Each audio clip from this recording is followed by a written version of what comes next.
had some like weird situations where like we had like massive amounts of people that wanted to play, and I kind of just picked people randomly, and I felt like I should have come up with a better system, but then also I just didn't come up with a better system, you know? Like instead of taking the time to like work on it and come up with something better, I was like, I'm just gonna not. So here we are, back again without a better system.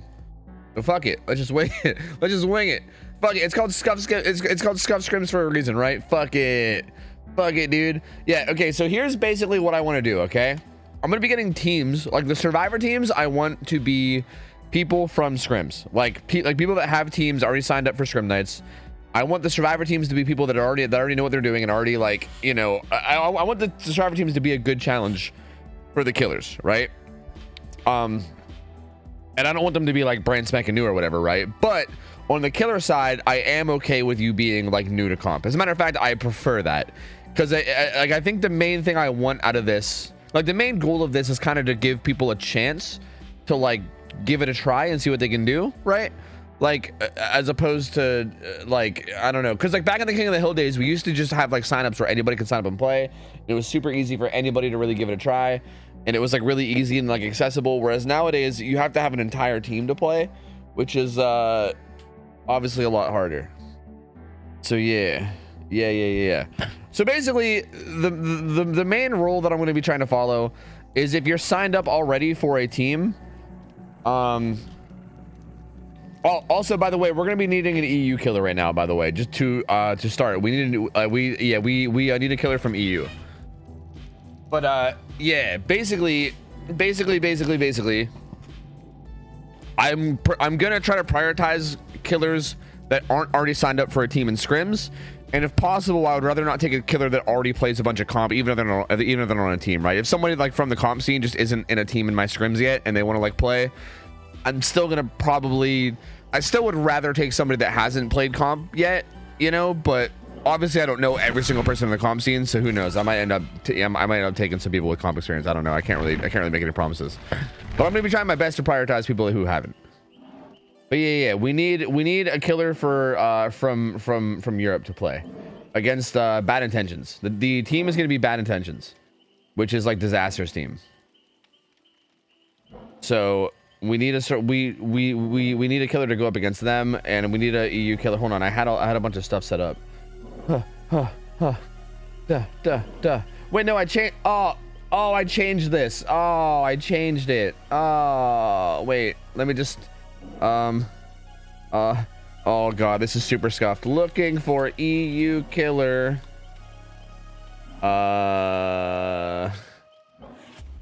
Prefer no comp there we go. Sure, whatever, man, whatever. Sure, looks good, whatever. Oh god, this is way too big. Okay, wait, we're fine, everything's fine. All right, starting out nice and scuffed. I like it. Starting out nice and scuffed. How experienced with the survivors? Bad Intentions seem to be I don't know. I'm not actually sure how to like really judge experience. Like I don't like they're very good players. Like I mean, it's not like Team Eternal, but like they're good. So like I don't really know how to like judge it, to be honest with you. I'm not really sure how to even answer. EU or VPN EU? No, EU. We need an EU killer. We need a killer. Well, I mean, I guess the main important. No, yeah, no, you need to be EU killer. Yeah. I'll vouch for Lee. He's a baller Oni. Lee, are you from EU? Are you European? We basically need a killer from EU to volunteer to play. We're gonna be getting all the NA killers in later, but for now we need EU killers. So if anybody here's from EU and wants to try your hand at scrims, feel free. Yeah. Will you be accepting any US players? Yes. Basically what we're doing is I'm trying to get some European games done, because like we have like some teams and maybe some killers from Europe that want to play, but it's also like 1 a.m. right now in most places. It's either like like midnight, 1 a.m. or 2 a.m. depending on where you are in Europe, probably. So it's pretty fucking late there. It's pretty goddamn late. So I would rather not keep them up any later. Like I don't want to like be like, oh yeah, all the European teams, you guys can wait till 4 a.m. to play. Like no, I'd rather have them play now. So I'll let them get some games in now for like an hour or so, maybe 2. I don't know. We'll see, and we'll get some EU games out of the way. Then once those are done, it'll be NA for the whole rest of the night. P100 Blake, console Andy. Okay, and you want to try? What about Australia? I would be open to Australia, but we would need a team of survivors from Australia, which I don't know if we have. Yeah, I'm not sure. I don't know if that's a thing we have at the moment, to be honest. I could have sworn Lee is British, innit? Not British? Not British.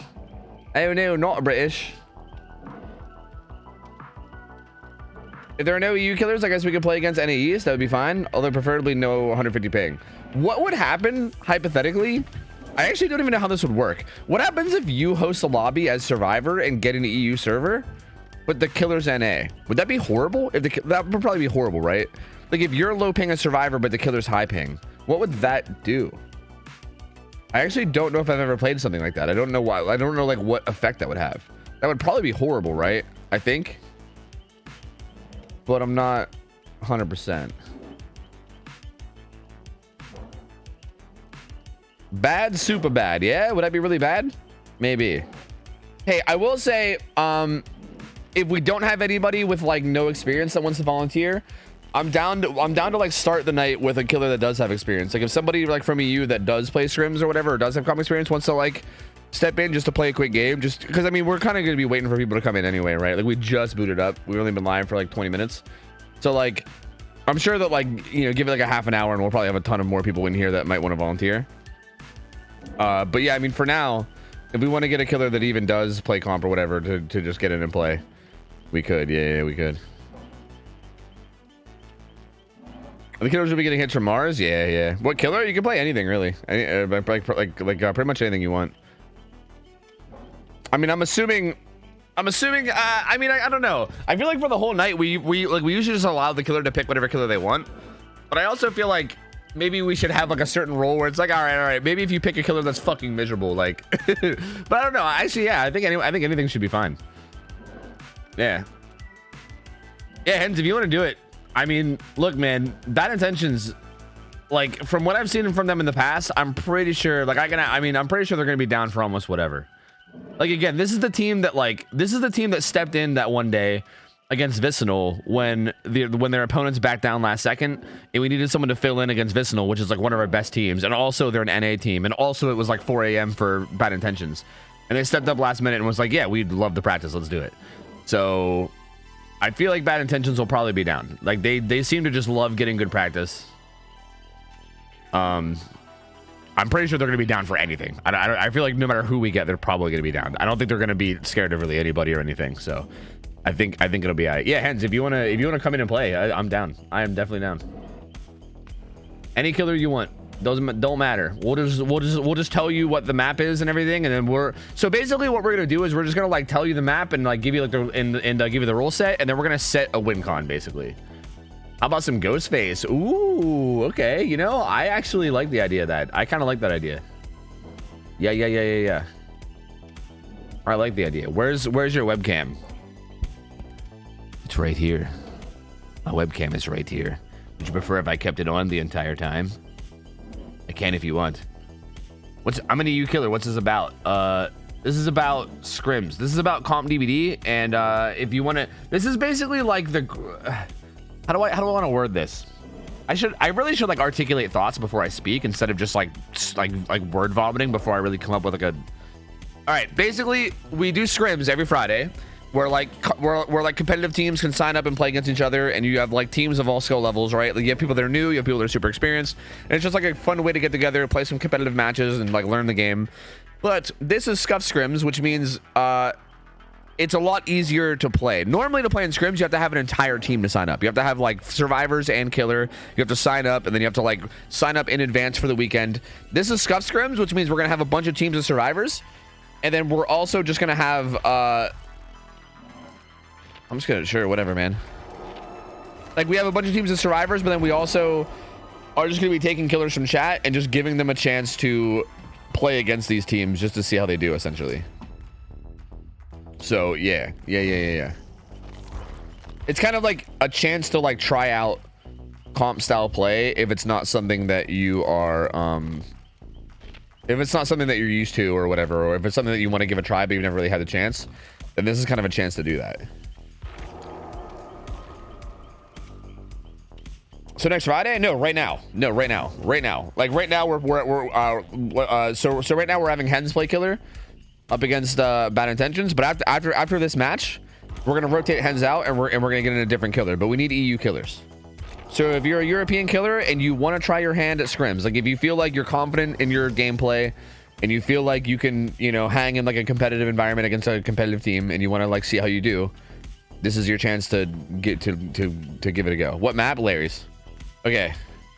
Okay, so map is Larry's.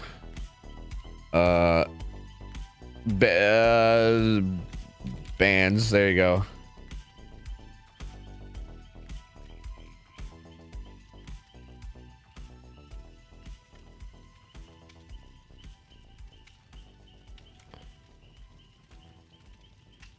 Yeah.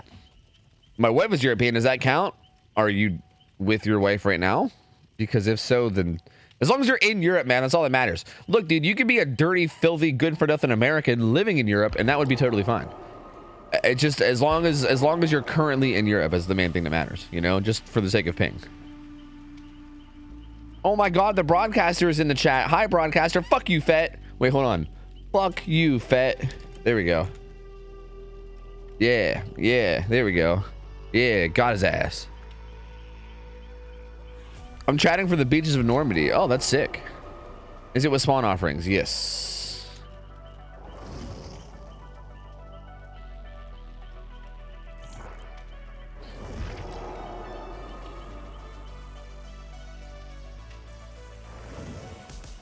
I have a team of survivors that would love to get in tonight. If we're taking starter teams when we have NA game, sorry, when we have NA gamers play. Real cool group of juicers. Is it one of the newer teams? Is that what you mean? Any chance for a little gamba? Sure. Okay. So usually we set up a made-up win con to keep the end games and whatnot more interesting.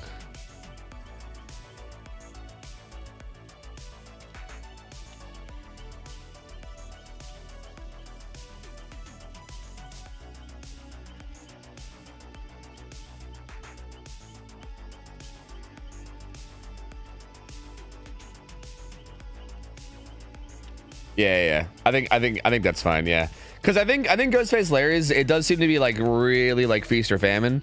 Like it feels like Ghostface is either gonna snowball like really hard, or the survivors are gonna play like really tight, and it's gonna be really hard for Ghostface to get things going, right? Like it feels like it's one or the other. It feels like it's pretty rare to have like, honestly, 9 stages. I feel like as a result, that seems like it might be kind of rare. Like it feels like it'll probably either be like 6 stages or like a 4K. You know?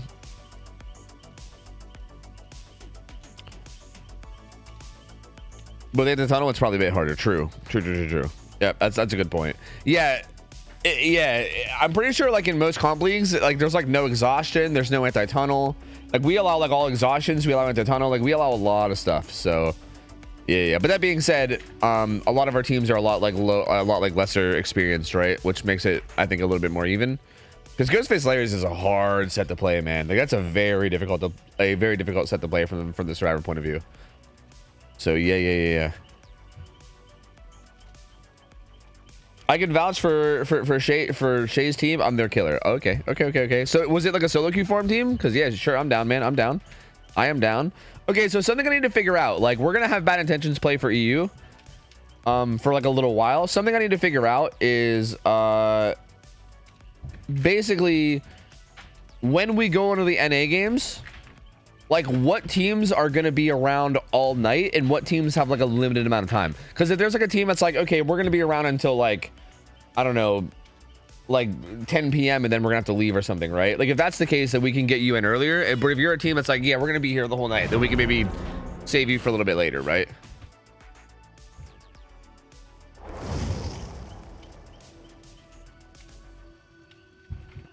I can vouch for Hens 333. He might not be some big, well-known dude, but he's a pretty good killer IMO. Yeah, that's quite fair. Yeah, you know, it's pretty quite fair. Yeah, I don't think anyone's heard of that guy, but I hear it's pretty good. Yeah, true. No, Hens is very, very good. So this should be interesting. This should be very interesting. I know Hens knows his way around comp and like these sets and everything. So I feel like he's probably going to play this quite well, I would assume. We made the team when we had King of the Hill scrims. We took a hiatus and we got some new gamers in. But originally a solo queue team. Ah, I see. Okay. All right, here we go. Hens on the ghost face. Sloppy, eruption, spies, pain res. No corrupt intervention, which is interesting. I mean, that's definitely something that you can get away with here. Iron Will, Dead Hard, Lucky Break. Desperate Measures, a little bit of a mixed bag here on Lemonade as well. Deadly Unbreakable is going to be on Rosen, and DS with kind of a mixed bag here too on Disbalance. A little bit of like a mixed up bag on everyone in terms of perks other than Deadly Unbreakable. Oh, Spies getting really good value here for Hens. Letting them know that someone's here. Good breakout though. Doesn't get any stock at all. Not even a little bit of stock. Okay, so his add-ons are Olsen's wallet. This makes it so that when he kicks a pallet or breakable wallet, instantly gives him his Night Shroud back so he can stock again. And then drop leg knife sheath is the one where when he fully stocks somebody, he gets like, oh god, is it 5% haste for 10 seconds or is it 10% haste for 5 seconds? I don't know. Those numbers, it's one of those sets of numbers. I don't know which one's which, but it's one of those. Finds Jake again. Jake's injured. He's not exactly in a great spot. He's actually probably going to die here. So actually really quick early down onto Jake. Typically the way that this map is like generally played is that you run down to this like bottom side of the map. Oh, I should probably put up the map, right? I could probably do that. Typically you run to this bottom side of the map and there's a ton of safety here in terms of pallets and whatnot. And typically it should be really hard to like go down, right? Like it should be very difficult for this to happen. Like basically what just happened. Oh, this balance turns into a wall too. That's so unfortunate. Bit of a sloppy start here from Bad Intentions. And this loop is happening really close to the hook too. So this is a really strong start for Hens right now. He got that pain res off too. Pallet gets thrown. He's going to go ahead and kick it for Night Shroud. They do pop one of the gens top side. You cannot see Skirt Chooks in Spectator. No, it's a bug, unfortunately. There's a lot of things bugged in Spectator. It's pretty unfortunate. I should run up a list. Can you guys help me compile a list of Spectator bugs? Is that possible? I would love to make up a list of Spectator bugs and then just send them to the devs and be like, here's every bug. Can you like at least fix like a couple of these or something, you know? Like I don't even care what, just like a couple. Because there's like 50 bugs for Spectator. All right, Rosen wants to get this unhooked for Deli, but Hens is body blocking it. Oh, doesn't get the full body block off. They will be able to get the unhook. So there you go. Forcing the 1-for-1. Rosen does have Deli Unbreakable, so not really the end of the world here for Rosen. If Hens slugs, Rosen will be able to pick themselves up with Unbreakable, and the hooks, they'll be able to Deli themselves. So there goes the hook. That will be Deli. That'll also be a pain res coming through, though. 2 gens done. I think both the gens done were on top side, though. Hens does have a lot of gens down here on the bottom side. And it kind of looks like he wants to protect these a bit. Ace is here, but he's injured. Needs to be careful. Has this window. Has a pallet over here, too. Has live. So we'll get some distance here. Hasn't broken Hens out of stock yet. Or out of stealth. Does now. This pallet should be safe. With proper use of check spots. Hens testing this gamer. Testing him. Testing him. Is he passing? He is. I think he's passing. He didn't pass. He did not pass the test. He has failed the test. He has failed. Does get it down on Disbalance. Down he goes. This will be the 3rd fresh hook. So another potential pain res coming in. The Deli did come in too. What gens are they working right now? This is kind of like the middle room gen. This is like 8 o'clock gen right here. They're not going to be able to get it done. And Lemonade's going to like wander away from it a little bit. But it looks like the current gen setup is mostly on the bottom side of the map. So those are like the big important ones that they need to worry about getting done, right? Like these bottom side gens are going to be very vitally important and going to be the main priority. It's like bottom left seems to be the main thing. All right, Hen's going to stock Adam 99%, so have him set up for later. So again, like the big thing about Ghostface and like the big thing that makes him kind of strong in a lot of scenarios is like, again, right now this Adam is 99% stocked. He might not even know that he's 99% stocked, right? Like he might not even know that he is. So like if you're this Adam, you might think that you're safe, right? You're like, yeah, I'm full health. I'm good. Like I'm totally fine, right? But the thing is that he's basically injured. Like he's basically injured, but also can't heal his injury, right? Like if you're like, I don't know, this Ace or this Nancy, you're like, okay, I'm injured, but I know I'm injured. I can see that I'm injured and I can have a teammate heal me, which will make me no longer injured, which will make me safe, right? Which is kind of nice. There's Adam, on the other hand. Actually, this is actually really good for Adam that he got stalked at this God Palette. So this is actually really good for him. I think a little bit of a misplay from Hens. I think Hens just peeked around that corner to see who was there, and it happened to be Adam, and he was like, fuck. So I think this is actually a little bit of a misplay from Hens, but he might still be able to get this down. We'll see. But yeah, being 99% stalked is just so terrifying because it's like you're basically injured, right? Like you're basically one-shottable without even really knowing it. Ooh, he's gonna go down. Goes for a kind of risky fastball in that window. Did have a pallet there that he could have played. It's not the strongest, but I think using that pallet probably would have been better than trying to play that window. But he will get the down on a lemonade. He's gonna take him over to the scourge hook again. I think this is the final scourge hook, right? This will be the final scourge hook, and I think it's gonna interrupt this gen that Jake is doing. This I was gonna say this Jake gen. But that Jake gen is on top side, so that Jake gen is not quite as important as the others. So I'm really not the end of the world. But also again, these pallets down here on this bottom side, all these 3 gens down here are still relatively protected.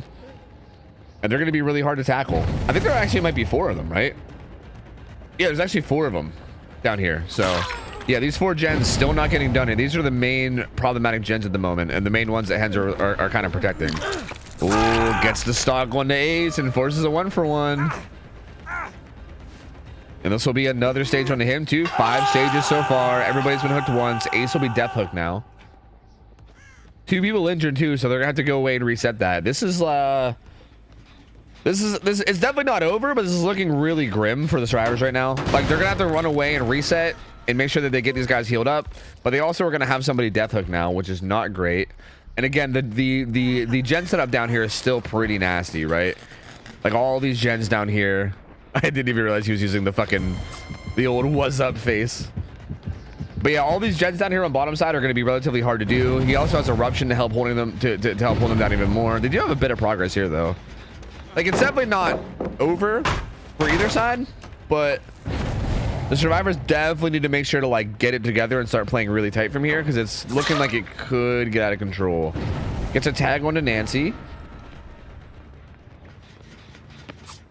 Oh, gets auto aim cucked. Doesn't get the hit onto Jake. Will get this follow-up hit here though. So now with everybody being tagged, they're gonna have to heal. And the thing about this is Hens is going to know this too, right? He's going to have a pretty good idea that they're all healing, so he might even just wander into the top side, which is what he's doing. Yeah, he's probably going to pop his stealth, and he's going to wander in here and see if he can find them resetting. Because you know that they're most likely resetting somewhere near top side. It's hard to say exactly where, but you know, they're probably healing somewhere up there. And he's actually going to stay near the gens. I guess he doesn't want to risk it because you can't know for sure, right? It's a bit of a weird play because you could like wander in a little bit and see if you can find them resetting. But also if they go for like a risky play and they hop on the gens while injured or something, then you end up losing a gen for it, which is not worth. So this feels like the safer play, which feels fair. He is kind of looking for them resetting though. He does see that everybody's healing. So yeah, he's like, all right, they're definitely healing. Let me see if I can find them on their way back in. Coming from a bit of an, oh my God, this camera moving. Coming from a bit of an off angle too. Can't seem to find anybody yet. They just finished healing. They're still really far away. Like they're still pretty far topside. Spies though. Spies is so good on Larry's, man. Like Spies Larry's is one of those weird combos that you would never think to run, but it's actually like so good. Like there's so many crows in this map and there's in such good spots. All right, finds both Adam and Jake. Jake is running in towards the gen setup. He's got to make sure he loops away and get out and gets out of this most likely.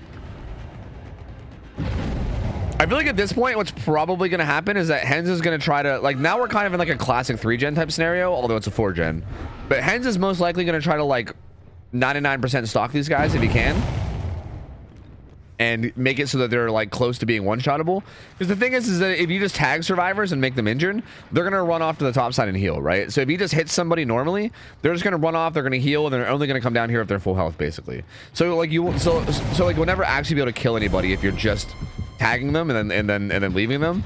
Like, I mean, he'll still take tags if they're free like this one, right? Because you might as well.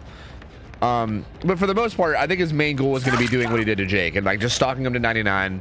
Because like him hitting Ace means that Ace is now basically out of the gens, right? Like that Ace is not going to be working on a gen for at least a little while. So tagging them is a good way to just kind of slow down the game and keep them away from the gens. But I think the ideal play here is definitely to try to like 99 people when possible, and then get it down in the 4-gen like this. So this is potentially really big here. Oh, it gets broken out actually from behind. But there is a pallet here you can break for Olsen's wallet, and he's going to.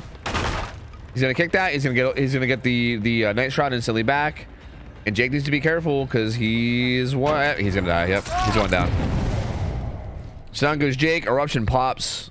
They're really trying to get this gen done. They really want to pop this. Hen's gonna come interrupt it.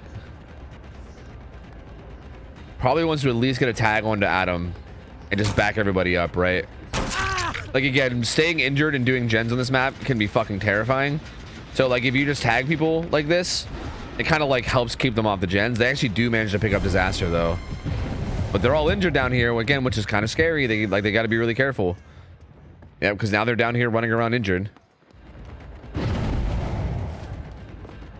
Okay, this is a really important time. This is a really important moment. Because if they can avoid going down here and get some gen progress, this could be big. Oh, the blast mine too. That gen that Nancy was working on at like 8 o'clock is almost done too. Yeah, Nancy's gonna get it done. Nancy's gonna get this gen done. So yeah, that 8 o'clock gen's gonna pop. So that's one of the 4 gens done. So yeah, that was actually really good progress for the survivors. But there's a bunch of injured people down here in the 3 gen right now. So this is still not great. Because if Hens can get it down here and then get a hook in this 3 gen, that's gonna be a really strong setup. And who's the Deathhook survivor? It's Ace, right? Pretty sure Ace is the Deathhook survivor, so this is not going to be a kill here. But it will be a hook in the 3 gen, which is going to be very hard to deal with. They're all going to have to heal up. They're going to have to try to sneak down there and grab the unhook without hopefully not dying in the process. And yeah, he's hooking them deep. He's hooking them deep in the bottom side, deep into the 3 gen. So the hook comes in way down in the bottom hallway. And that's going to be really hard to deal with. Like they're going to have to sneak their way through the entire map and then get down to the very bottom side hallway in the middle of the 3 gen to grab that unhook, which is going to be very difficult. I say as I thought somebody was there, but that crow was actually pissed off by the guy on hook. Is there camaraderie? Oh, there is camaraderie on this survivor though. So if they wanted to, they can stall out this hook stage. Camaraderie again, just to overly explain things like I usually do. Camaraderie is a perk where when you come within 16 meters of somebody in a struggle state, pauses the timer for 34 seconds. 34 seconds. It's a long ass pause. So they can trigger. They might have actually triggered it right there. Wait, did they? Yeah, they did. They actually did trigger it. So camaraderie is active. That's 34 more second spot. Like this bar is not going to move for 34 seconds. And they're going to try to get some gen progress done for that. So that's basically what's going to happen. Nancy was getting chased away slightly, but this gen has nothing. They're currently proving it. Hens is probably going to notice this, though. See, the problem here is, like, with camaraderie or kinship or, like, whatever you want to call it, like, with reassurance, for instance, like, the survivor glows white and you know they have reassurance. With camaraderie, you only notice camaraderie once you realize, like, oh, wait a minute, that bar has not moved for a while, huh? So, like, it might take a while before you notice it, right? They actually do grab the unhook, too. That's pretty big. That's actually pretty massive. The unhook comes in as well. Nancy has for the people, so she could for the people if she needs to. Ooh. Hens catches these 2 survivors on this bottom left gen, though. Jake was doing it while injured, which is a little greedy, and that greed does not pay off. And he's going to go down, and there's going to be another hook bottom side. So they end up just kind of trading the hook on Lemonade for a hook onto Jake and a little bit of gen progress. But now there's a survivor hooked right beside that gen, and that gen's now regressing. So still not the best spot. They do heal up though. And this one gen is pretty far away. Like the gen in library is pretty far away from the hook. Spies getting some good value here. Hens getting some info. Let's see if he can catch off whoever's here. Oh, it's Adam. Gets a little bit of stock and gets broken out. Let's check the positions of the other survivors real quick. They're grabbing the unhook. Okay. So Ace, Jake, there's like many people almost death hook. Everybody other than Nancy right now is death hook. So if anyone gets hooked other than Nancy, they're dead. So getting down to the wire here. 7 hook stages. The win con is 9 stages. So definitely getting down to the wire here. But the survivors, it's definitely not over for them at all. Like it's honestly just one more gen. So they absolutely could do this. This gen definitely needs to be pressured. This one that he just kicked. Like if they pressure that gen really heavily and then also pressure this gen off to the side, it's definitely doable. It's just going to be hard. Nancy's going to get caught at this gen. Has sprint burst though, and will sprint burst away. She actually sprint burst to the back. That's a little strange to me. I'm kind of surprised she didn't run up the side hallway. But she's going to run around the back.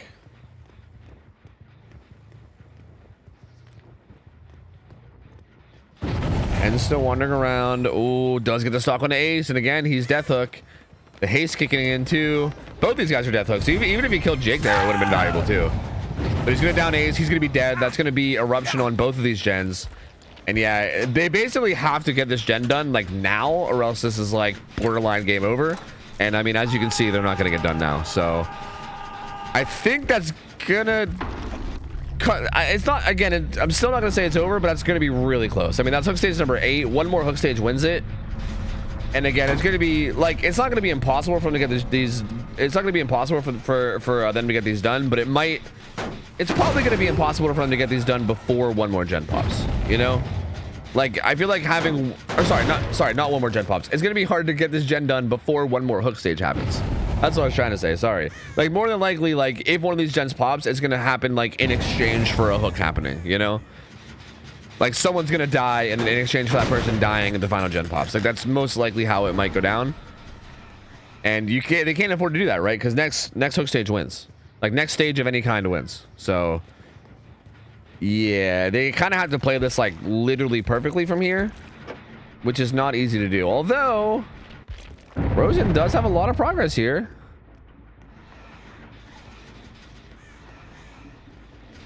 Is she still just working that? Dude, Hens doesn't see her. Oh, okay. Now sees her. I think probably stalked her. I don't know. Did he stalk her a little bit, or did he just chase her off? He actually didn't. No, that stalk was already there from before. Oh, he's gonna find her. I think he wants to tag at least. Good stun though from Rosen, kind of keeping this alive. Because again, that gen on the way bottom side has a bunch of progress. Adam breaks him out, but does get stalked a little bit in the process. Jake on this bottom left gen, they have a lot of progress on all 3 gens. Like literally every gen. There's like 3 gens left. All of them have good progress. This one's at like 70. This one down here was at like 80 or 90, and then Jake's is at like 92. All 3 gens have so much progress. Oh no, but again, this is exactly what I'm saying. Like they might be able to get this gen done now, right? Like that one that Jake was doing, or the one, like either one of them that was being worked right now might get done. But this is exactly what I meant. Like, even if you get one of them done, it feels like you'll probably be getting it done in exchange for the 9th stage, which is what's happening right now. And then here you go. So final gen pops, but it's a trade for someone's life. So there you go. Lemonade dies. Final gen does pop though, but unfortunately that is the 9th stage. So there's really going to be no way for him to win this. Like the win con is already basically done. Hens is going to win this little show match, but we'll see. Maybe they can get some survivors out, right? Just for the sake of, like, you know, morale points, you know, maybe getting a survivor 2 out would be kind of nice. Nancy is currently the survivor with the most hook stages, and yeah, she's actually going to get out. So yeah, Nancy's going to live, and they're going to at least secure 2 stages. Jake might be able to get out too. So honestly, I mean, it's kind of funny because I said that like a 9 hook stage game is like pretty unlikely because you're most likely going to see like a 4K or like a 6 stage, and then we get a 9 stage game. So goes to show how good my predictions are, I guess. Goes to show how much I fucking know. But yeah, I think, I mean, Jake might still die. I think he's just wandering around right now and kind of looking for hatch, and also just trying to not die while he's stalked. He's gonna try to wait for his stalk to go away and then try to get out an exit gate afterwards, most likely. He's kind of just sitting. I'm kind of surprised he's wandering around where he is. Like, I know that it's pretty unlikely for Ghostface to come over here, but I still feel like sitting somewhere where you have lots of vision feels like it would be a lot better than wandering this hallway where there's no vision. This is like kind of giving me anxiety right now. But there you go. His thought goes away. He's still just kind of walking around like a Giga Chad. And Hens is chilling. He's big chilling, dude. Look at him. He's like, come on, come to the exit gate. I dare you. Come on, go to the exit gate. I dare you. Go on, I dare you. Come on over. I dare you. I'm waiting for you, sucker. Come on over. I dare you. And then he's not coming. He's coming slowly. It's right here. It's literally right there. So they're gonna have a bit of a confrontation soon. He's gonna come around this. He's gonna come around this door right here to the right. Any second now. Any second now. Any second now. He might third person. Oh, there he goes. Is Head just gonna body block the doorway? Wait, I want to see this from. Yeah, he's just gonna. Oh yeah, he's just gonna body block these. Oh no! Yo, sign this man to the NFL, dude. Yo, Hen's the linebacker. What is this, bro? Yo, yeah, yo. Oh, he got out. Holy shit, dude. Linebacker Hen's almost held on there the whole time. That was crazy. Oh, that was fucking amazing, dude. What the fuck? Oh, there you go. Nine stages it is. Hens gets the win condition exactly. Hey, good game, man. I mean, I think both sides played that game very solidly, honestly. That was a very, very solidly well played game from both sides. Bad Intentions honestly very close to getting it. I feel like there was a couple sloppy plays where if they would have just played a little bit tighter, that could have probably been a win for him.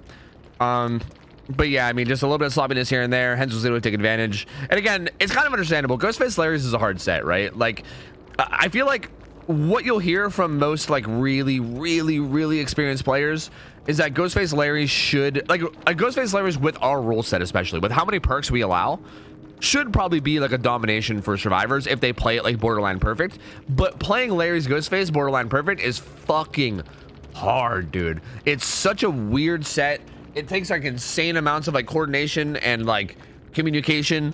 Also, just like knowing how to loop Larry's correctly is also a difficult thing that a lot of people don't know how to do, because like the setup of Larry's is a little bit odd and a lot of people don't really know how to loop it properly. It's a really hard type of thing to know how to get right. So I don't really expect a lot of people to do it perfectly. Like, I think there's not a lot of teams that are able to do it perfectly.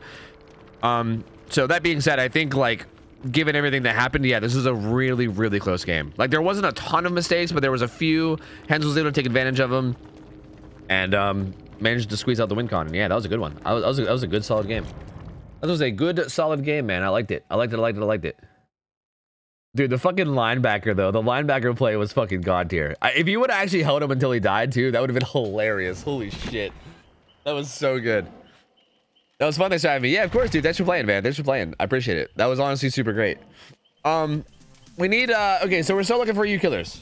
So okay, all right, we got some more people in here now. If you're a killer from Europe and you want to try your hand at comp, I would prefer to get people that don't actively play comp a ton, and / or definitely people that aren't on scrim teams. Like teams, I mean like scrim teams in my scrims, I mean. So like I would prefer to give people a chance to try out that haven't, like, that don't actively get opportunities to do it already. I mean, you killer without comp experience, 1.3k hours, would be happy to play sometime. Dr. Main. Okay. Can you please start showering before stream? No, never. No, never. I'm a streamer. We don't shower. What do you mean? Come on, you know that. Yeah, Zorky, I mean, if you want to try 1.3k hours, okay. How do I say this? You know what? I'm just gonna practice being blunt today and not worrying about it. All right. Are you really confident? Because I feel like 1.3k hours, I'm gonna be real with you, is kind of low. Like, that's a little low. I feel like a 1.3k hour player could either be like a prodigy type 1.3k hour gamer who like is like really good and learns fast, or you could be like, a lot of 1.3k hour gamers are quite frankly like still kind of bad. Like, I'm not trying to say like, yeah, you're fucking dog shit, kid, sorry, but like, there again, I have a lot of people downplay how hard DBD is, dude. There's a lot of shit to learn in DBD, man. Like, there's a lot to learn. So like, it does take a long time, man. I don't know. Probably was like 1.5k. Yeah, exactly. I mean, it doesn't mean everything, right? Like, you can still be really good at like low hours. It just depends, right? I'm pretty good, but I never played comp. All right, hey, if you're feeling confident, I'm down to give it a try. So go ahead and add me. Do we have like a command for the scrims account? We might.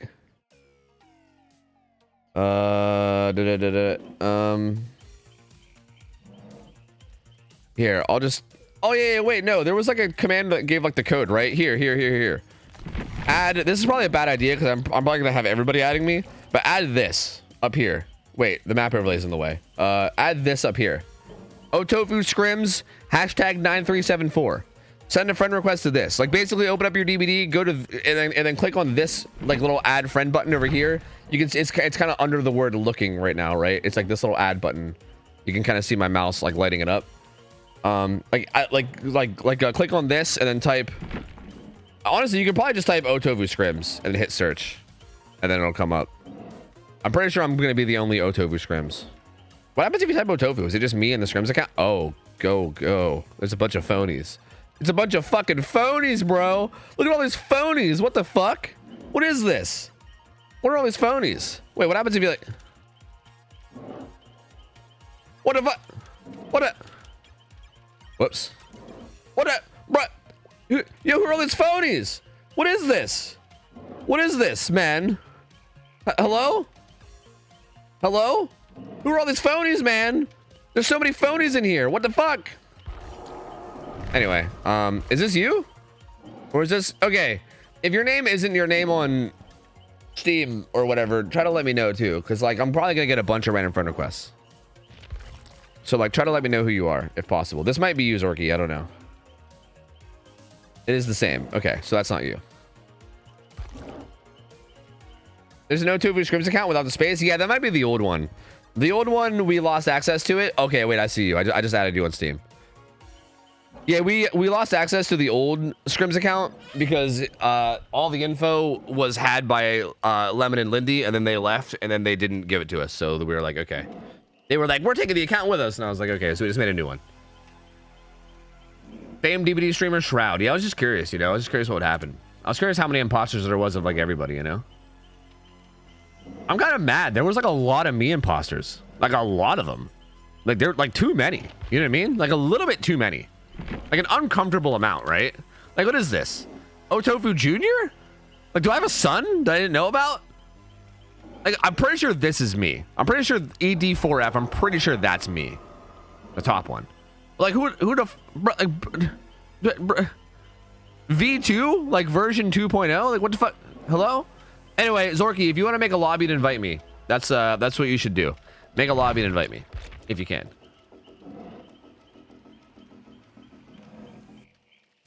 By the way, I played my first artist scrim here and got like 4KO at like 1.3k hours. Yeah, I mean, again, like I'm not trying to say that hours is everything. Like hours is not literally everything. Like you could have like low hour, like you can have like 1.2k hours and be a fucking god. Again, it depends on like the type of player you are. Like some people like take games real seriously and they really grind and they try to improve and they spend all their time trying to improve. Some people will spend 1k hours just playing Survive with Friends with their friends and playing drunk at fucking 4 a.m. and fucking around and having a good time and just memeing and trolling and not really giving a shit. And some people will like specifically play with the intention of trying to get better and improve all the time. So it really just depends on your mentality, right? Like I feel like having like the 1 point blank hours, it can go either way. Like you might be a god, you might be a total potato. I really have no idea. Like it's hard to say.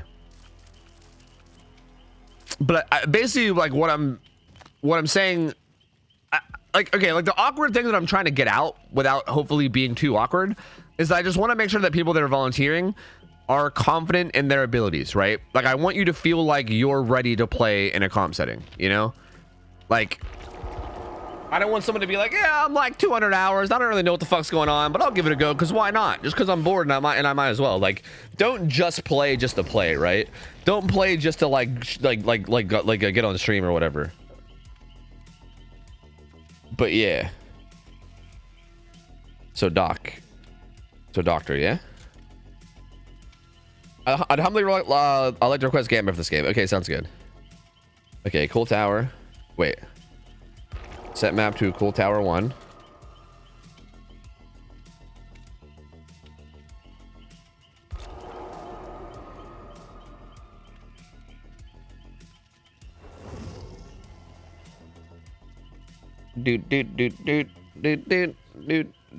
How long are you doing this scrim for? Because like it's in EU, it's kind of late. Yeah, we're gonna be doing EU scrims for maybe like a couple hours, then we're gonna move on to NA scrims probably. Yeah, something like that. Project, what up? What if I enjoy getting shit on? I mean, that's fine, but I feel like there's a certain level of getting shit on where it's not even gonna bother, where like it won't help you. Like for instance, I guess here's my way of looking at it. I think you should really only be giving comp a try if you're like winning pretty much all of your pub games. Like, I feel like those are the people.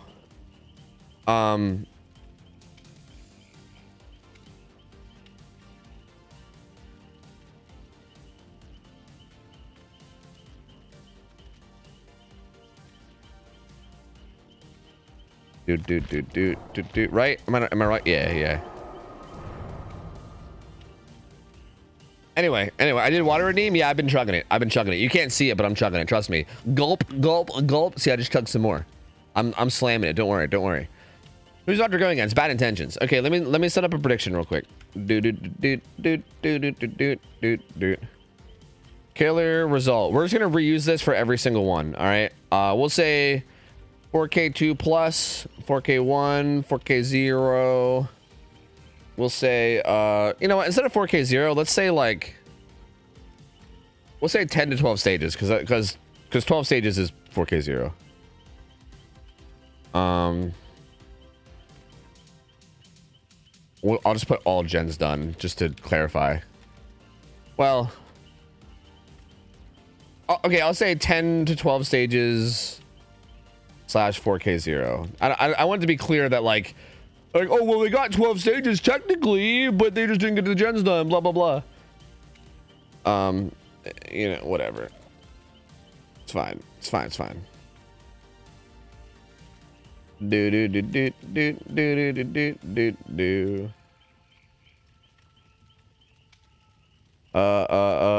What, like, maybe like 6 to 9 stages? And then, 5 stages or below. All right, here you go. Feel free to gamba. Go nuts. Yes. And let me check. Yeah, I think for Doctor we did have some more stuff banned, but I'm not 100%. Let me go look.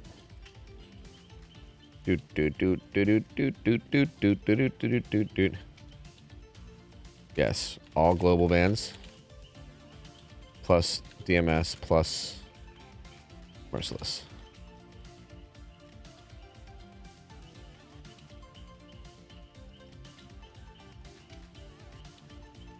Merciless Storm is banned on Doctor. Chess Noob, what up? How's it going? Hello.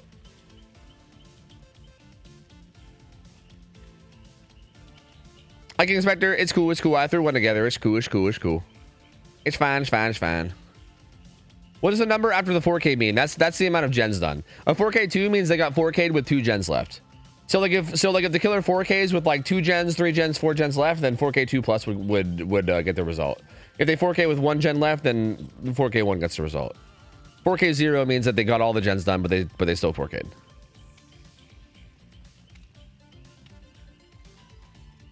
It's expensive and unhealthy, so it's delicious. That does sound amazing. Damn, they're already ready to go. Sick. Goddamn. Hopefully they got everything right. I'm a little scared with how fast that ready up was, but we'll see.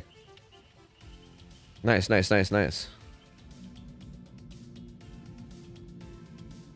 Doctor's result should be 4K3. Hard result might discourage smelly doctors from showing up. Wait, what? Wait, what are you... What are you... Stop trolling. Stop it, Critical. Stop it. Stop that. Do you do EU scrims often? No? Yes? I don't know. I don't even do this very often. The whole scuff scrim thing.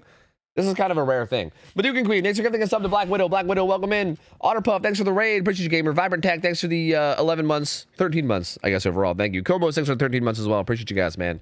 Thank you. We have a couple teams. Like, normally we do teams, like TV team, and we have a couple EU teams, so we usually see at least one team on scrim nights. But scuff scrims is something we only do every once in a while. Oh, wait, we didn't set the win con. We didn't even set the win con. Whatever, it's fine. Whatever, we'll just see how he does. All right, Stabiful, Discordance, Noed, Corrupt Intervention. What are these add-ons? Is this Discipline? It says it. Calm. That's Calm. Is this Double Calm? What's that? Does that say Calm? No, that's Restraint and Calm. Is it? Wait, what is this? Purple Order? Is that what that is? What are these add-ons? Wait, why was he running Yellow Calm and not Purple Calm? Like, if this isn't Calm, it might be Double Calm.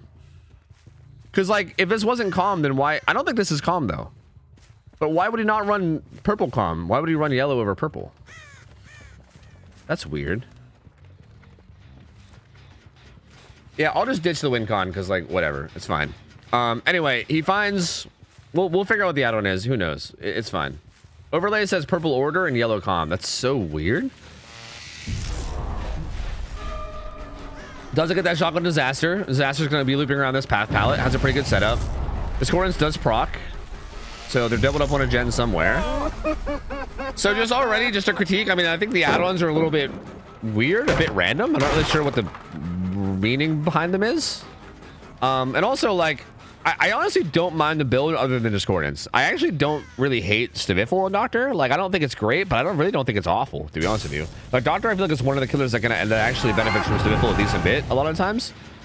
But I feel like the fact that he has no pain res or pop, like, I feel like having pain res or pop in this build would have been extremely beneficial, and having neither one is kind of unfortunate. He's gonna get Blast Mine and kick this gen. But has nothing so far. Doesn't have any damage on anybody yet. Pre-drop there from his balance. He's just going to get the fuck out of here. He's just going to bolt. So there he goes. He's gonzo. So order is fake pallets. What's the passive? Like, what's the other effective order? Like, every add-on has 2 effects, right? Like, I know, like, I think calm is like bigger tear radius and smaller tear radius, but then also, like, is it fake pallets? Or is it like the like slight tear radius? 2 gens pop. Static blast cooldown. Got you. Okay. Alright, yeah, so yeah, very interesting. Like, I'm not really sure what the point of these add-ons are. Like, in my opinion, Doctor should basically be always running Purple Discipline. Like, Purple Discipline is by miles the best add-on on Doctor. Like, by miles. It's so good. And I feel like not running Purple Discipline, in my opinion, is kind of a huge throw. Like, it makes the killer significantly weaker to not have it. Like, Purple Discipline, and then either, like, range, or you could maybe think about combining it with something else. I mean, fuck, you can run, like fucking ultra rares if you want to get really spicy. But I think Purple Discipline plus range, most likely. Like, I think, like, green range Purple Discipline is, like, pretty much the go-to. But, like, at least Purple Discipline under any circumstance, no matter what, should always be being run. But yeah, 3 gens pop, still no down, so bad intentions definitely getting the better of Zorky so far. He can't quite find anything so far. They're just kind of pre-throwing every pallet they run to, playing them smart, making sure he's wasting his time. They're also, again, playing macro real smart. They're running away from all the gens, right? Like, you see Lemonade here getting chased. He just runs away from all the gens. So if Zorky does want to commit, he has to leave the gens to do so. But the problem here is that Zorky's not committing to anything. So, like, this is kind of the issue. Like, Zorky keeps, like, chasing people and then just decommitting. Like, you really need to just kill somebody, right? But, like, at this point, you've done it so much that now you're kind of fucked. Like, I think right now Zorky's so far behind it, I don't really think anything can really save him. Because really, at the end of the day, like, what it comes down to is at some point you need to just kill somebody. You can't really afford to just, like, smack people, leave, chase people, like, break a powder to and leave. Like, someone needs to die at some point. And the longer you take to do that, the worse off you are. So, does get this hit onto Rosen. Rosen's gonna make this vault though. Oh, a little bit of weird pathing. It's gonna actually circle back around. Does get the shock. Someone's here to body block. Oh, get a little bit lost in the sauce. Maybe it's a mind game. I don't know. Jake is here to take a hit. Zorky panics and swings a little too early. Zorky might be getting in his own head now. This might be the point in the match. I feel like this is definitely a thing that happens, by the way. Like, and it's totally expected. But I feel like, especially playing in front of so many people, which everyone here is not used to, right? No one here is really used to playing in front of so many people. I mean, maybe bad intentions are by now, I don't know. But, like, definitely the killers that we're going to be getting are not going to be used to it. And if you start having a bad game and you know you're not doing well, like, Zorky doesn't have it down and there's, like, 4 gens done, right? So I'm sure he's like, oh, fuck, like, this game's not going well, right? You can definitely start to, like, see the panic. Like, there's definitely panic that sets in, and you can kind of see that. And I have a good feeling that that's what's going on right now. Like, that one swing that was, like, nowhere near them seemed like a bit of a panic swing. And yeah, 4 gens are done. Still no hook. He did get a couple tags. But there's the final gen pop. This balance has adrenaline. Yeah. Also, the driver he's chasing has adrenaline, too. He looks down at the ground and goes, God damn it. God damn it. But he might still be able to get this down on a disbalance. I think he does have Shack Pallet. No, Shack Pallet's fake. So no Shack Pallet. Ooh, wasn't sure whether to protect the vault or not, but he does vault. Bloodlust plus no ed now. Oh, still doesn't get that even with Bloodlust and Noed. They're gonna go ahead and take the outs. Disbalance might actually be able to get Hatch here. Oh, it looks like they're gonna take a little bit longer to escape than Disbalance was probably hoping for. This pallet's fake. He's gonna be like, fuck. So there you go. It's gonna end up being 3 stages. Disbalance is gonna die, but it's just gonna be 3 stages. And yeah, I mean, that's Doctor. I mean, that's Doctor for you. Doctor's a pretty weak killer, man. And I mean, Bad Intentions played this very, very well. Just did a good job of like pre-throwing pallets, playing them really safe, had a really good solid macro where they ran away from the gens. Again, I think a big part of this comes from Zorky, Zorky's add-ons. Like, this is a big reason why, like, discipline and range is so important, because discipline and range makes you so much stronger in chase and really, really helps you from like there's so many of these pallet throws where like if he had discipline range, he could have shocked them on the way up to the pallet and denied them from throwing it all together and then forced to hit, right? But if you don't have that combo, like having like no range at all and no discipline, like he had like pretty much the weakest static blast, or sorry, not static blast, what's it called, shock therapy. He had like basically like the weakest shock therapy that you could have. Like there was no real effect on it at all, right? And basically because of that, they were able to just pre-run, get distance, pre-throw pallets, and be completely safe and have no real fear of dying whatsoever. So yeah, a lot of this just came down to the out-on choice, to be honest with you. Like I feel like he didn't really have very much of a chance to even get a good chase going.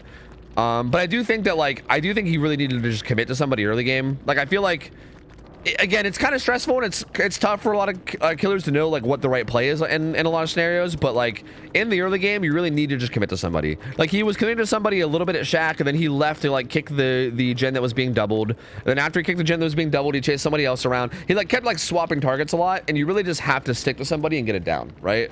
Like swapping targets won't win you the game. Like that doesn't really work against teams that are well organized. Even if you're getting hits, like you really need to get a kill. Like you need to get it down, you know? But good try from Zorky. He said that was a lesson for sure. Yeah, it's tough, man. It's tough. That's what I'm saying. I'm telling you, these games can be really fucking hard. But hey, he seems like he's in relatively good spirits, and Bad Intentions played that very well. Did a really good job there. Played that very, very solidly. All right. Looking for another killer. Looking for another killer. EU. What map do y'all play Skull Merchant on? We actually don't have a setup for Skull Merchant. If we did do Skull Merchant, we would have to just figure something out on the fly. So yeah, I don't know. We don't have a map set up or anything for it. I don't really know what we would do. To be honest, Skull Merchant's one of those killers where I feel like I'd have to ask the survivors if they're down for it. Because I feel like nobody fucking plays Skull Merchant. Like I feel like no one really even has experience against it. I feel like I would have to ask them if they're even down for it, because it's very odd. I run the vlog, gave Skull Merchant Ormond. Yeah, I mean, sure, why not? Why the fuck not? Grimace, what up? How's it going? Hello, hello. No comm experience, want to play. Are you EU? I'm EU variety killer main. Yeah. Who do you play? How? What's your hours? I'm EU 3.9k hours, and I think I can do well. Bladed Cat, who do you play? Bladed Cat, are you a Blight player? I saw you saying it last time too, Bladed Cat. Like I was choosing between Zorky and you last time because I saw your message as well. So you know what, Bladed Cat, I think we can go with you. 3.9k hours, you're feeling good. I can play Blade or demo. Okay, all right, that sounds fine. Yeah, go ahead and add me. Go ahead and add me. I saw you asking last time too, so I think it's fair. OhTofu Scrims 9374. Whichever one you want. I'm pretty sure they'll be down for either or.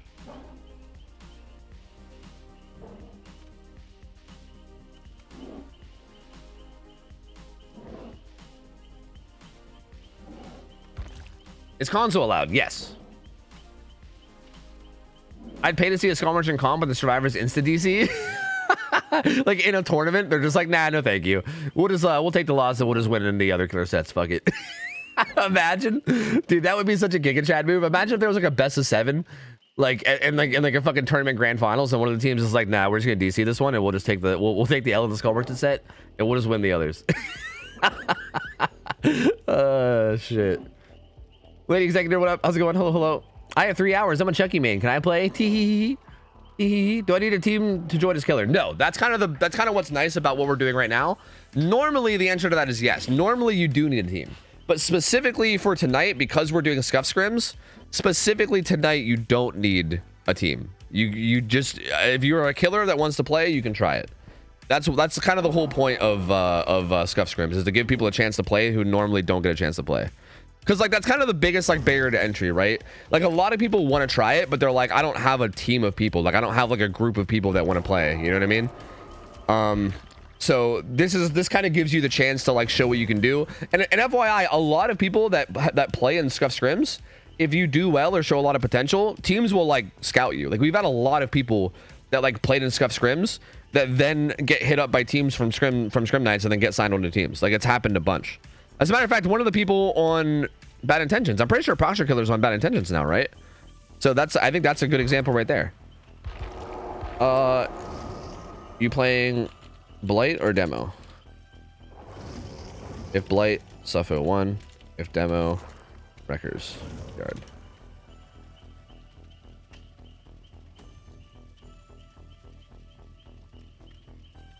Revium, what up? Yo, thank you for the raid. Appreciate you, gamer. Thank you, bud. Thank you. Hope you had a good stream. Appreciate you. I'm OCE though. Yeah, unfortunately, we don't have any OCE teams right now. We actually did have people playing from OCE way back in the King of the Hill days. We had some of the people from Degenerators and Cat Jam that came and played here, but I don't think they don't really play much anymore, which is a shame. I know that I did see a couple of them talking about like getting a team together, but I don't know.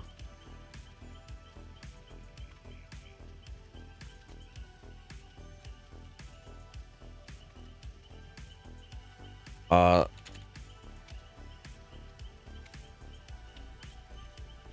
right, let me just do this real quick. There's all the globals.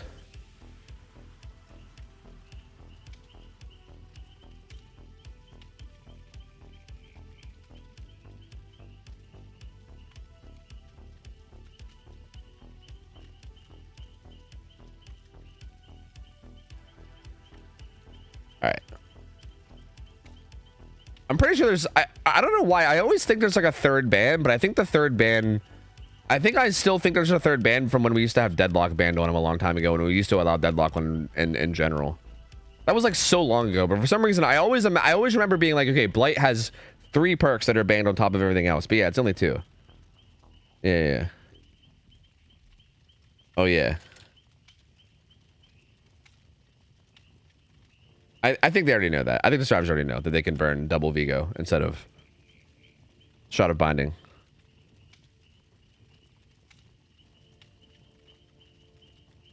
How many hours would you say you should have to be good enough to join? Again, it's not really like an hours thing, because again, hours is not really like necessarily a good representation of skill.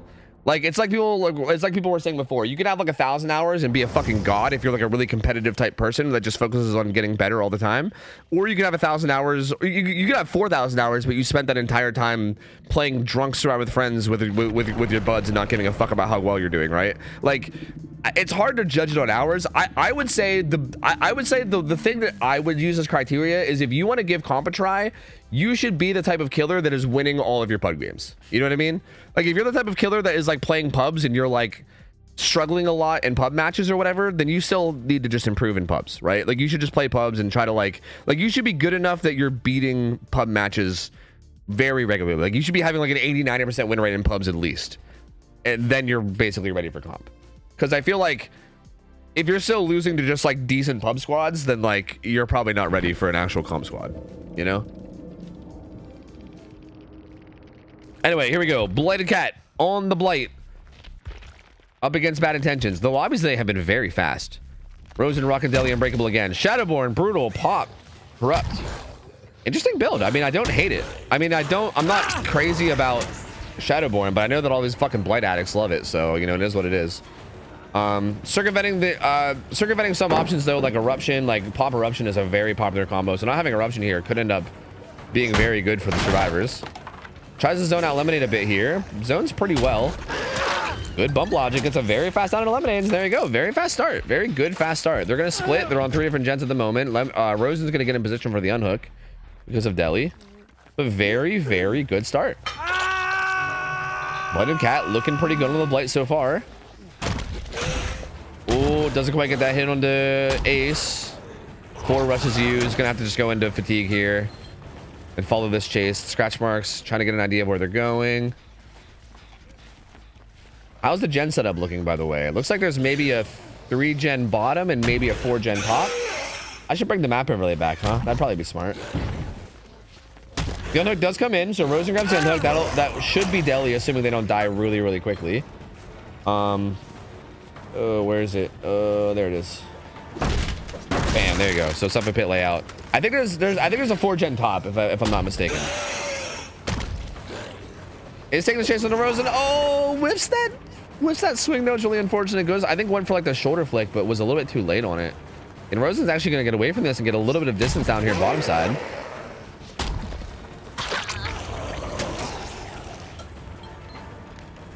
The hit comes in. We keep forgetting to set win cons, by the way. The win con here probably should be 4K1 for Blight, by the way.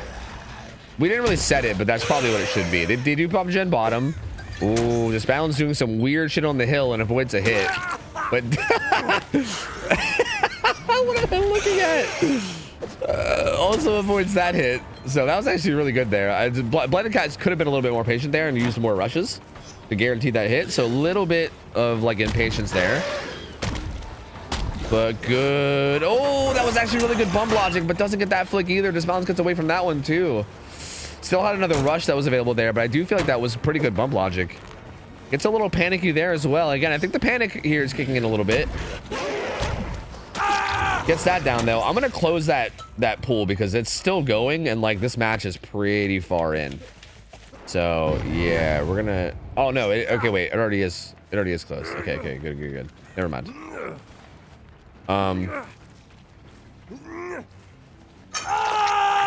There's the one to disbalance. That's only the second fresh though. Pop up to use on a gen. Probably this one. But again, this 4-gen topside is going to be the main thing here, right? Like they're going to have to try to find a way to get these topside gens done at some point. Like all those gens bottom side are going to matter significantly less than these ones up here. So like these are the main ones to keep an eye on in terms of progress, right? Like even if they get these 2 gens done bottom side right now, that's honestly like hardly progressing the game. Like it is, don't get me wrong, like those gens are important, but they're not like anywhere near as important towards the overall win as these ones down here. Jake looping around down here using some of these pallets. If they're going to be using these pallets, I'm hoping, ooh, 5 rushes without a hit though. That's actually huge. So now Blight just turns into an M1 killer for the next, like, I don't know, 10 seconds or so. Disaster is going to throw that pallet. Brutal Strength going to come in on that kick, and Disaster should get hit here. Whited Cat should have just ran him down. I think this is one of those situations where you should just run him down. I mean, I guess it's okay because he only used 2 rushes to get the hit. But I think the best play there is just to run him down, get a hit without using your power, and then follow up with your rushes to get the down before it gets anywhere. Because I think that's a reasonable thing you can do there. Like, I think you could have killed that survivor before he got to the other side of the map, you know? Ooh, Lemonade giving the juice, though. Whited Cat, again, putting together some good bump logic, but just unfortunately whiffing some of these flicks.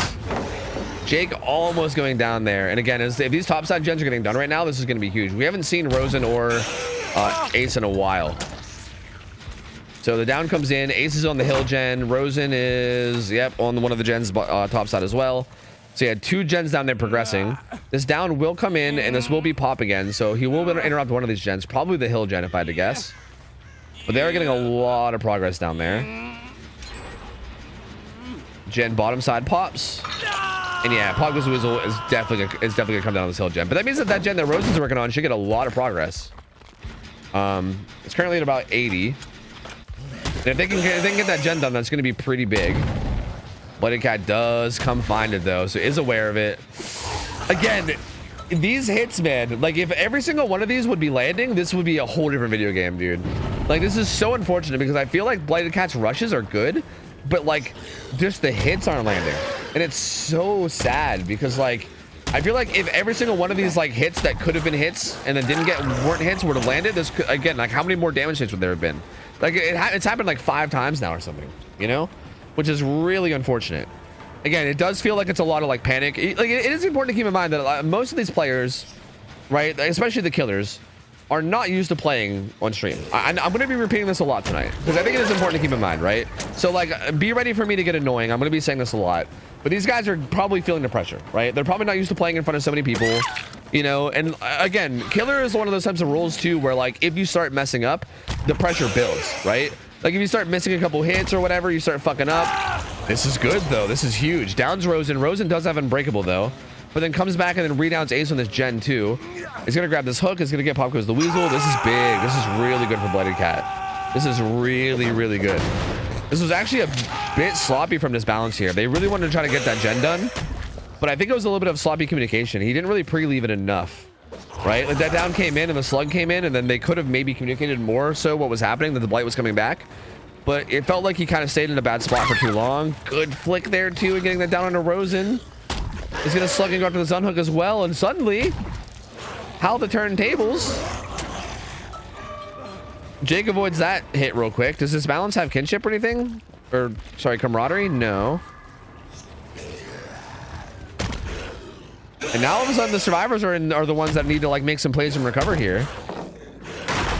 Pretty safe pally here. Going to buy them some time. The unhook comes in. Oh, nice. Giving him the old reach around. That's right. The old classic reach around. Gonna put down Rosen again real quick. Should be to get this tag as well on the Lemon. So good job. Lemon's gonna get hit and run down bottom side. Might go back for this hook on the Rosen. Are they gonna try to get it? Are they gonna try to quickly rush a gen? They're gonna heal up over here. Reset. Actually, Blighted Cat's gonna find them. Isn't gonna actually interrupt the reset. So this balance is back to full. He's death hook, so that's really important, right? The fact that he's death hook means that him being full health is very, very important. So Jake was willing to take that hit just for the sake of getting this balance back to full, which is definitely a smart play. Because at this point, you definitely just want to make sure he doesn't die. At least not anytime soon. Good dead hard there from Disaster as well. Buying him some more time, getting him out of there.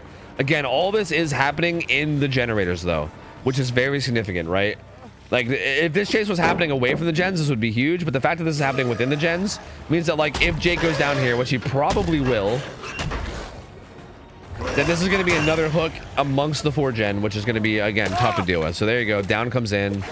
They're almost all back to full. And look at how much this gen's regressed. This gen was at like 90% at one point. Oh, it had so much progress at one point. It's regressed so much. Blighted Cat really has brought this back. Like, it was looking kind of grim for a little bit there, to be honest with you. Like, it looked like everything was coming out bad intentions and it was looking all in their favor. But Blighted Cat really managed to bring this back. Like that fast down on the Rosen on the side, and then whoa, that was awkward. Right this way, sir. Right this way. Well, yes, right this way, sir. Gentleman Blight. Why, yes, right this way, sir. And Disaster also death hook now, so Blighted Cat, I think, aware of that, and so is Ace. Both Ace and Jake are death hook. So if either one of those is like an okay chase target, pretty good chase to take. They do pop that gen deep in the top side though. So one of the 4 gens is broken. Now they just have one more they have to worry about. But Jake goes down in the vault, doesn't even get a chance to dead hard, and there you go. He's gonna be dead. Doesn't have DS. We know that. Blighted Cat doesn't. But yeah, no DS on a Disaster, and that's gonna be a kill. And once this turns into a 3v1, this becomes borderline impossible. This is gonna be really hard because he's gonna pop up for this gen. This is where it's like, yeah, I feel like if you get like a 3v1 scenario with Blight in like with a 3-gen, especially with like multiple people like having hook stages already, like being death hook, this is looking like probably 4K1. I mean, we'll see. Like, anything could happen. Deli is still in play for Rosen, and we did see earlier like Blighted Cat was like, I think Blighted Cat maybe has locked in a little bit, you know. I think has locked in a bit. Like earlier they were like whiffing some of their some of their flicks and kind of like missing out on like damage that was relatively free. But it feels like that kind of stopped happening. I think they maybe have kind of locked in and focused up. And as long as they don't do stuff like that, right? As long as there's no like major fuck ups from Blighted Cat, this should probably be a 4K1 here. Finds Ace. He takes his vault. Is going to take this chase around main. Has live. Good flick there, though. Does get that hit. These guys are resetting. No gen progress happening right now. And Ace is also death hook, which makes this pretty terrifying. Oh, yep. And there's the down. There you go. Ace is dead. And yeah, that's going to basically secure it. That's going to be a 4K1. That's going to be a 4K1 for sure. Blighted Cat coming through. This is honestly very impressive from Blighted Cat, considering how bad of a start it was too, right? Like, I feel like Blighted Cat maybe was a little bit nervous at the start, played a little bit sloppy, kind of had a lot of miss swings. I mean, just to be blunt, had a lot of miss swings, to be honest. Like a lot of miss swings. Like a lot of hits that should have happened that just didn't. It definitely seemed like they were playing a bit sloppy at first. And to be honest, I was a little bit worried that it might end up being a little Survivor favored, but managed to bring it back. Again, like one just quick moment where they kind of fucked up a little bit. Like Rosen got hit and then tried to like 360 and kind of got lost in the sauce and then went down, like got like double tapped basically instantly. And on top of that, this balance was a little bit out of position and was doing the mid-gen injured. And all it took was Blooded Cat getting that quick down, slugging it, getting the other quick down at main. Or sorry, near main, and then like that was enough to like kind of just catapult the game in Blight's favor. And I mean, on top of that, like I don't want to say it was just that, because after that, Bladed Cat has basically played very solidly from there too. But again, that was the major turning point, and then since then, Bladed Cat has just been doing everything they got to do, playing everything right. And yeah, you guys are right. It does seem drastically unlikely. Yeah, like I do think the chances of them getting a 4-out are definitely going down all the time. Yeah. With every single hook that happens, the chances of a 4-out are definitely getting reduced. Yeah. Especially with the survivors dying too, it's definitely making it much more unlikely. Rosen's still a complete fresh hook though. Might just stealth around for hatch at this point. It's like, what the fuck could you do? Whited Cat trying to trigger ultimate weapon, forgetting that it's a banned perk. Unfortunate. You hate to see it. I'm just trolling. I mean, like clearly they're waiting for hatch. I think Adam is probably gonna let go. Maybe. I don't know. We will see. Whited Cat actually heading down towards top side to see what's going on down here. It's like, wait, are they doing a gen? Is gonna use 4 rushes, then use the 5th to come back. Nobody actually hasn't let go yet. As a matter of fact, Camaraderie's procced. Are they gonna try to get a gen done? They actually procced Camaraderie. I wonder if Rosen's gonna run down here and try to get a gen done. They might. They are. Dude, it's actually at 50. Wait a minute. They legitimately could. Maybe. I mean, how long? No, it's already out. No, it's already out. He's got like 30 seconds left on hook. Probably less. Well, a third of a gen is 30 seconds. How long? Actually, I think he might get it, because when people die on hook, it takes like 7 seconds, right? Before hatch spawns. Like they have to go through the whole ass animation. Basically, if the Blight can kick hatch before this gen pops, then it doesn't count as the gen being done. But if the gen pops and then hatch gets kicked, oh dude, this is actually gonna be so close. Holy shit.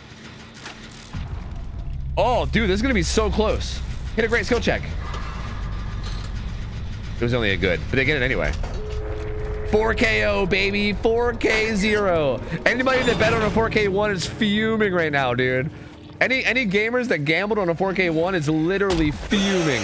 They're so mad. They're so mad.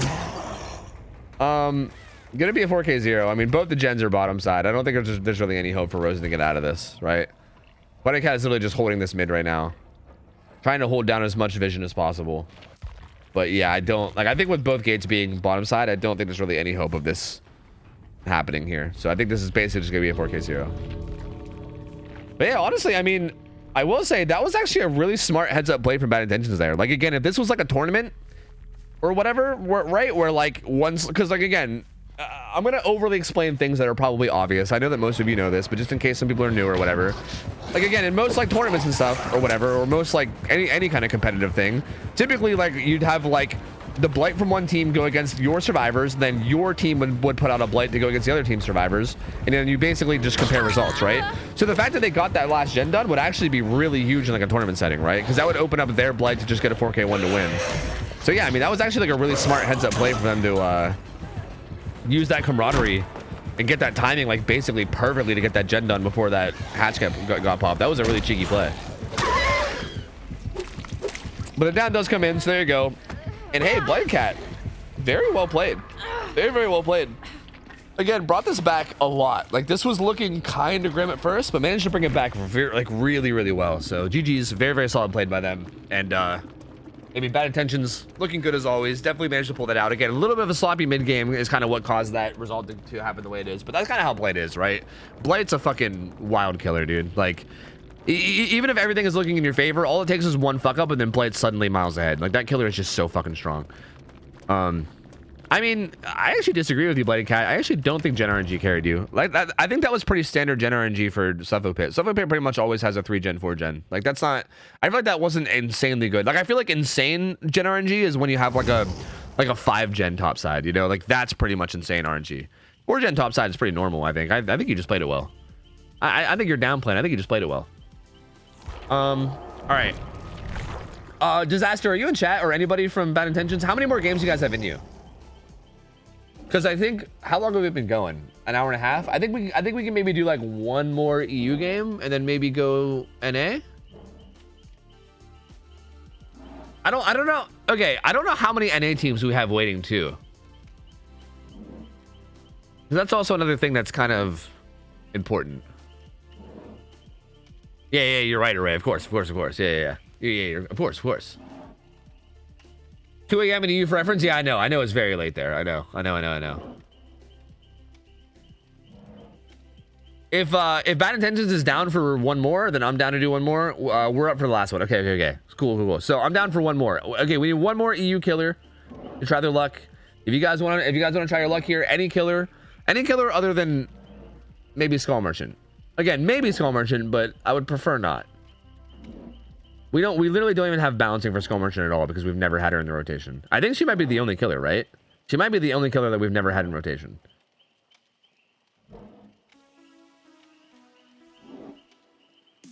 Crimson Fact, this is 37 months. Welcome back, gamer. Appreciate it, buddy. If you guys want to play, let me know. Let me know, like, what your hours are, the fact that you're EU. Let me know.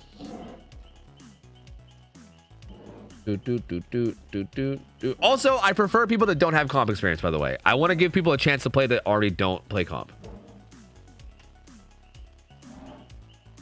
Her and Hag are the only two who've never had scrims. Oh, we've never had Hag? That's interesting. I thought we did. I thought we did have Hag and she just didn't get picked. Maybe I'm wrong. I mean, you around 930 hours playing Huntress and no comp experience. 930 is kind of low. Are you confident? Are you destroying your pub games? 8.2k hours, Mystical Merlin. Are you EU? Or are you just saying stuff to say stuff? Because I didn't see you actually say that you wanted to play.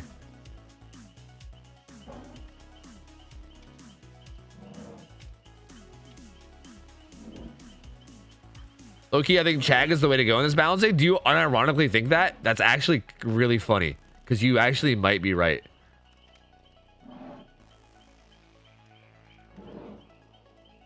Was born ready. Wait. You almost picked me last time. Wait, big man, sir. Who are you? Blight or Wesker? Give a shot. Are you EU? Confident ASF right here. Big man, sir. Yeah, I think I do remember almost giving you a chance before. Right? I think. Unless you're lying about that, which you might be.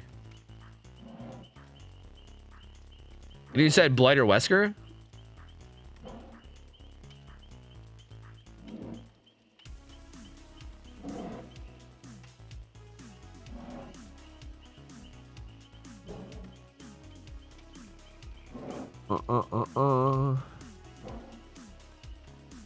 All right, sure, man. Sure.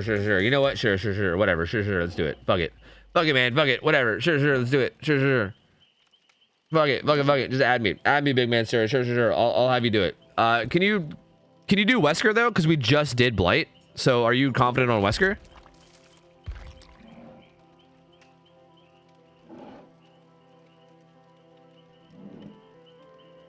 Here. Bam. The name is. Oh wait, you can't see it. There we go. Yeah, sorry if you guys are EU and you didn't get in. Just we like basically anytime that we do scuff scrims, we don't do scuff scrims every weekend, but like we do them every once in a while. Stop it! I'm trying to skip the song. We usually start out every scuff scrim with like a couple EU killers, so like it's hard because I gotta just pick people, and like people are always gonna be left out. But yeah.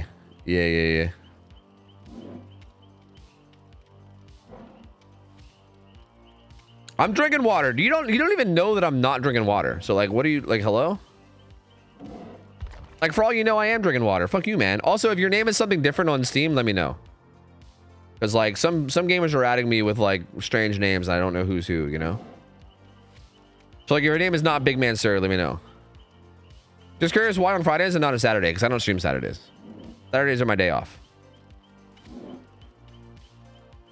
Do I have a chance with 900 hours though? Yeah, you know, I was honestly like, I was debating. Like, here's the thing. 900 hours is risky because, like, you know, like, if I'm just gonna be like real and honest with you, like 900 hours is risky because you definitely can be a beast, but you also, that's definitely like a low amount of hours. Like, I'm gonna be honest, it's definitely very low. Like, if I was a gambling man, I would bet that your average 900 hour gamer is probably not ready for the level of play of scrims. But that being said, not every 900 hour player is the same. There are definitely 900 hour players, or like players on that level that are very, very good and like shit on people, right? Again, I would say the biggest thing, there's no way for me to know this, right? There's no way for me to know this about any of you guys, but I would say from your own personal point of view, the biggest thing that's important is like if you're winning all of your pub games. Like, basically I don't want people to volunteer unless you're fitting that criteria. Like, you should only volunteer if you're kind of like winning all of your pub games and like shitting on people and like, because again, the whole point of comp really is like to get yourself some competition because of how shitty the matchmaking is, right? Like real matchmaking in DBD, like fucking pub game matchmaking of DBD is fucking god awful. Yo, big man sir, make a lobby and invite me, by the way, if you can. And yeah, so like ideally that's kind of who I prefer, is like the type of survivors. Like, for instance, if anybody is like the type of player where you play pubs and you are like still struggling, if anybody is still struggling in pubs, then I feel like you definitely need to just stay in pubs, you know what I mean?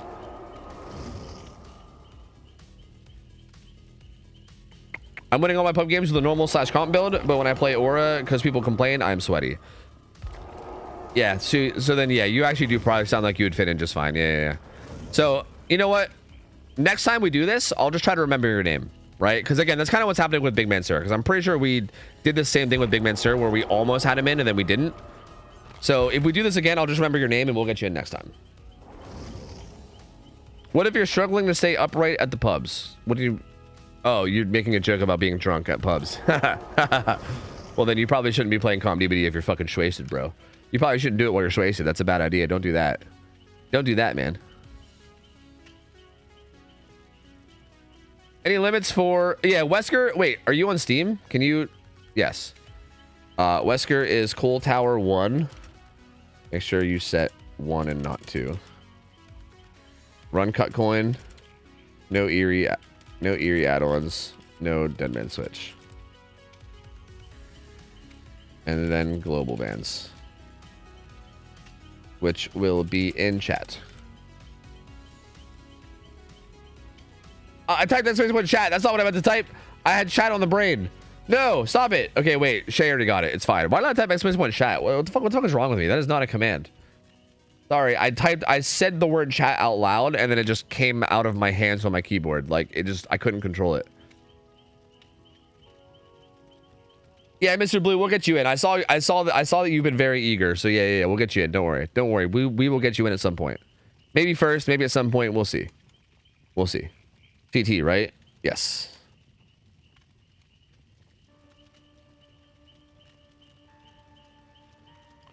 Why not just ban DMS at this point? Because it's still an interesting, cool perk that I feel like can be used. Like, I think allowing it on some killers is kind of nice because I don't think it's like super OP on some killers, and I think giving like build diversity is cool.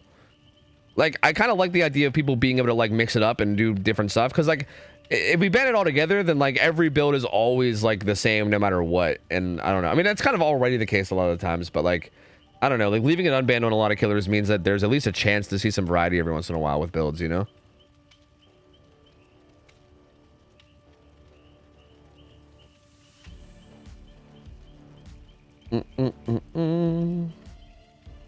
In practice, DMS is banned on any killer worth using it on? Kinda. I think we allow it on Huntress, which is actually really interesting because I would argue that it's actually worth using on Huntress. Maybe. Like, you could argue it's definitely worth using on Huntress. You could argue at least. But yeah, I'd say a lot of the killers that it's really good on, it's banned. Yeah, for sure. Why don't we just force one build only on every killer? Fuck variety. True. True, we'll just tell them exactly what perks to run. True. Fuck having choice. Fuck them. Fuck them, man. Fat, thanks for looking up Widow. What's up? Widow, welcome in, man. Infected Burrito, thanks for the 5 months, dude. This is how's my favorite hangman doing today. Have a good Thanksgiving. I don't know. Have you heard from them? I'm not sure. You'd have to ask them. I don't know who it is. Crimson Fact, thanks for the 37 months. Welcome back, dude. Appreciate it, buddy. Thank you, man. Appreciate you guys. Thank you for the support.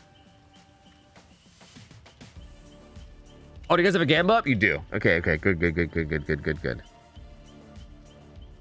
What if 95% of your experience is on killer and winning largely majority of games at 750 hours? Again, sure. Like, again, like the main criteria, and I'm just going to keep stressing this, is I just want to make sure that you guys are very confident, and I want to make sure that you guys are like, as long as you guys are dominating pub games, that's really all I care about, really, at the end of the day. Like, hours, I feel like, is honestly not even a great way to like, judge it, but it's at least something, right? Like, I feel like you get like a 300-hour player versus like a 4,000-hour player, and more than likely the 4,000-hour player is going to be a little bit better, right? WinCon. We haven't really been doing WinCon, but we could. Want to set WinCon? Maybe. We've been forgetting. We can just do 9 stages again. Fuck it.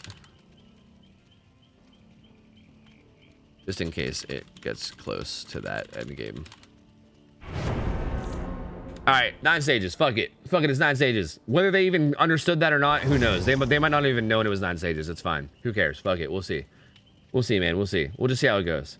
I mean, technically, we don't really need to. We could basically just pretend that this was the first match in like a best of 3 or whatever. Or sorry, like the first match in like a set of killer, and just see what result he gets. Like, we don't really need to set a win con. But I do think it's kind of nice to give them like a goal to work for, you know?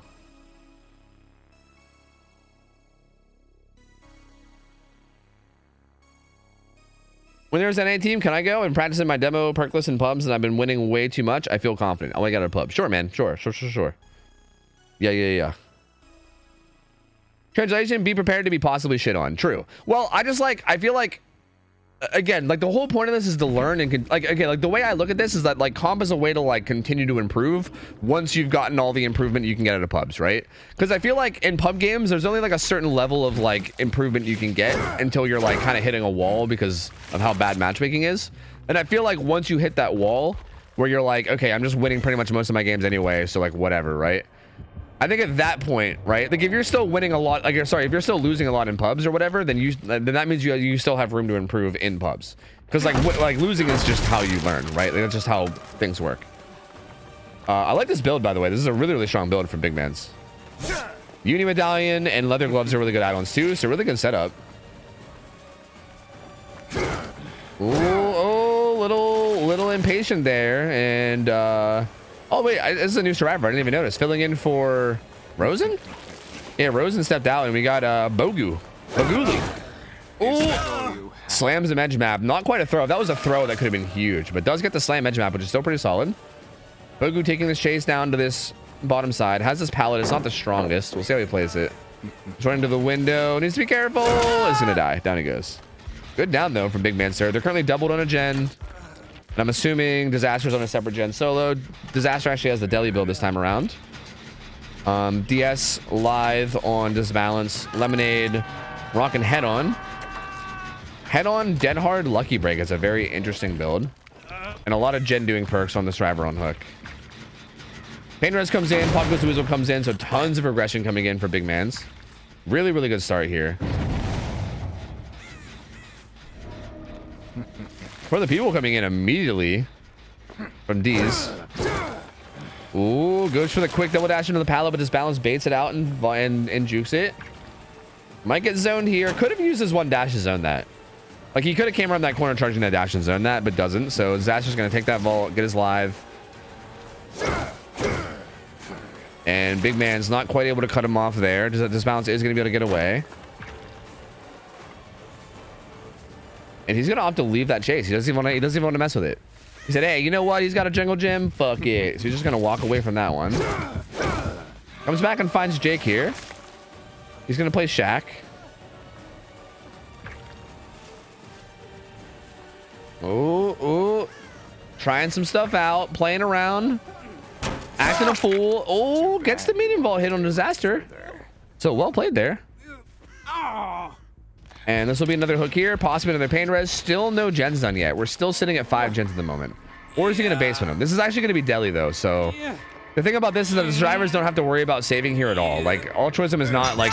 Normally, you have to send somebody to, like, get in position for the save and blah, blah, blah. Don't have to do any of that here. You don't have to worry about it. Like, you can just chill, sit there, do gens. You don't really have to worry about unhooking at all. So the pop kick's going to come in over here. They're probably going to wait to see how the killer plays it. Like, if the killer comes back and plays near the hook, then they might stall the deli out. Like, basically, killers can, like, do, like, obviously, like, they have a couple choices here, right? You can play close to the hook and try to, like, camp it a bit. In which case, by staying on hook, you're kind of, like, keeping them there. Here, I think you should just deli, though. Yeah, they get the stun and the deli at the same time, so there you go. Stun comes in, Disaster gets himself off hook. And Big Mans is coming back to hook, though. He is coming back to hook, though. Isn't actually going to commit to Jake. Checking around bottom side. A little confused on what he's looking for here. Like, he saw Jake deli, and then he saw him running towards top side. So I'm not really sure what he was looking for at bottom. If he, like, thought somebody unhooked or not. Maybe he didn't realize it was deli. I don't know. Gets a good little slam there onto his balance. He's going to be running away, but not going to commit to that one either, interestingly enough.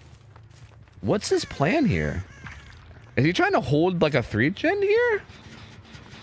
I don't like this play. I'm not really sure what he's doing. Like, that was a good hit onto him, and then instead of trying to follow it up with something, he just dropped backs and then dry kicks a gen? I don't really know how I feel. That was not...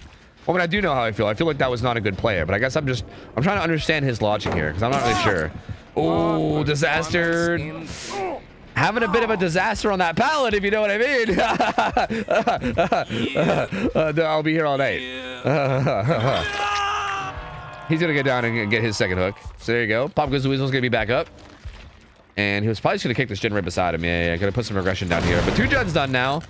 They got a gen done at main. And I think one of the other gens was done around mid-map. Or no, maybe it was the 11 gen. Right now, the only possible 3 gen is bottom side. There's like 3 gens bottom, and then there's a gen at 1 o'clock, and then a gen at like 3 o'clock, maybe? Possibly? Something like that? It's like 1, 3, and then like, I don't know, like 8, 6, 5 or something like that is like the gens at the moment. Something like that. I don't know. But like the only possible 3 gen is kind of, well, actually this gen can be tied into either or. Like that, like there's actually kind of a gen like right in the middle at like 3 that can kind of be tied into either 3 gens. So there is still potential here. Goes for a double dash on the Lemon. It doesn't land it. Lemon's going to throw that God pallet and get some distance away. Disaster is now death hook, so he needs to be a little careful. Like, they should definitely be trying to heal him up if possible. They're not. He is stealthing, which I guess is also fine. Disaster just needs to be really careful. With him being death hook, he needs to make sure he plays very safe and away from the killer and tries not to get spotted in any way. Oh, another unfortunate pallet throw. Throws it on the wrong side and gets a free hit. Well, Big Man gets a free hit. Ooh, tries to go for a quick flick there. I mean, I respect what he was going for. He was trying to bait him into sitting into that position, and he was trying to hurry up and double rush and get him before he could react. But unfortunately, his flick was a little bit off. It was just aimed a little bit too far to the right, so he couldn't quite get it. But I do like the attempt, at least. Good stun there from his balance. Big Man's not quite making it far enough for that first dash, unfortunately. And his balance doing a very good job in this chase. They managed to heal up Disaster. Lots of gen progress here. Find some scratch marks. It is Quinton. Again, I think Big Man would be doing a lot better if he was just a little bit more patient. Like, that first rush was perfect, and he did not have to rush that second one at all. Because that first rush, he got in the way, right? He basically claimed the pallet. Like, he rushed in front of him, and he was, like, in between the Striver and the pallet, and he was body blocking it. Like, he didn't need to worry about getting that second dash immediately. You know, like, he could have sat there for a second, taken his time, made sure he lined it up, right? Or even just let it go into cooldown. He didn't even have to dash at all, to be honest with you. Like, he literally could have just let his power go into cooldown and just, like, gotten him one hit, right? Like, the impatience there is hurting him a lot. Because that was a potential damage save that didn't come through, and he's going to get away with only an M1 after, like, a bit of a delay. Lemon gets a really good stun here. He fakes the pallet break. Gen number 4 kicks, though. Kicks? Pops, I mean, not kicks. Ooh, that was a spicy grab. What the fuck? He was around that corner, wasn't he? That was interesting. Gonna get a hit on the Lemon. He's gonna run to this maze tile. It's a smaller Wallow Jungle Gym, but the pallet's already been used, so... Is the pallet still there, though? I don't know if it's ever been kicked. Does get down though. So good down coming here on the lemon. But at this point though, like this has been a really big momentum shift, right? I would say like the early game here was actually very in the favor of Wesker. He got like 2 hooks at like 5 gens or something. Like he was getting a lot of pressure. Got like multiple pain reses. Was getting a lot of pressure down early game. Was honestly doing really well early, but I feel like this past like couple minutes has been very, very survivor favored. Like the chases have been not going in his favor at all. They've been doing a really good job of staying alive. He hasn't really been committing to people ever. He's been like hitting people and then just kind of dropping chase over and over again, which again is just kind of allowing them to leave and heal up and reset, which is also not very ideal. Oh, do a slide. Oh, he did a slide. He did a slide. He did it. He did the slide. It didn't actually get him a hit, but fancy. He put on his monocle for that one. And this fountain's going to be booking his way around main, so he should be fine. Lemonade's here. Needs to be a little careful.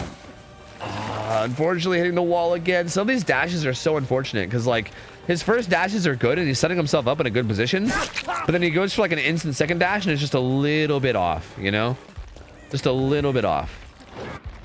Oh, sorry for swapping away from that. My bad. But it looks like Lemonade did get the sun onto that maze tile. They were currently doubled on this gen way bottom side. And are they just gonna commit to this? They are, and they don't get hit either. Oh no, gen gets done. This is actually a bad target. Big Man should find somebody else. Big Man should have immediately turned around once he realized this was Jake and go after somebody else. This is like the only person you don't want right now, basically, is Jake, because he is Death Hook and he's also Deli. You already know that Deli's out of play. Like he already used Deli, right? Deli is out of play and he's also Death Hook. So like really ideally you want, I think Ace is the person who hasn't been hooked. Yeah, you want Ace, but even Adam or Quentin would do because they're worth way more stages. But he's gonna get Jake, and again, this is like, that's kind of best case scenario for Bad Intentions. They're just gonna take the rest and get out, and it's gonna be 5 stages. 5 stages.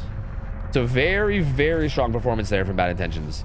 Again, very interesting because I feel like early game, Big Man's got out to a big lead. Like he got out to a really big lead early game. Got a lot of downs, got a lot of hits, got multiple hooks at 5 gens. Was procking pain.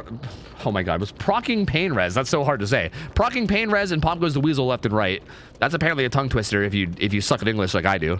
Procking pain res and pop goes weasel left and right. Getting hooks like crazy at 5 gens. Felt like he was off to a really, really good start, but again, it's a lot of that just comes from that like indecisiveness, like decision making, where like you're not sure whether you want to commit to this chase or that chase. Then like it felt like another one of those cases where like just a little bit too indecisive, like didn't commit to any chases, didn't actually get it down, kept dropping chase and like letting them reset, ended up going like a solid like couple minutes without really any major pressure, and then the survivors didn't manage to recover a lot, got a ton of gens done, got their Death Hook survivor away and healed up, and yeah, I mean from there it was just all Bad Intentions from there, and they just started playing chase as well. Again, another big thing to mention is that Big Man's, I think they need to be a little bit more patient with his dashes too. Like again, clearly a good Wesker player. I want to throw that out there. Clearly a good Wesker player. I mean, he was doing hugs on the car and shit. He was going for like really like, you know, sick flicks and shit. Like there was definitely some of the like some of the double dashes, if he landed them, would have been really nasty.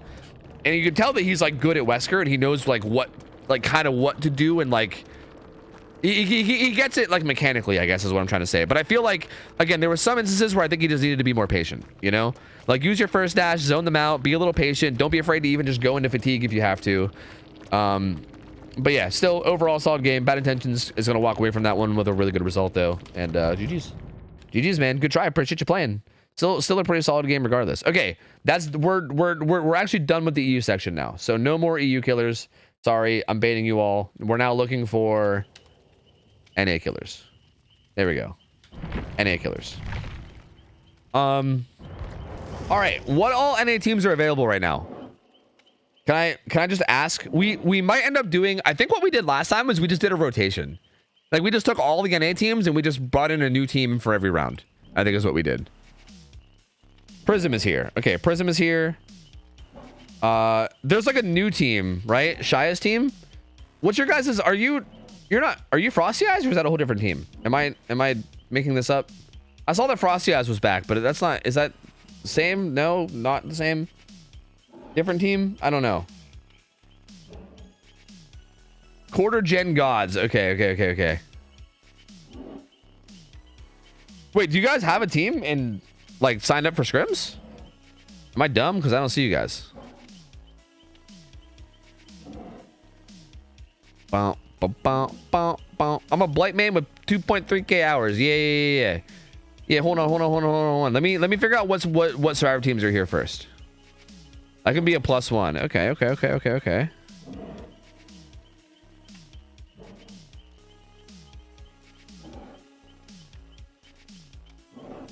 One of us is eating in Frosty Eyes. Okay. I just wasn't sure if Frosty Eyes was the team that Shia was talking about or not.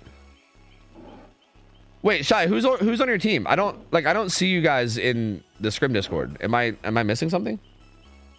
Planning to sign up in a few days. Oh, so you're not actually even signed up yet, but you're like gonna sign up. Okay, that's interesting, because that would be like your guys. That would kind of be like you guys. That would almost be a showcase of like a newer survivor team and a newer killer team, right? Well, I don't know who's on your team, so I don't know like how much experience you guys have. Like, is it people that have played in scrims before, or?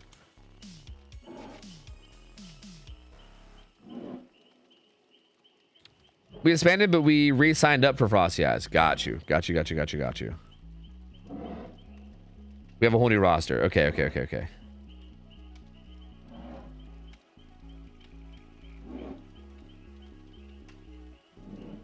Play Babu. Okay. Sure, man. Sure, man. Thanks. All right. You know what? If Team Prism is ready, let's just get you guys in for the first game. So Prism, I'm just gonna say you guys are up for the first game. Okay, I'll just say that we'll just get the first game going, and as the first game's going, I'll try to figure out what all teams are around, and then we'll try to maybe get like a rotation of teams going. I mean, okay, dude, Mr. Blue has been asking for like fucking hours, man. So let's just get Blue in. I think they're a Blight player. Prism, you guys cool with playing Blight? You cool with this? You guys down? You guys down with this? We down? Okay, sick. All right. Yeah, send me an ad, and then we can get a lobby going. And yeah. Mr. Blue, go ahead and add me. Yeah. It's right there. You can just search OhTofu Scrims or OhTofu Scrims #9374. I actually got to play some ads. I'm gonna play some ads real quick, but go ahead and invite me, and I'll just talk to you in game if you're getting hit by ads. So yeah, we can communicate in game. Just add me and make a lobby and invite me. So yeah. But I gotta get some ads out of the way. Chads are around and vibing. Okay, so Chads are around too. Okay. If any of the survivor teams that are around today are not going to be around, and Rats are around too. Oh, okay. Rats too. Okay. If any of the teams that are around are not going to be around for the whole night, please let me know, because I think that's an important thing to keep in mind too. Like if one of you guys has to like go soon or something. All right, you know what? Let's make this make this super scuffed. Survivor teams that are around. Prism. Oops. Rats. Chads. The new team that Shia is on. Killers that are gonna play. Mr. Blue. You know, and we'll just go from there. You know what I mean? We'll figure it out. Corner gen gods. Okay, there we go.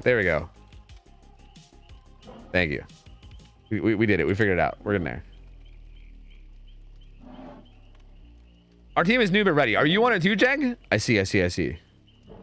Frosty Eyes is around too. Okay. Whoops.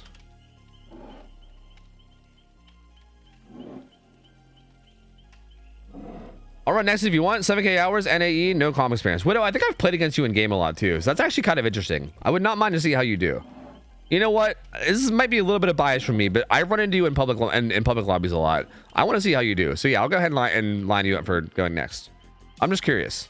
I'm actually just very curious. A little bit of bias here because I've run into you a ton in public games, but you know, I'm just gonna, you know what? It's my stream. I'm just going to be a little bit biased. Fuck you guys. I'm here and I'm queer. Should we all get used to it? Thank you again, Tofu. I'm so happy I got this opportunity to say, sorry, I'm so happy I got this opportunity and I can say I could see my mistakes the second it ended. Yeah, that's how it always goes, dude. Trust me. I played a bunch of scrims on Wednesday. And yeah, dude, trust me, I know that's exactly how it goes. Like in the middle of the game, you like can see your mistakes, right? Like you don't even have to wait for the game to be over. Like mid game, you can see the mistakes that you're making. You know what I mean? So yeah, trust me, I totally get it. Happens. But again, the whole thing is supposed to be, is meant to be like a learning experience. It's meant to just be like a a thing you know do to vibe and chill and learn. And again, as long as if you're the type of player where you're dominating pubs, this is the best way to learn, you know. As a player at a respectably high MMR, this game is hard to watch. Literally cringing at some of these mistakes. If you actually want to learn DVD, PM me. I have 300 hours and I also do coaching. No one actually said that, right? Is that like a copy pasta that you brought from like someone else? Like, did this happen somewhere else and you just are bringing this in from somewhere else? No one said that in this chat, right? Right? I'm assuming that's just like a copy pasta that like, I don't know. I'm assuming that, dude, I swear, like, people from like the comp scene have like 50 different copy pastas of people saying dumb shit like that. So like, you know. Okay, I just want to make sure someone in here didn't say that, because I was going to say let's all point and laugh at him, but unfortunately it didn't. So we can't bully people. Damn. Damn. Unfortunate. You hate to see it. Brother, I had you when I was on Wesker and you were playing with one hand clicking at me all game. Wait, really? I actually don't even remember that. Like back when I was still in my sling? That's kind of funny if so. Yo, obviously here, thanks for the 16 months. Welcome back. Lily the Kitty, thanks for the 2 months. Thanks, yo, Fat, thanks for coming up. Widow with a sub. And I think I got everybody else. Motherfucking Tyro. Oh, yeah, I'm bringing Tyro. Yo, get smoked. Thanks for the 2 months. Welcome back, dude. Appreciate it, man. Thank you, buddy. Oh, here comes all the copy pastas. Yep, here they come. Yep. Is there any restrictions on killer add-ons? It depends on the killer. It depends on the killer. Mr. Blue, you're not... You probably can't see this, right? Mr. Blue, can you see/type here? I might have to talk to him in Twitch chat. Lopes, what up, gamer? How's it going? Good to see you, man. No, okay. So in terms of bans, I don't know if you're aware of bans, but you might have seen earlier. These are the global bans, right? On the killer side, those are global bans. You also cannot run pain res / okay, you know. Okay, that's fine. All right, I think you get it. I think you saw it earlier. Just make sure that you burn Suffo, or sorry, make sure you set the map to Suffo Pit 1. Make sure it's Suffo Pit 1 and not Suffo Pit 2. A lot of people make that mistake, so I just want to make sure. Suffo Pit 1, and then make sure you burn a cut coin. Those are the important things. So beyond that, you should know the bans and everything, and you should be good.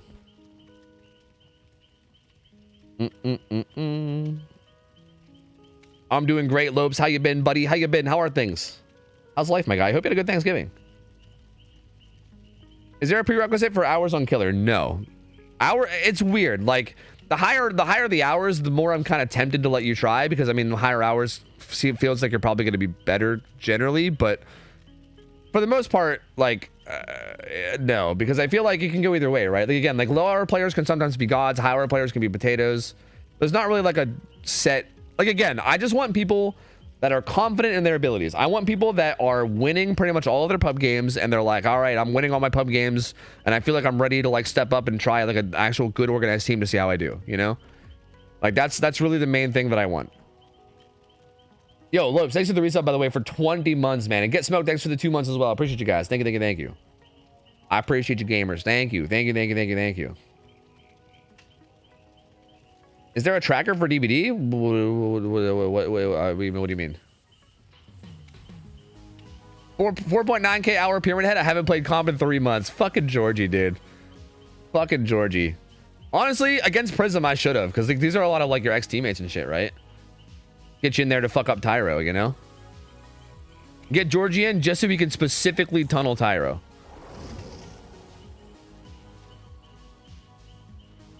I made Friday Killers, 1,000 hours. I want to get good at it, so I want to learn competitive play. May I go?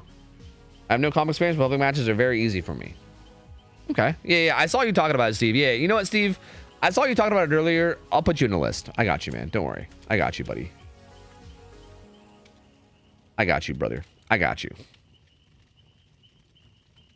Georgie smells. Damn dog. Toxic. Wait, do we have a prediction? I think we do. Yeah, we do. Sick. Hell yeah. Good. What if I'm really bad at killing the cute survivors, but everyone else dies? Then it sounds like you're a dirty, filthy fucking weeb, and honestly, I think I should just ban you from the stream. Because, like, that's disgusting. I kind of wanted to puke in my mouth even reading that out loud. Like, what the fuck is wrong with you? Shut up, Brownie. Shut up. Fuck you.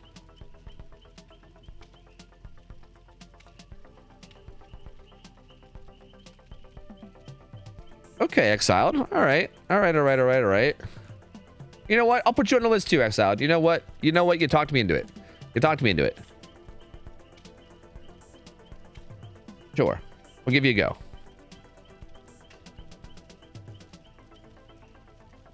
Motherfucking Tyro. That's right. I'm bringing Tyro. What kind of cup are you using for your gamer subs? I'm actually not drinking gamer subs right now.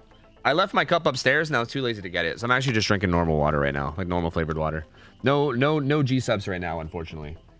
I haven't even finished my coffee yet, actually. I've been not drinking at all. Do you think I would fare well? I have 800 to 1,000 hours. Again, hours doesn't really tell me anything. It boils down to like, are you dominating your pub games? Like when you queue up for pub games, are you winning like 95% of your games? If so, you might be ready to give this a try. If you're not, like if you're still struggling in like a lot of your pub games, even if you have like a 70% win rate in pub games, you're probably still not ready, right? Like if you're losing like a third of the time ish, then that means you still have a lot to learn. Like I feel like there's like a certain skill level in public match and like public matchmaking that isn't like super high on average. And I feel like someone who's ready for comp should be winning pretty much all their pub games. Like, unless, like, I don't know, unless you get, like, a horrible map set up with, like, really strong survivors, you know, or so, I don't know, like, you should be, like destroying most of your pubs. Like, if you're doing that, then you're probably ready. To at least give it a try. I dominate my teammates in pub games. Is that like a... Are you making, like, a BDSM joke? I don't even know what you mean by that. But that's weird. Don't do that. Stop that. Stop that. Now, do you want to have comp experience or new players only? I'd prefer if it was new players. I would prefer, yeah. Because the idea behind this, like the main thing I'm trying to accomplish with this is like, if a killer is like, again, like this is kind of a position that I was in at one point where like, if a killer player is like really good and they're like winning most of their pub games, but they're like really wanting to like take it to the next level and try their hand at like something harder and they want to get the challenge. And also if they maybe just want to get introduced to comp, then they can kind of have this is like a way to do it, right? Like I feel like if you're already scrimming and you're already kind of like amongst the comp scene, then you're already in it, right? Like you don't like need this as a way to like get your foot in the door. This is kind of like a foot in the door for people is what I'm trying to do, you know? Like people that are interested in taking a look at it, seeing how they fare at it. Maybe again, if you perform well, like a lot of times, like the people that perform well in these scuff scrims will get like scouted by teams from my scrim nights, right? Like a lot of people have gotten picked up and gotten like put on teams and now they're like scrimming all the time, right? And they're probably like rapidly improving and you know they're like getting to be a part of like at least this like grassroots comp scene, which is pretty sick. Mr. Blue pre-100 blight, let's go. All right, Dead Hard DS on key. Autumn running a bunch of gen perks but with botany. Deli Unbreakable on Tyro with the old borrowed time. A bunch of healing perks here. Well, not really a bunch of healing perks, just renewal and watermelon. Bit of a mixed bag. Build looking really good. Not a Shadowboard gamer. Sorry, Bloody Cat. So a little bit stronger than Bloody Cat's build earlier, because not a crack addict is not running Shadowborn, and instead has the same build but with eruption. So just good overall build. Typically, okay, good little attempt at a hug tech there, but I feel like this was one of those scenarios where like, you could have maybe justified just like going into cooldown, but either way, goes for 5 rushes, doesn't get it. Watermelon gonna be taking this chase. Has his 4 lane, throws the pallet. Brutal Strength gonna kick that faster while the rushes come up. Good window though. Very good setup here. Misses the collision. Yeah, this is pretty much like the best build you could run in this scenario. Maybe like Brutal Strength is like the interchangeable perk, but like I feel like Corrupt Pop Eruption is like pretty like staple. And then Brutal's good, but you could also maybe replace it with like Spies, maybe Barbecue and Chili. There's a couple options there that for you to run, but this is like pretty much the like ideal build. So he's already got that right for sure. Find some scratch marks here. It's Ada.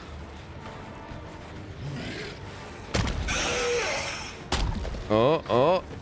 Ooh, goes for a flick down on a Tyro, but he calls it out, gets the stun. Still avoiding damage so far. Really good start from Prism so far. Mr. Blue not able to get that collision, unfortunately. That's going to slow this down a little bit more too. Has to wait for that charge to come back. It's back. Gonna try to piece together some bump logic here. Did Tyro vault that again? He did. Can't quite piece together the bump logic. Uses all 5 rushes with no hit. That's very unfortunate. Those tiles, man, they can be hard to play sometimes. Like I'm telling you, especially against survivors that are like positioning really well. Like, I feel like good blight players make that shit look so easy, but I feel like when you're in the scenario, man, like, it can be a lot harder than it looks. Ooh, going for some really aggressive hug techs here. And doesn't quite get it. Another 5 rushes used with no hit. Becomes an M1 killer again. It's got the forceless pallet throw. And kick it with brutal strength. This is where brutal can be really strong, though. He kicks it with brutal, gets his charges back while he's kicking it. They get less distance. That was really good patience to not go for that initial flick and then wait. But then he still ends up whiffing it, which is really unfortunate. Again, it's probably nerves. He was talking about how he was nervous going into this. So that felt like a nerves thing. This kind of all feels like it's a nerves thing, to be honest with you. Like, this gamer's a P100 Blight. I feel like he knows how to get hits like this. I feel like he's just is maybe in his head because of nerves. And what sucks about that is that, like, the more you fuck up, the more your nerves start to take over. So I feel like every time he misses, I feel like every single time he misses a hit like this, he's probably getting more and more nervous. You know what I mean? He's probably like, fuck, shit, I'm fucking up, right? That's like a thing that happens, dude. Like, so it sucks to see. Hopefully he can start landing some hits soon and maybe like kind of regather himself. Gonna go into fatigue. He did body block that though, which is smart. He's gonna get an opening hit there on the Ada, and this is a pretty good spot. This pallet's used. There's only an LT wall here, so she should be dying. Good down. There you go. Down goes Ada. Gonna grab this hook, but this is the first hook. One gen's done. Another gen is a lot of progress. Tyro went for a pretty funky angle that he didn't get. There's currently a 3 gen on both sides. Like, there's a perfect like split of 3 top and 3 bottom. I don't want to switch back to the killer yet because I don't want to bug him out. So just give me a second. All right. Hook come fucking. Why'd I even say it if I was gonna do it? Like, why did I say it and then do it? What is wrong with me? What is actually wrong with me? But he's here at this gen. He's probably gonna unbug himself because he's gonna kick that, right? Okay, yeah. He unbugs when he kicks things, so it's fine. Anyway, he runs over to that gen that Meg was doing and he kicks it with pop and eruption. Follows up with a hit there on the key. Does key have? He has DS, right? Oh, DS dead hard. Resilience. I'm gonna hop in a locker. Gonna try to force DS here. What's funny is that if Mr. Blue just lets him bleed out in the locker, he can then slug him. Like, if he really wanted to not get DS'd, he could hypothetically, like, that's not technically forcing it. Technically. I mean, it kind of is, but not technically, really. I mean, I don't know if that's actually worth it to do. It's probably not, considering your blight, but, like, it's a funny idea to think about. Good dead hard there from Key. Getting him a little bit more distance away. Ooh, trying to put together this bump logic. Unfortunately, wasted 1 bump, accidentally colliding. And is he still going to opt to go for this tunnel out? Looks like he's not. The only 3 gen now is top side, and this gen at the hill, he knows that this gen to the hill had a bunch of progress. Interrupts Meg, stops her from getting it done. Might want to kick it for eruption. Oh, the gen at main's pretty much done too, though. So yeah, he's going to be in for a bad time once he sees this gen pop. Yep, that gen's done. That's pretty unfortunate. So really good gen split now. Prism in a very good position now. Has 2 gens top, 2 gens bottom. No real good 3 gen to be found on either side. Tyro using the locker to avoid damage. Is going to take a hit afterwards, though. Has this filler pallet over here in the corner. Mr. Blue just going to wisely kick it. Has his rushes, so should be able to follow up and get it down. There you go.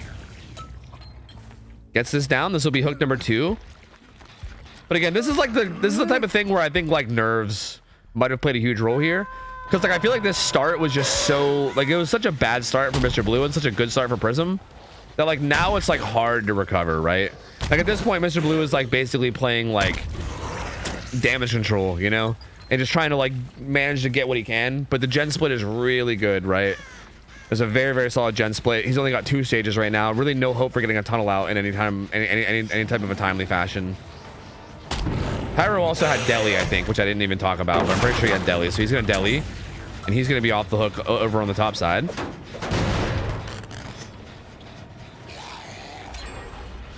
Another gen top side pops. That's the one at the hill.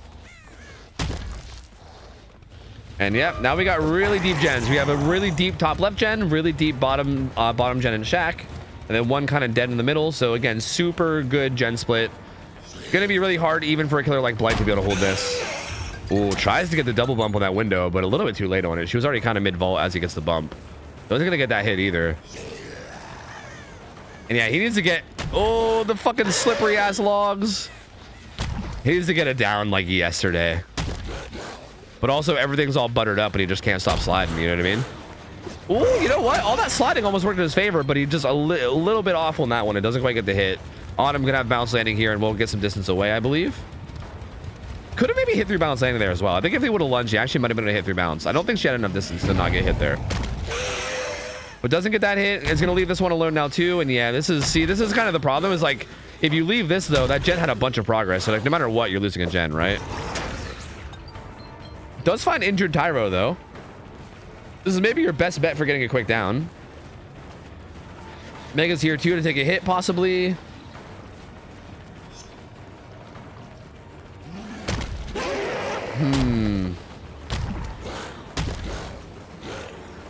Yeah, Mega's gonna take that hit. That's gonna keep Tyro alive for a little bit longer. 5 rushes used for that. Shaq gen's at about 95, so it should be done any second now.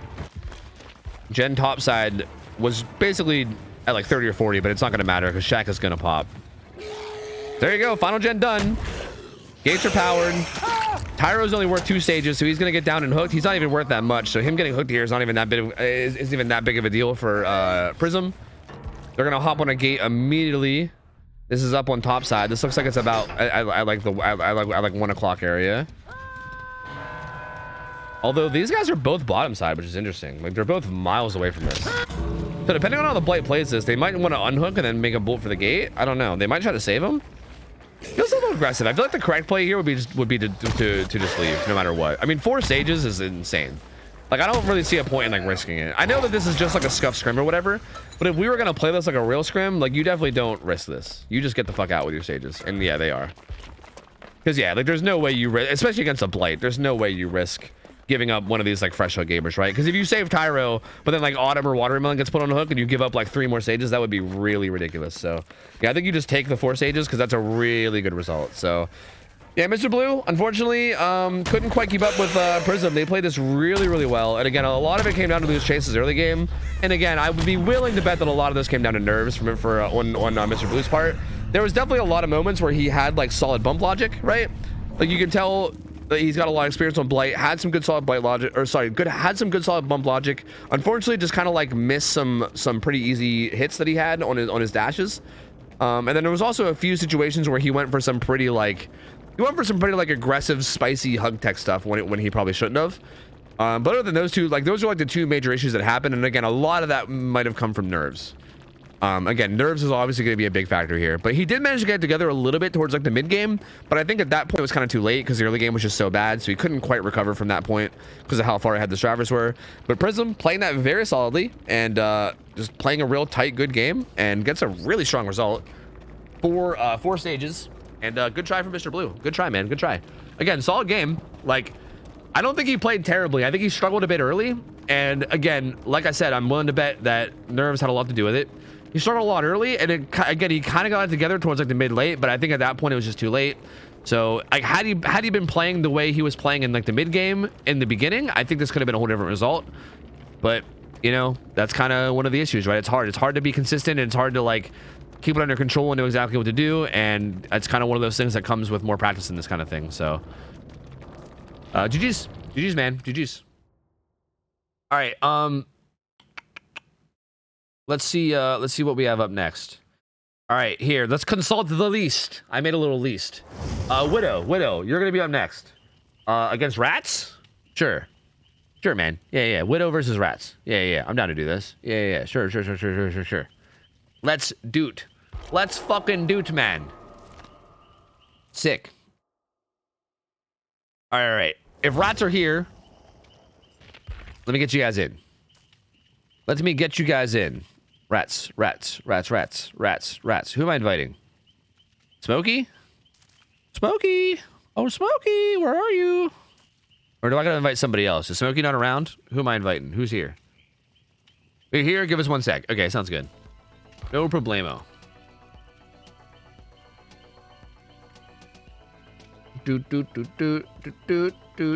Oh, yo, I'm gonna glue. Thanks for the 9 months. Welcome back, man. The Pigu Uwu, thanks for the raid. Appreciate you, gamer. Hope you had a good stream. Appreciate you. Appreciate you, bud. Thank you. Hey, dude, thoughts on the Meg? I hated it, and I hate you too. Fuck you and your Meg. But also, you played really well, so I guess good job. But also, fuck you and your Meg, you fucker. Like as in old school Frosty? No. Frosty Eyes is the name of the team, Cypher. We've not seen Frosty in forever. As a matter of fact, sometimes I run into people named Frosty and I'm like, are you Frosty? And then they have no idea what I'm talking about. And I'm like, oh, never mind. You're probably not Frosty. Yeah, I don't think anyone's seen or heard from Frosty in forever. So I don't know.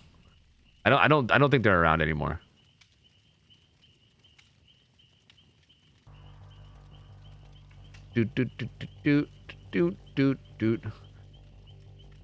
Zombie, we currently have a list of like 3 people, so at least to them, at least. Should I play artist? Yeah, you've been asking me, Levados Grande. Yo, sell it to me. What's your hours? How are your pub games going? Sell it to me. I saw you've been asking. Oh, Zath too. I saw you've been saying it too. Wait, hold on. So I got 2.k hours, but I've been playing pretty much since launch. I don't tend to really sweat since I mostly play for fun, but I did tend to perform pretty well until the recent MMR bump. I want to try my hand at the hit new killer trapper from Behavior's interactive hit game Dead by Daylight. What a pitch. What a pitch, man. What a pitch.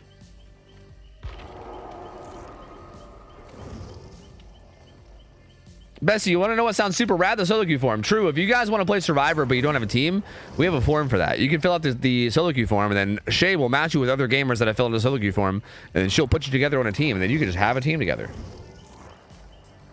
Zath, I think I might get you in just because I'm biased, and you've been you've been here forever, and I love you because you've been like a regular in my stream for like fucking 7 years now or some shit.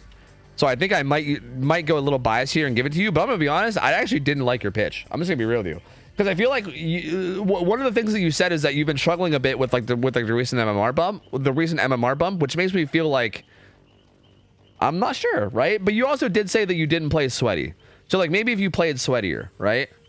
And also you're playing Trapper, right? Like I think you're talking about Trapper in pubs, right? So maybe it's not as bad as I think, because if you're playing Trapper and you're not sweating in pubs, then like of course you're gonna struggle. So you know what? And the more I'm thinking about it, the more I'm like, you know what? Maybe it is fine. Because yeah, like I think a politely played Trapper in pubs is probably gonna do terribly, no matter what, right? So yeah, that kind of makes sense. You know what? That makes sense. You know what? Yeah. You know what? And regardless, I just kind of like you, Zath. So I'm gonna put you in. All right, I got you on the list. All right, I got you.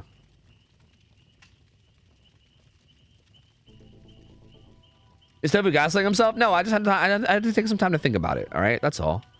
That's all. I just had to take some time to think about it. I'm trying to get waifus together. Yeah. Let me know. Widow, do you wait? You can't talk. Are you on? Do you need the rules? Here, these are the banned perks. Wait, what killer are you playing? Is Killer Blight? Wait, yeah. Wait, what killer are you playing? Are you playing Blight? I think after this game, I think I'm gonna say no more Blights.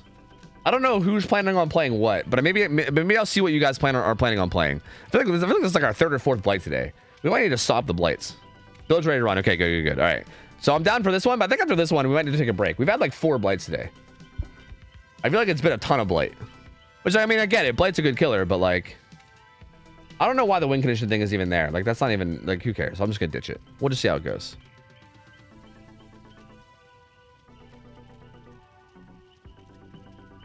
Bum, bum, bum, bum, bum, bum, bum, bum, bum, bum.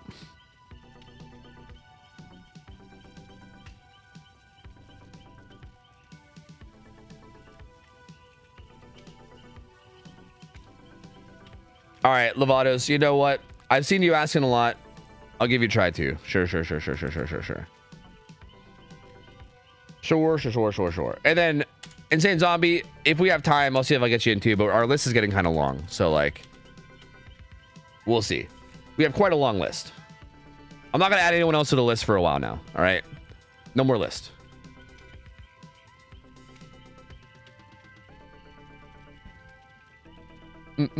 Actually, can you guys tell me what killers you're playing? Okay, so Levados is playing Artist. I'm guessing Zath is playing Trapper. Steve, if you're here, Steve DBD, let me know what you're playing. And Exiled, can you let me know what you're playing too? I'm curious. I'm just gonna write it down here because that way we can see and I can kind of know what to prepare for.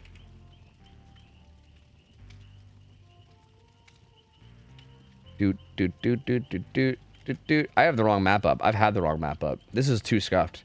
This is too scuffed that I can't keep up with it. It's so scuffed that I'm getting scuffed myself. I'm getting more scuffed than usual.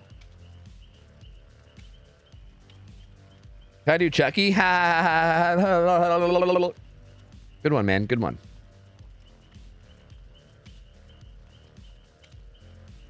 Why don't you add me, Tofu? Did you send me an ad? I can't tell if you've just been trolling this whole time or not. I think you're just trolling. Fuck off. Get out of here. Fuck you. Fuck you. Stop trolling me. Fuck you.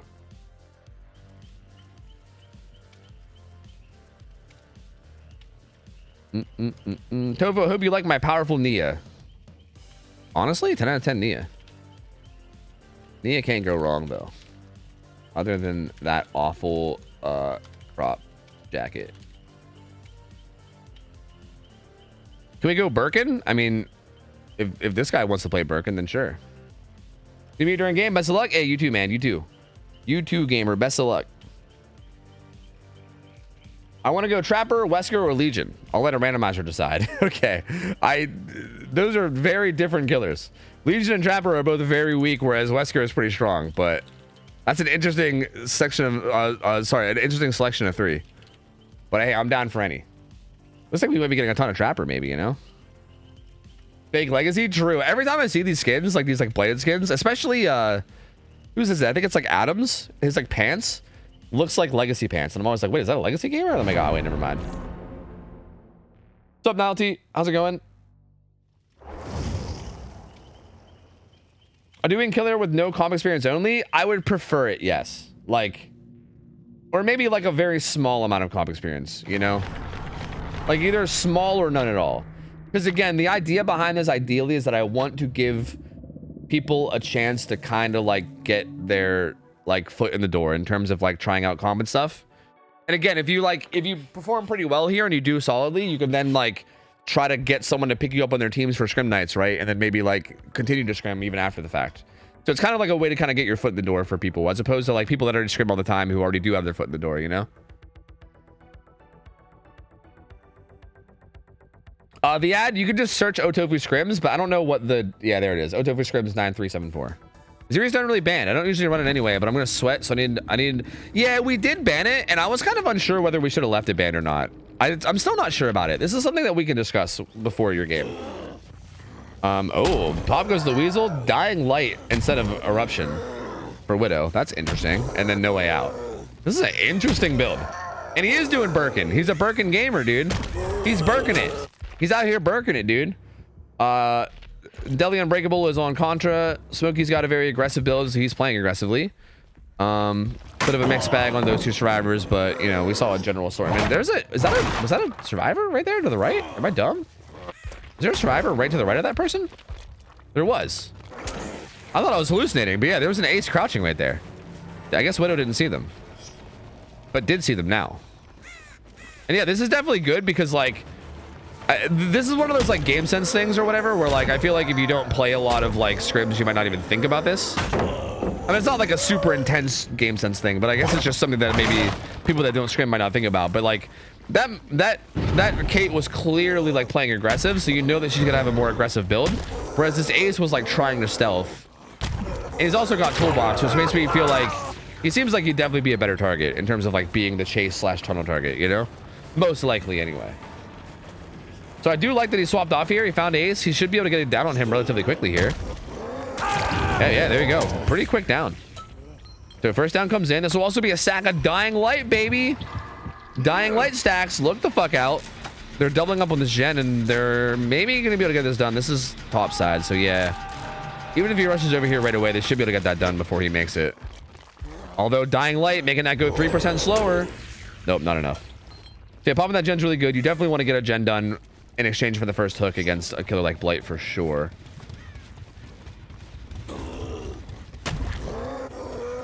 Oh, looking around, see what he can find. There's still kind of 3 gens up here topside. Although the 3 gen topside is not really as tight anymore. It's kind of like a really wide 3 gen. Then bottom side, there's a pretty solid 3 gen down here too. So they managed to break one of the middle gens, and that's a pretty good start towards the overall gen macro. The unhook comes in, and Widow decides to come back. Finds Michaela here.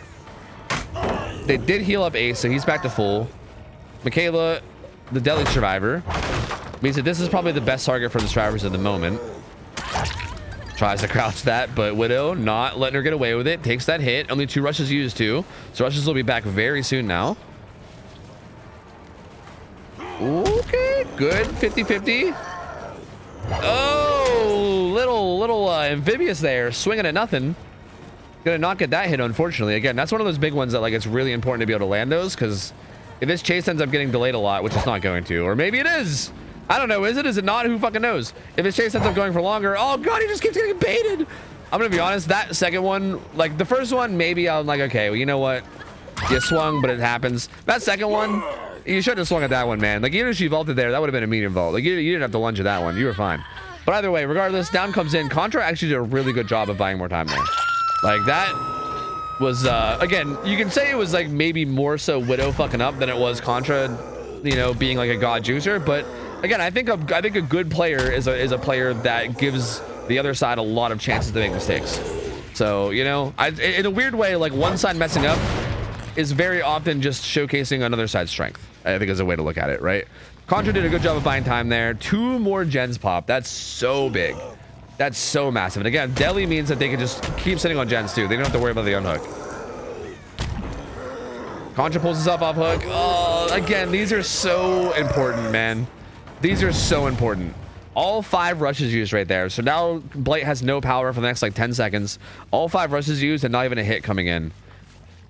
And again, really unfortunate because it should have been a hit, right?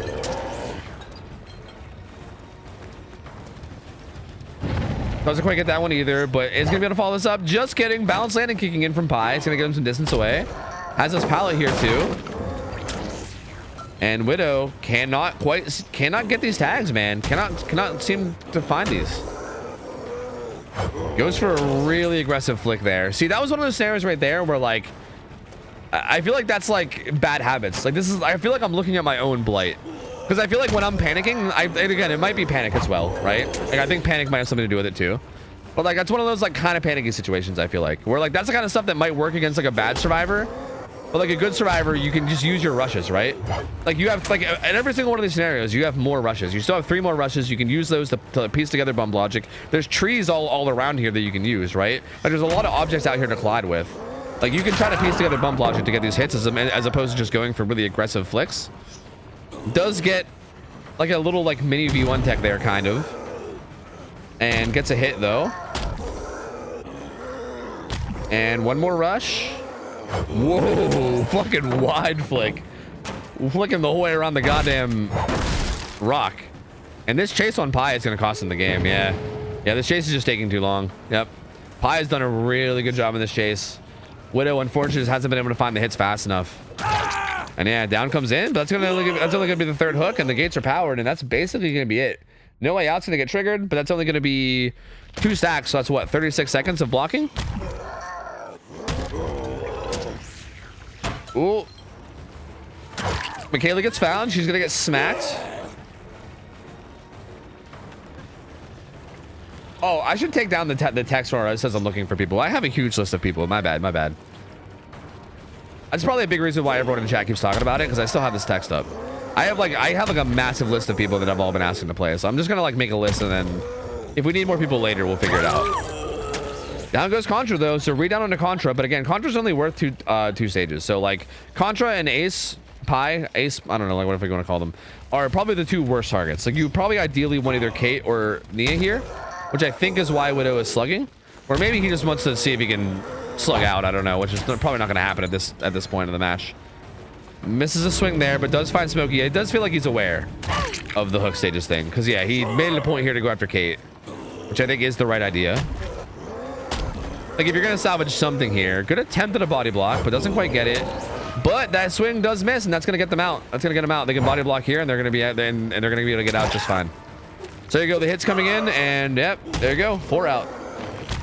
So I mean, to be fair, this was actually gonna be a 4 stage if he would have just hooked Ace, but he wanted to get a little bit more, so he kind of agreed to try to get the 5 stage, but ends up not getting it, and then only gets 2. But yeah, another game very similar to the last Blight game we saw, where again, like just going for kind of aggressive flicks, going for stuff that just wasn't quite working, and Again, it's so funny because I literally feel like I see my own blight in these blight players. You know what I mean? Like, I feel like there's so many like habits that you get into doing because there's so many things that like work against people that aren't like actively scrimming blights. Where like when you try to like pull that into this kind of environment, it's very fucking difficult, man. Like people that like scrim blight often and really know what they're doing, it's tough, man. It's fucking tough. It can be really, really hard. And I think nerves probably played a big role too, because again, there was a lot of times where there was like kind of like Pi said, there was a lot of time where there was good bump logic, but then like the swing just didn't quite hit, right? So yeah, I mean, it happens, but good try from Widow. Again, you can tell that there is a lot of good blight skill there, just maybe needs a little bit more refined. Again, like practice in this kind of way would probably do it. But good showing from Widow. Very, very good showing from Rats. Then they managed to put out a really good result, and there you go. There you go. GG's. GG's, man. GG's. My worst fear habit, I got nervous and made so many mistakes that I embarrassed myself. Yeah, I mean, that's kind of natural, man. I mean, again, it's kind of natural. I think that kind of stuff happens a lot. Like, you just get nervous, you start fucking up. When you start fucking up, you start to get more and more nervous, you know what I mean? Like, it's one of those snowball effects where, like, you're nervous, so you start to play badly, and then as you're making mistakes, you're like, oh god, I'm fucking up, I'm playing badly, and then your nerves get to you even more. It's really easy to snowball. Like, it's really, really easy to, like, snowball your like, mental way out of control, you know? How much takes a gen to be done? It takes 90 seconds. 90 seconds. All right, up next is Steve DBD TTV. You gotta send me an ad, unless maybe you already did. I don't know. If your name is something else, let me know. But you gotta send me an ad. I'm gonna go ahead and deny all the ones I currently have, because I have like 5 that have just been sitting there for a long time. I should have accepted at least one of those, because I think at least one of those was fucked from like a new team. God damn it. I probably should have accepted some of those. I kind of assumed that they're all people, like random people adding me, but under 5 games, you realize everyone's nervous and get a mental edge by realizing this and stop being nervous. Exactly. You're like, don't worry, everyone's nervous. It's fine. I'm nervous, but so are they. It's cool. I also think that, like, I think being nervous for any kind of a game like that, like, I think a lot of people get like ranked anxiety for games like League of Legends or, you know, Overwatch or whatever, like, or like Valorant or whatever. Like, if you're playing any game and you like kind of sometimes get nervous. Oh wait, what killer are you playing? What killer? I forgot. He said he was gonna like roll a fucking randomizer or something for this.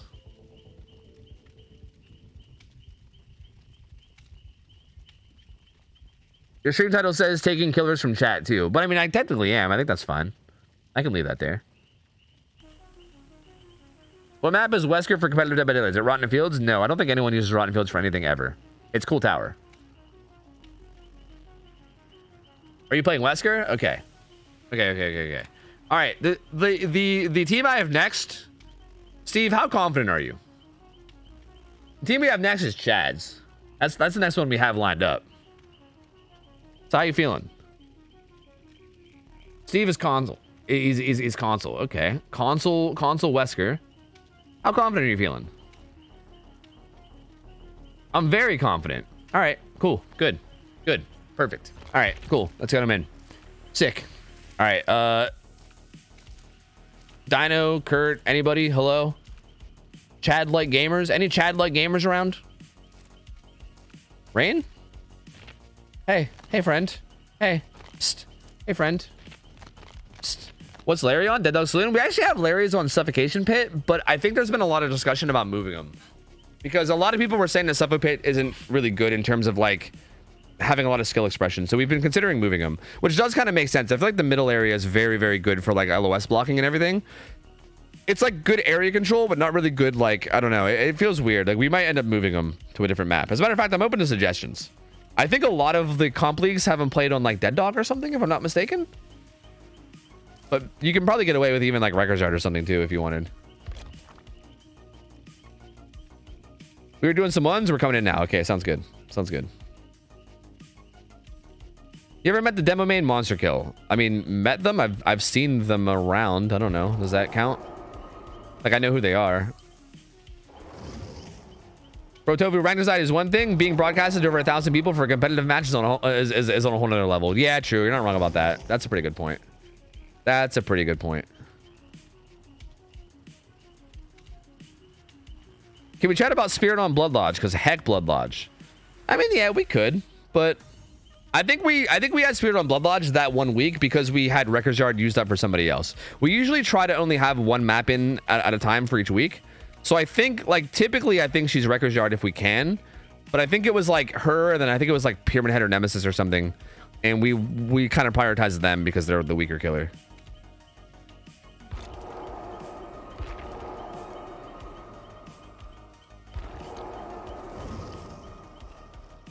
People have developed insane biopod setups on Dead Dog. Yeah, is it like becoming figured out, like, type deal? Like, it's one of those like Nurse Cool Tower things where like everyone's grinding it so much that they're figuring it out.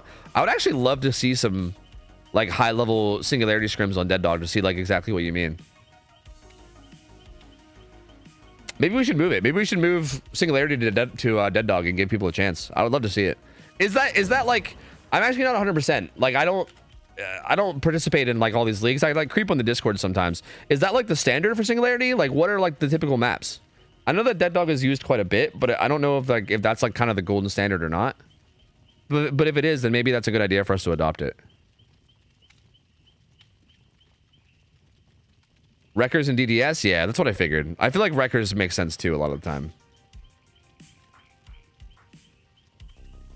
Probably invited Coco Latte tonight. Maybe he'll show up. Oh, CM9 wanted to play in SCUFFED. Where's CM9, dude? Yo, if CM9 shows up in chat, let me know. Look, I'm sorry. I might have to give CM9 priority just because he's a celebrity. Like, I'm sorry. He might skip the list.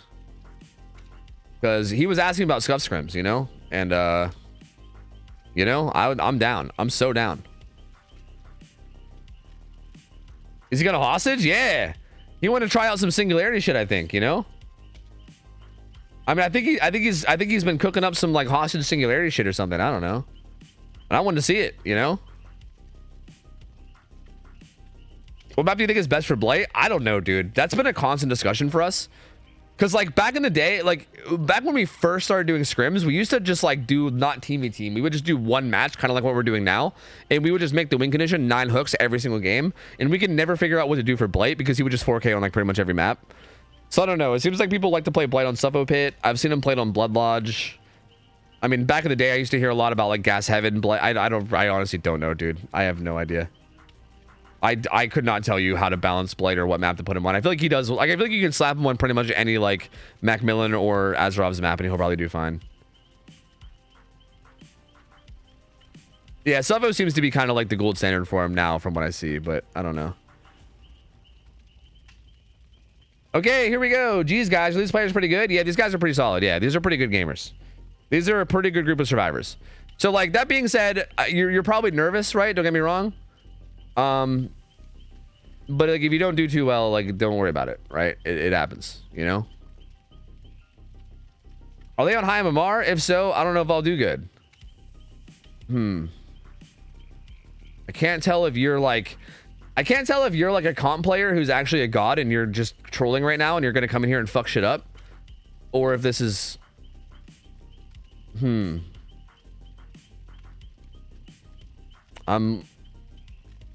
know what? Just do your best, man. I'm just going to say just do your best. I'm going to say just do your best. These guys are very good, but hey, if you're feeling confident, go in there with your confidence. You got this, man. You got this. Just keep in mind that if you do have a rough game, don't sweat it too much, right? These guys are very, very good players. So, just do your best. Maybe you'll fuck them up. Maybe you won't. But it's all good. All good, man. All good.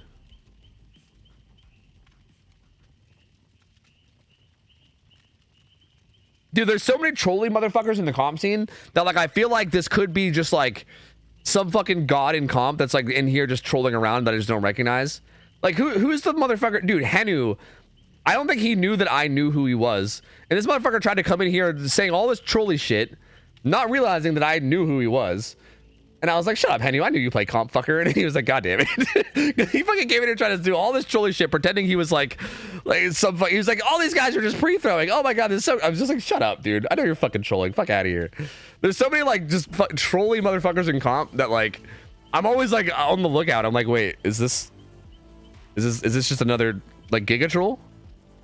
Is it? Are they? I don't know. I never know anymore. I'm scared. I don't know. Critical, thanks for the resub. 10 months, man. Welcome back, dude. Appreciate it, buddy. Thank you, dude. Zeb, thanks for the raid. Appreciate you, gamer. Thank you. Why not give some bits? Lavos give some bits. Thank you, guys. Appreciate the support. Thank you guys so much. Thank you. Welcome in, gamers. Hope you guys are doing well. Appreciate the support. Welcome in, failures. Thank you guys so much. Welcome on in. Are you still adding killers to your list? I'd love to join. I'm not taking any right now, but I might call upon some more in a little bit. Maybe. Possibly. We'll see. Like right now I have a pretty long list, so I don't want to like make the list too long. Like we still have like, after this we have 4 more lined up. So let me like get through some of these killers and then we'll kind of go from there.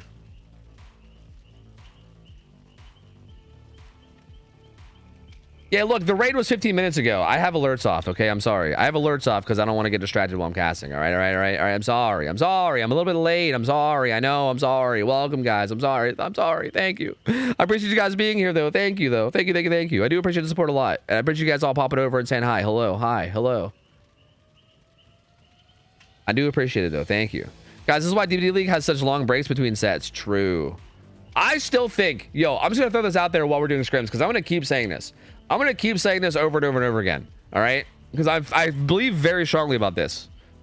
I think that every DVD league, every single DVD like org, and this isn't easy to do. So I'm not saying like get on this immediately, chop, fucking, you know, do it right away. But I think every single DVD org would benefit a lot by not doing intermissions and keeping casters on in between games and filling time with anything. I don't know, shit, like fucking repeat yourselves over and over again and like explain basic things about comp to people that are maybe newer to watching it, you know, to make it like a little bit more of like a easy viewing experience for people that are newer, you know. Like I feel like the new viewer experience, the comp is so rough, dude. Like you barely even know what's going on in game as is because it's so different from normal games.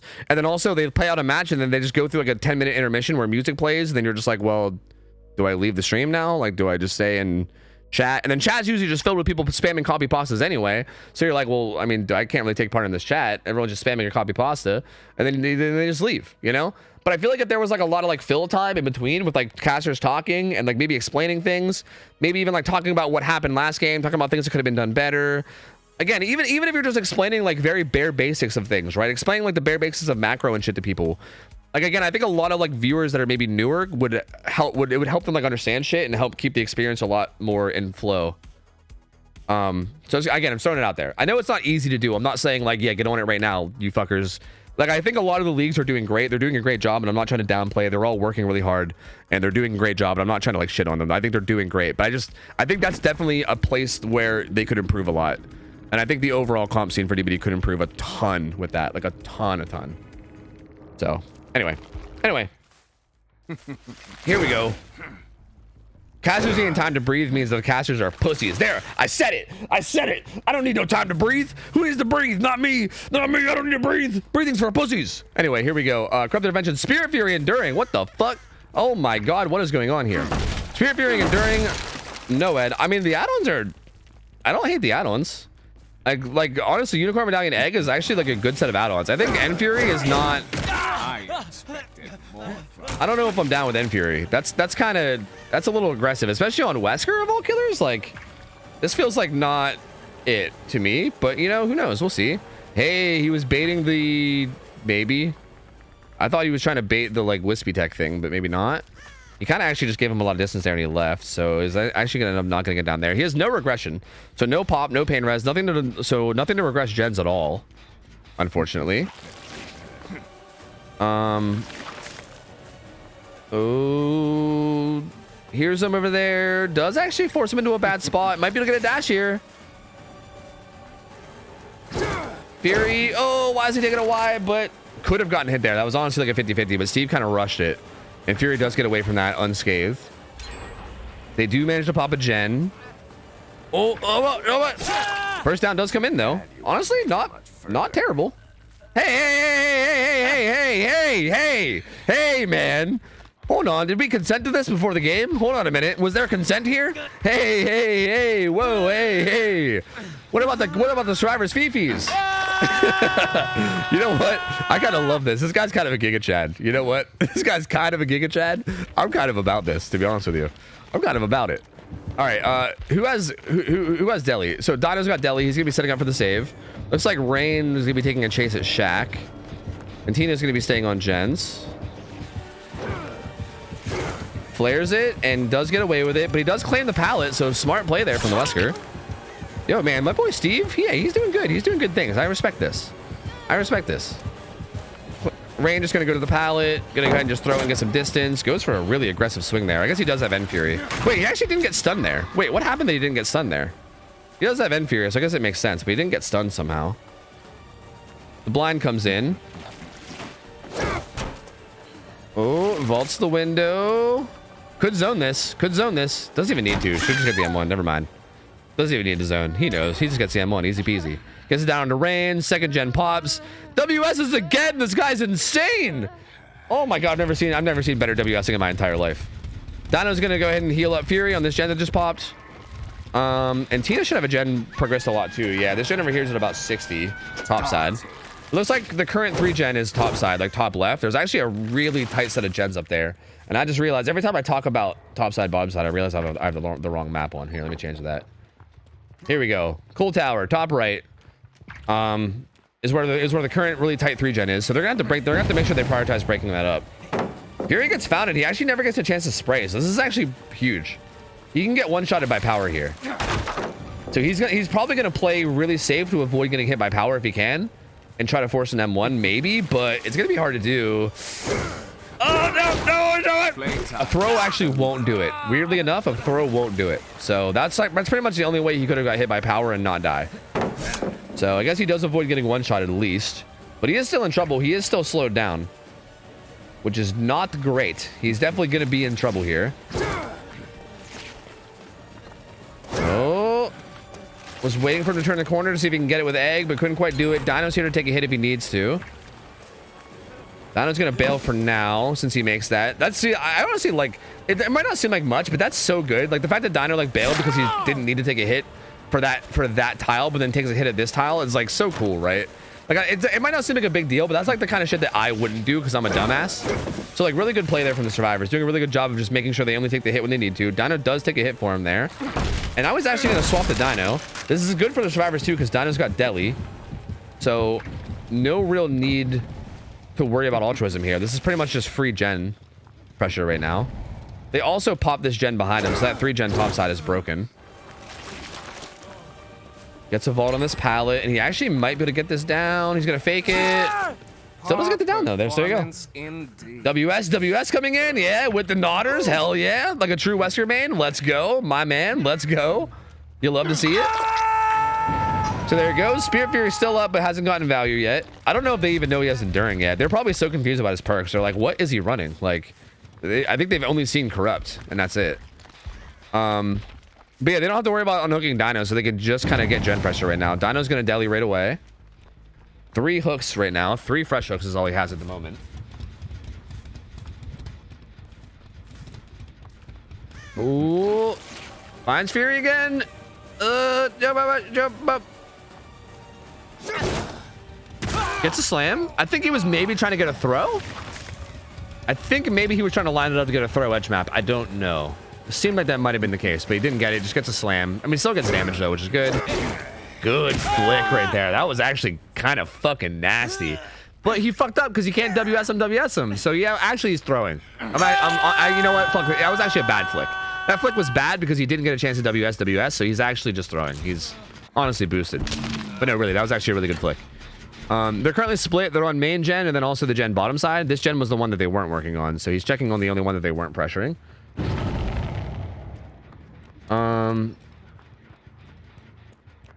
Finds Dino here. I don't think Dino had... I think he had sprint burst, so he's going to drop off normally and then sprint burst. But he's going to get some distance out of here. Has his filler. Oh, the hug. Oh, the hug. Oh, the gamer. The re-hug. Oh, no. Can't make anything happen, unfortunately. But hey, I respect the effort. You know, I respect him trying. Is he going to do it again? Nope, just tries to get a normal hit, but bumps on accidentally and can't quite find the angle that he needs to get the hit.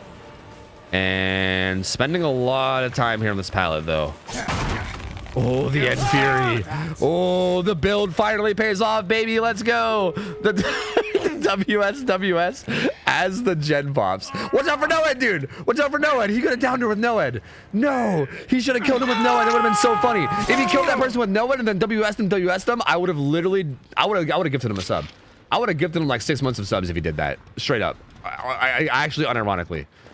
Oh, he is going to die, though. He is going to go down to Noed. So down goes Rain. And Rain's the last fresh hook, right? Or is he? No, that's Tina. Tina's the last fresh hook, actually. Never mind. So Rain goes down. Looks like Fury's making a move for the hook. He's going to be able to get it. And get some distance away. Tina might start working on that gate. Actually, it looks like it's already open. So yeah, these guys are just going to get out and they're just going to sacrifice Rain. Well, yeah, even if he gets that down, they'll be able to heal tech him. He's going to try to maybe slam Dino, but doesn't get it. And yeah, they're all going to get out. So there you go. They're all going to get out. Rain will die, and now he's WSing the air. He's got nothing less of W. Well, he can still WS Rain, I guess. That's gonna be what? For 7 stages. 7 stages, which is, you know, actually is pretty good. Like, considering the fact that he was running N Fury too. Like, this motherfucker ran N Fury instead of like, I don't know, like pop fucking pain res. And also took time to WS and got 7 stages. So like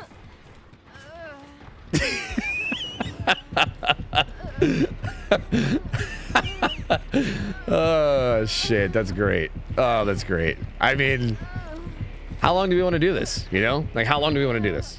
I don't know. How long are we keeping this up? I don't know. Hard to say. But yeah, I mean, this guy actually was really good at Wesker, like unironically. Like he was actually very, very good. I didn't know what to expect going into this. I still can't tell if this guy was trolling or not because like his build was still really funky. You know what I mean? And this is also really trolly. So like I still think this guy's just a troll. But like I don't know. I can't tell. It's so strange. This is so strange. Okay, either way, I'm not waiting for this bullshit. There you go. GG. 7 stages. Fuck you, Steve, you fucker. 7 stages. There you go. Well played. Hey, actually though, pretty well played. Steve actually played that very well as the Wesker. Managed to get a lot of hits and a lot of downs. Had some pretty good dashes. Again, a couple of the chases went a little bit long, and I feel like the survivors did manage to get a pretty good result. I think 7 stages, I think, is probably still like a good result survivor side. But again, I would say compared to what I was expecting, especially with that build, I would say that's very solid. Like very, very solid. So overall, Steve, coming through, man, coming through. And he WS like crazy, which is, you know, I think if I know Team Chads, I'm pretty sure they were probably happy about that. You know, unless they hated it, in which case he's probably gonna get banned any second now. But they either were laughing their ass off and loved it, or they hated it and he's about to get banned. But I'm assuming they probably loved it. Usually Chads is asking to get WS. So like I feel like yeah, you know, I think that was just a solid good game. I think everybody got exactly what they wanted there. Wow, imagine if I brought regression. I could probably clutch up and win these top MMR games. Okay, yeah, he's definitely a Giga Troll. Okay, I get it now. I get it. I see. Okay, interesting. All right, Exiled, you're up next. Exiled is the killer that we have up next. I actually need to take a quick coffee break, though.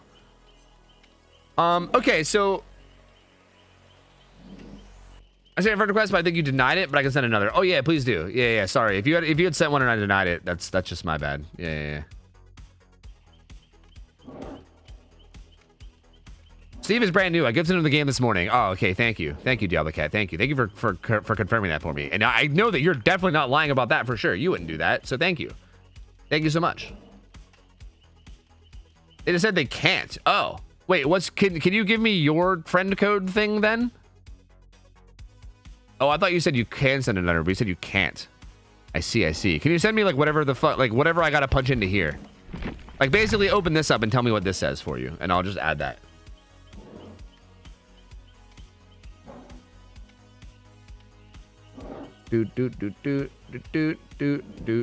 Oh, you were boy wife. Okay, shit. All right. I think that friend request was sitting there for a long time, so I assumed it was an old one. My bad.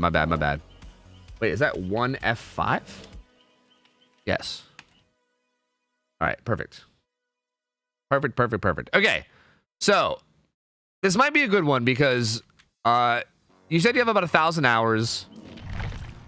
So our next survivor team is supposed to be this like newer team that Shy is on. These guys have scrimmed a bit in the past, back in like the King of the Hill days, so they're not like brand new to the idea of scrimming, but like I was trying to find a way to like word everything in like a sugarcoaty way, but I'm just gonna not sugarcoat. Okay, like look, I'm sorry if anything hurts your feelings, then my bad.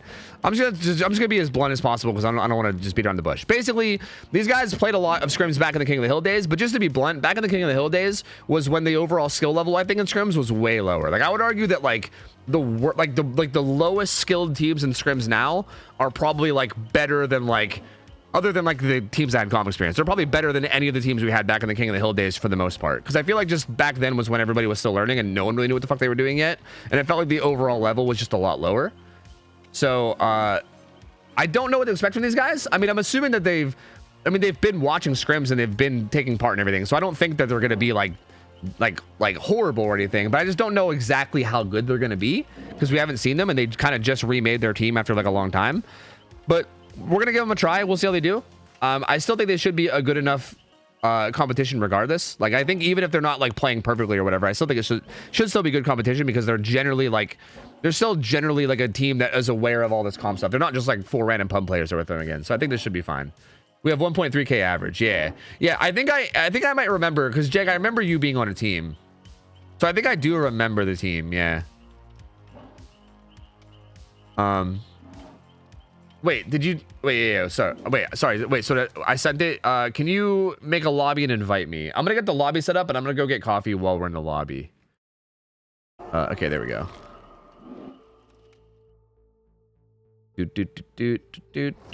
All right. Do I have anybody from that team added? I think I have Shy added already, don't I? I think. Maybe I don't. Am I dumsh?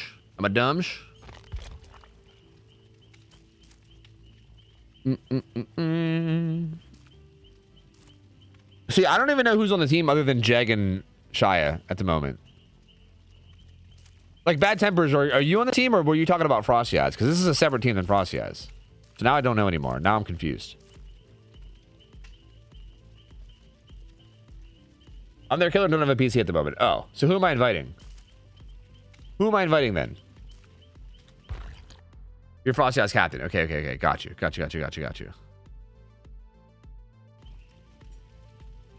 Let me know who I'm inviting so I can invite them. Full Tower 1, cut coin. Wait. No. Not for artist. I don't think, anyway.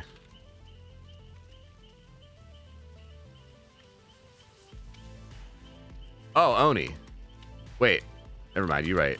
Wait, that's right. I got them mixed up with the artist player that we have coming up. Yeah. You're right then. Yeah. Cool Tower 1, cut coin, none of the global bans, no idle bans. Yep. That's right. Yeah. That's correct. That is correct, yes. I'd die for you. Fuck yeah. That's what I like to hear. Alright, who am I inviting? 4 Horsemen. Ah, okay, 4 Horsemen added me. I wasn't sure if that was a correct person or not. Okay, good. Sick. What the fuck is 6 to 9 stages? That's 6 to 9 hook stages, is what that means. I think usually when I add people, they're at the bottom. Yeah, there we go. Okay, I'm gonna hold this lobby hostage so they can't start. I gotta play some ads, guys. I'm gonna play some ads. I'm gonna go get some coffee. I'm gonna be a minute, okay? Just give me a couple minutes to go get some coffee and let some ads play. I'll be back in just a moment, okay? These guys are gonna hop in. They're gonna get all their builds and shit ready. They're gonna get everything ready. So yeah. But give me a second. BRB, give me just a quick moment. I'm gonna go grab a cup of coffee and I'm gonna get back. We'll see how this scrim goes. 1 second to BRB chat. I'll be back in just a moment. BRB.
All right. I'm here. Hello. Hi. Hello. Hi. Hello. Pasta.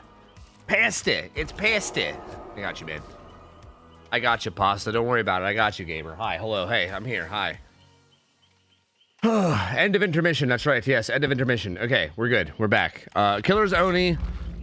Boy wife playing Oni up against this team again, which is going to be a somewhat newer team as far as I'm aware. I guess we'll see. I don't know the experience level, so this is going to be an interesting one on both sides. Because I'm not really sure what to expect out of either side. So this is going to be like an old school like King of the Hill style thing going on here, dude. I don't know what's going on. This should be interesting. Will I be able to play SCRIMS again? That's a good question, Steve. I don't know if I'll allow you to even exist in chat anymore, you know? I don't know. I'm not sure, man. Like, I'm debating whether I even want you in chat at all. Or maybe I should, like, give you VIP. Like, that's kind of like how I'm feeling. Like, part of me is like, do I want to VIP you or do I want to, like, permaban you, you know? Like, I'm not sure, Steve. I don't know how I feel about you, dude. Like, part of me loves you and then another part of me hates you, so I just don't know. Like, I don't know, man. I really don't know. I gotta be real with you. I just don't know. I'm very mixed. I'm very mixed here. I guess we'll just, you know, we'll just kind of play it by feel and just see how things go, you know? I'm just kind of letting it stay there for now, and we'll see what happens as time goes on. Can you permaban a VIP? I think so, yeah. I would like, do they lose VIP? Let's test. Let's ban Fett. Do you lose VIP if you get banned? I don't know. Like, if I unban Fett now, is he still VIP? Probably, right? I would assume so. Look, Fett's been banned like 100 times. Like, you guys understand, Fett being banned is like a tradition in this stream, okay? As a matter of fact, the fact that he hasn't been banned for so long is honestly kind of a crime. Let's see how many bans he has. Actually, yo, that was ban number 69. That was literally ban number 69 right there. Oh, never mind. We can't ban him anymore ever again. We can never ban him ever again. He's now immune. But he has 99 plus timeouts and he has 69 bans. So yeah, him being banned is pretty much just, you know, that's pretty much just of the norm at this point. Am I good? Yeah. You can go whenever you want, X out. Yeah. Whenever you're ready, go. Yeah, go ahead. Go nuts. Yeah.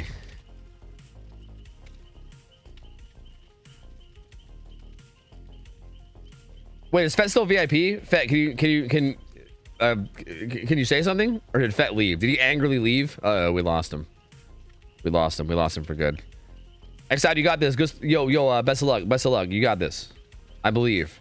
I think Fett is spiting me now by not talking so that we can't even see whether he's VIP or not.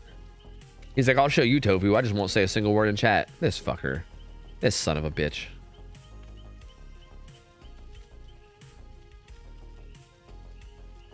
Playing from my show, 200 ping dead hard. Dude, if Jack has dead hard, that's gonna be so fucking cool. Is there lore to Fett? I mean, not really. Fett's just kind of, he's just Fett, you know? I mean, I guess the lore is like Fett was around my stream and my stream used to be way different, I guess is what I'll say. Like my stream used to be filled with just a bunch of trolls, you know?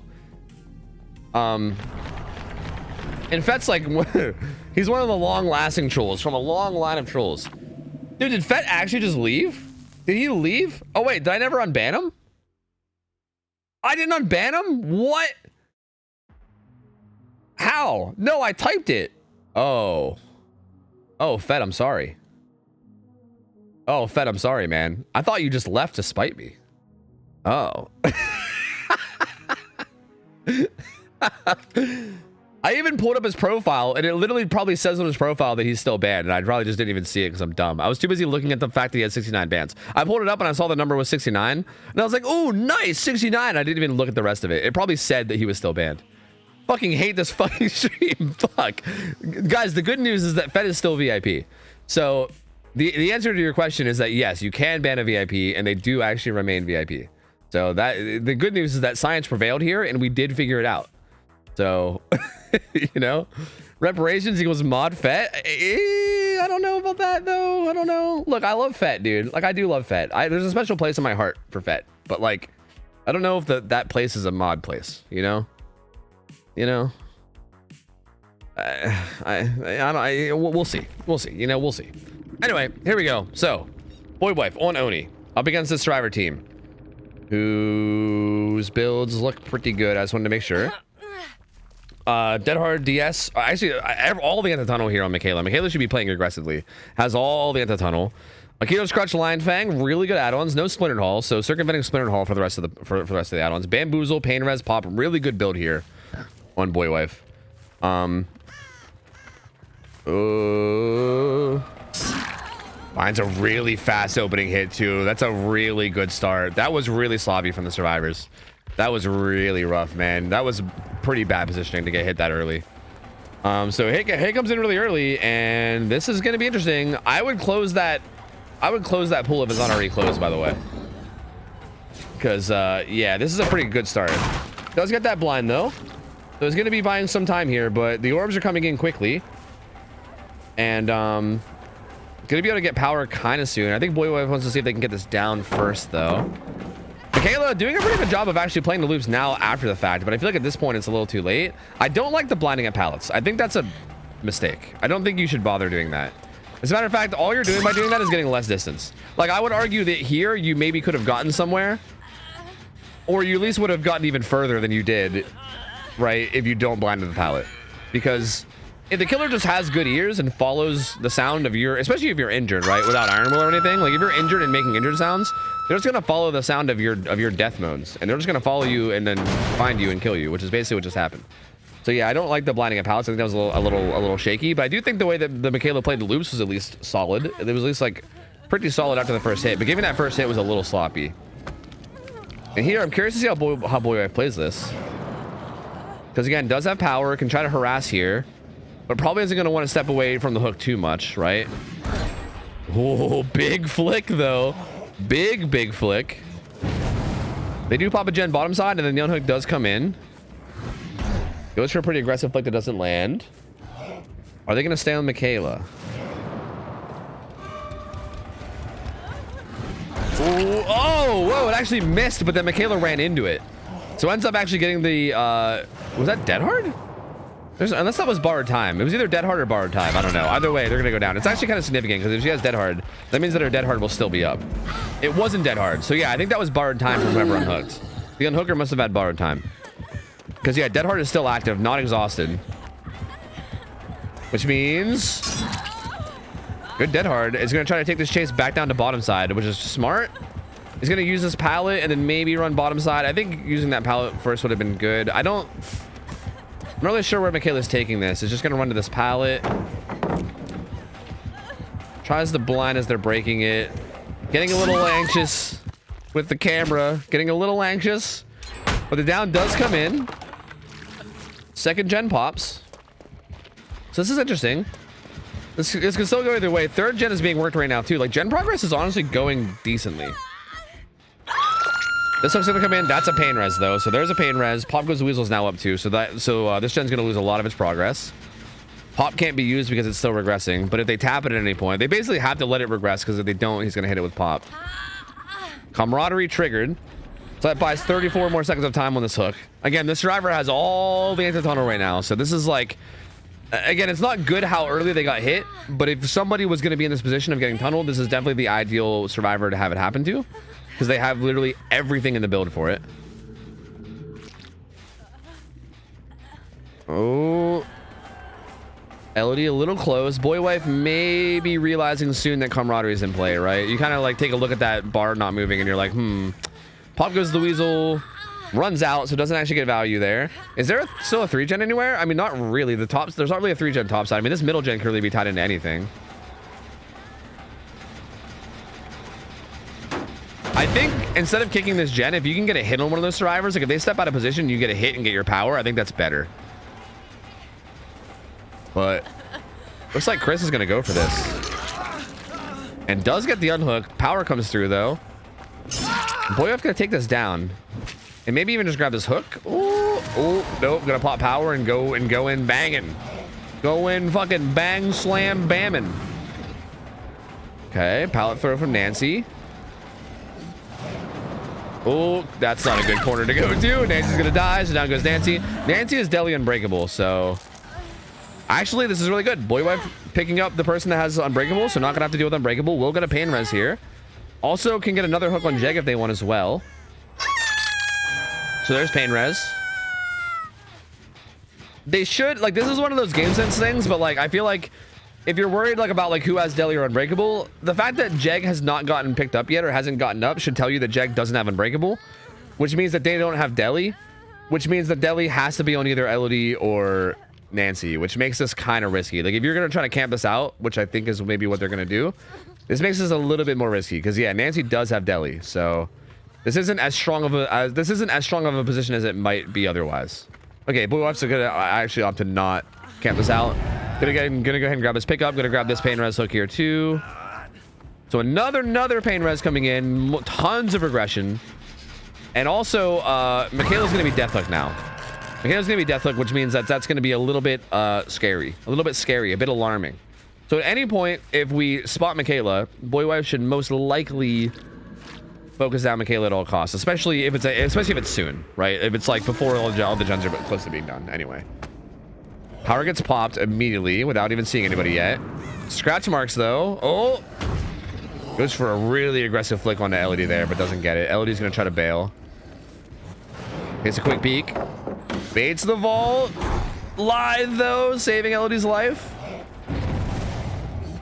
Okay, interesting little back and forth there. Elodie getting away from it at least. This gen's still regressing. Boy Wife has to. You'd think. Okay, I say has to, but like this is again, it's one of those things where like in the heat of the moment, there's a lot of pressure. So from the casting point of view, I'll say it seems semi-obvious to me that another gen is being progressed somewhere. Does find Michaela, probably knows that Michaela's death hook. Oh, needs to get this. Only has a little bit more power, needs to get this down. Cannot let Michaela get away from this without dying. There you go, down comes in.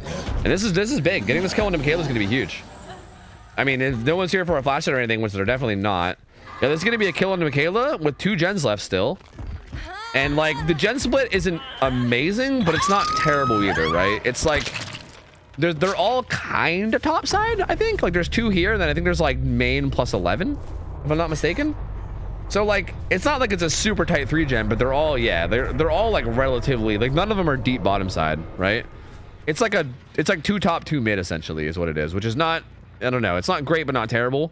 I definitely think Boy Wife's in a good position to close this out with maybe a 4K if they play it solidly. He's gonna grab this pop. Sorry, he's gonna grab, yeah, sorry, he's gonna grab pop value on that real quick.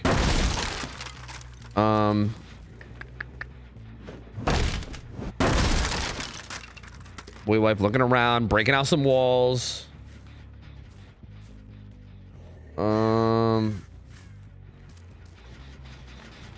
Finds a bunch of progress here. Multiple scratch marks, so multiple survivors were here. There was another trail going away as well. Very weird pathing from Elodie here. There was a pallet there, but they just went the other way, which was odd. Not really sure what that was about, but Elodie kind of just gets hit for free there, which is not ideal. Does have Shack pallet though. We'll be able to buy some time here, and they can trade this for some gens, which they're progressing quite a bit right now. Like that gen on the side. Oh, tries to get a bamboozle play in the window. Sorry, I kind of slipped away for that. I don't know if that's really worth going for. I feel like you just kick Shack pallet right away. I mean, I know that they ran the long. I know that they ran that 4 lane the wrong way and ran away from the pallet. So maybe you're like, hey, if they did that, maybe I could just vault this window and get a hit, you know? Like that might be your line of thinking. But I feel like Shack pallet, you just kick that shit, you know? And this is kind of rough here. I think like, I don't think you commit to this chase even with your power. I think you pop your power and go back in and find somebody, because this is taking so long that they're gonna be able to get all the gens done. So yeah, there you go, all the gens done. And these guys managed to recover a good bit. I think that was a little bit of a mistake from Boy Wife there, to actually commit so hard to that bottom side. Like Elodie just pre-ran bottom side like decently early. Like I think you take the hit and then just go back after that, right? You take the hit and then you go back and you pressure a little bit. They're gonna leave a bunch of, like, even if they run away and reset, they're gonna leave a bunch of blood orbs, which you can then go use to get your power. But like at least like when you get your power, right, you can then use that power to go back into the map and find the others. But yeah, just gonna protect this hook and take out and basically just take this result, which is gonna be what, 8 stages? 8 stages for a fresh. So honestly, this was not the overall result, not bad. Like this feels like a, I guess like an above average Oni result if everybody is playing like on the same level, I would say. And I think the survivors actually did a pretty good job of salvaging that too. Like I think the survivor play was like, again, admittedly a bit sloppy in places, but I feel like I think their gen macro and their overall just pressure on the map was really good, and they did manage to salvage a really, really good result out of what looked like could have been a 4K. Like I feel like that definitely could have turned into a 4K, right? So the fact that they managed to get some outs there and kind of salvage that was actually really, really good from them. And Boy Wife still playing really well, though. I think that was a really solid game. I think, again, a few decisions made slightly differently from Boy Wife, and I think this ends up being a 4K. But that being said, I mean, crazy good potential. I think Boy Wife said that they only have like 1,000 hours or something, right? Wait, I guess I could just creep your Steam, right? I think they said like 1,000 hours or something, which if so, that's very good. Yeah, 1,085 hours. That's very good for 1,000 hours. Like, again, you just like you change up a couple decision making things there, and that probably becomes a 4K one, probably, right? Which is very, very good, right? Like, that's very, very good. Tons of potential out of this killer. Like, that, honestly, like the flicks were good. The overall Oni play just looks solid. Yeah, just honestly, solid play. Very, very solid play. GG's. All right, who's up next? Who's up next? Up next is Zath. Good old Zathrax on the Trapper. All right, wait. So, like, Eerie Stone is, like, banned globally in comp, right? Because I feel like Eerie Stone should be banned. But at the same time, Trapper feels like sometimes I just feel bad for Trapper. You know what I mean? And I'm like, the poor fucking guy, you know what I mean? But at the same time, Eerie Stone does feel insane. It's like the RNG of that perk can be fucking nuts. Or not, sorry, not the perk, the add-on. It can be nuts. So, yeah, I think we keep it banned. Yeah. Okay, so how does this work? Okay. Hi. Set map to Wrecker's Yard. Burn a cut coin offering. Wait, what server team are we getting? Let me figure that out. Oh, Frosty Eyes. Frosty Eyes. Gamers, are you here? Are you here? Are you here, gamers? Are you here?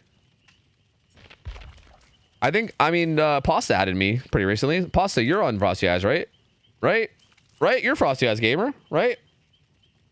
The notepad? Yeah, man. I'm a notepad gamer. Bad tempers? Yeah. You too. Yeah. Stop throwing. You stop throwing, Samurai Bloom. You stop throwing. No, you. What are the driver teams like hour-wise? I don't know, because these are actually teams that are like kind of like they like haven't played in scrims in a while. Like I know them, but they like haven't played in a while, so I don't know. Again, hours is kind of a weird thing though. Like if you take everyone's hours and average them out, you can sometimes find teams that have like 2K average and they'll like destroy a team that has like 6K average, because like hours doesn't really say everything. Let me handicap myself. I'll turn off DLC killers. Good idea. Very good idea. Whoops. No, but serious. Whoa. What is happening? Help! What's going on? What is happening right now? Hell yeah, Jack. I hope you liked it, man. Hell yeah, dude. Hopefully we'll see you guys more, right? You guys are signing up and we'll see you more in like actual scrims, I think. Because yeah.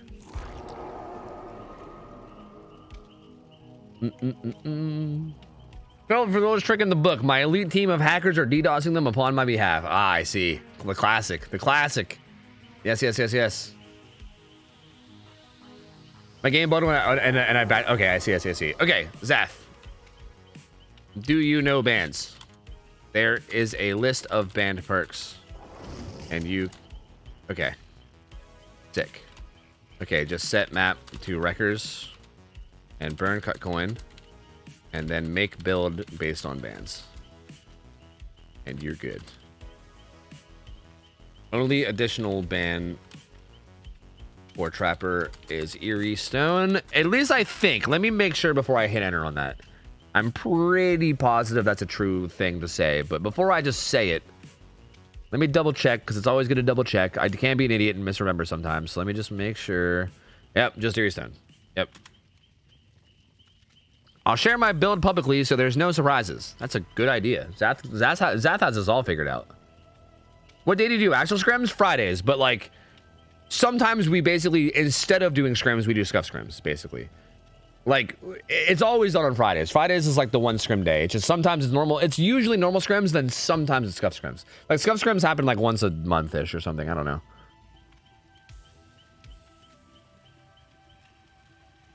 I have 400 hours. I want to get back into Dead by Daylight competitively as a career. Might I go with Trapper? I'll stop. Seriously, I just want to tell you these things are very fun. Hey, thanks, man. Appreciate it. Yeah, you should. You should get back into it as a career. That's a good idea. Yeah. Yep. I think you're going to do big things, man. Hi, Carlitos. What up, man? I'll DM you my build so you make sure it checks out if you want to. Sure. I mean, you don't have to. I mean, I feel like if you just look at the list, you can probably know. But I mean, if you want to make 100% sure, feel free. Damn, Boba, thanks for gifting a sub to Steve. Steve, welcome in, man. Brand new sub. Lion Knight, thanks for the resub as well. I might have missed you, dude. Tier 2, $10 sub for 39 months and said, got my samples today. Titty Milk is good. Guacamole Gamer Fart 9000 is mid. Yeah, I actually haven't tried Guacamole Gamer Fart, but I've heard that. I think it's one of those flavors that like not a lot of people are into. You probably either like love it or don't love it a lot. Yeah, Titty Milk is pretty good. I gotta say, Anime Girl Thigh ends up being kind of my favorite though, you know? Yeah, Zap, that build's good. That build looks good. Yep. No issues there. Looks good to me, man. Looks good to me.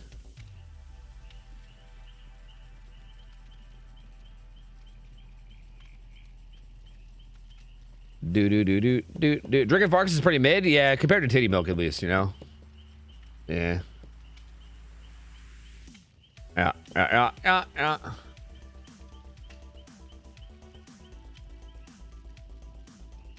Gamer Fart's great. Is it? Do you like it? I actually haven't tried it yet, so I don't know. I know Mariah basically has only been drinking Misfit Melon, and I don't know if she likes Girl Thigh as much as me. I really like Anime Girl Thigh. Like, I think it's actually really tasty. And I've been drinking a lot, which again, I hate that it is because I don't like saying that. I don't like out loud saying, yeah, I like Anime Girl Thigh. It tastes good. Like, I hate saying that because that's a horrible quote, but I can't help it. It is a good flavor. She seems to really like Misfits Melon. Like she thinks that shit is good as shit, which it is. I've had it. It's like, it kind of tastes like Honeydew Boba, but in like drink form. Well, I guess Honeydew Boba is a drink, but you know what I mean? In like water form, I guess. Coal Tower? No, this is Wrecker's Yard. Wrecker's Yard. The map is Wreckers. Oh, I should change the map overlay. That's a good idea. That would be a good idea to change the map overlay. Yes. Aha. Yes.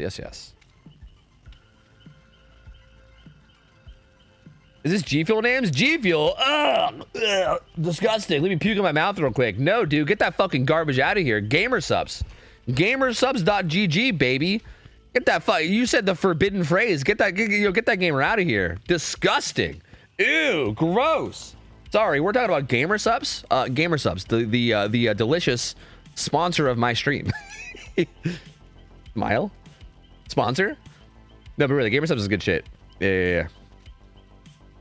I'll be honest with you guys. I've actually, like, if I'm going to be perfectly real, I've never had G Fuel. I have no idea whether it's good or bad. I have no idea. But I do know that I've gotten testimony from people that have had both that say that they prefer Gamer Subs. So you can take that if you want, but I don't know. But I never tried it, so I can't actually properly shit on it. I don't know. I have no idea how it is. But Gamer Subs is good. I know that much.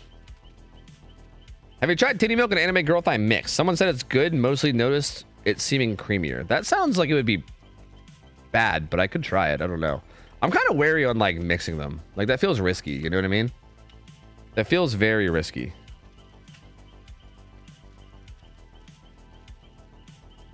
Which killer do you think combines best high skill ceiling on killer side and fair skill requirement for counterplay?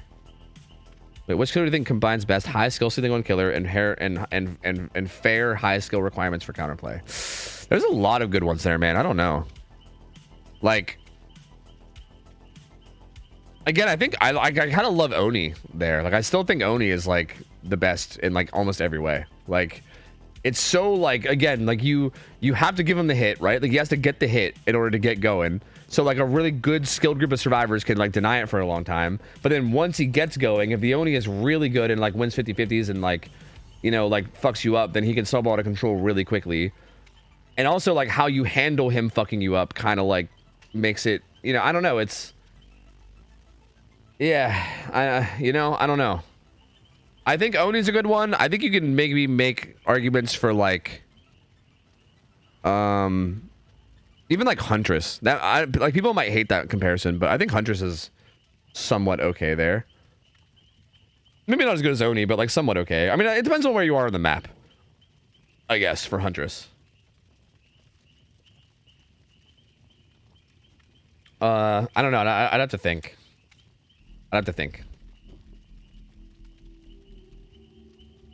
Popping in after not being in stream for a hot minute, this convo sure is something. Yeah, look, guys. Gamer Subs names their flavors wild shit, okay? All right, I'm sorry.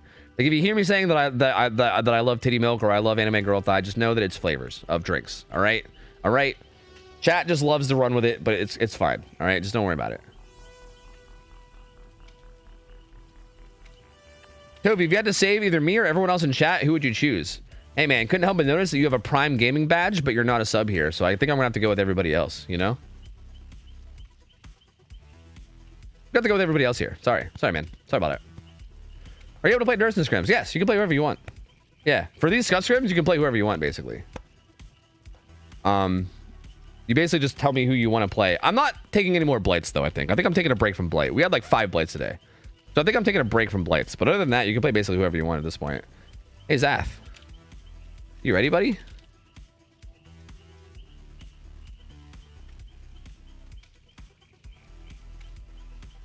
He said, "KK." Sick. Cool. Maybe he was just waiting for me to ask him to be ready. All right. Sick. Let's do it. Yeah. I drank so much Misfit Melon that it's starting to taste like regular water. That's how you know you're really getting hooked on something. When like it becomes like the normal thing, basically, you know? Yeah, I agree. Yeah, that's kind of how I'm getting with like a couple of them, you know? It's starting to just become like the normal water taste, essentially. All right. Zath on the Trapper on Wrecker's Yard. We'll see how this goes. And again, Frosty Eyes as a survivor team is a team we haven't seen in quite a while. Pasta is playing from New Zealand, I believe, too. So really high ping there. Kind of like last game. Jeg was playing from Australia, I believe. We got a fucking Kiwi in here. So he's gonna have, that was a terrible accent. I'm sorry, I can't do accents. At least not like Australian, fucking New Zealand. Like I just can't. But anyway, Pasta's from New Zealand, so ping's gonna be high. For just that one survivor. The rest should be fine. And I'm not really sure. I mean, Frosty Eyes is a team we've had before, but we haven't seen them in a while. So we'll see how they play. And we'll see how Zath plays too. I mean, this could really go either way for either side. I really have no idea. But this could be a stomp on either side, and I guess I wouldn't be horribly surprised. So, maybe from New Zealand? I know, it probably sounds like I was, with how good that accent was. Yeah, I know. Crazy, but I'm actually not. Hard to believe. We have a bird playing? Yeah, yep. Bird with a keyboard. Yep.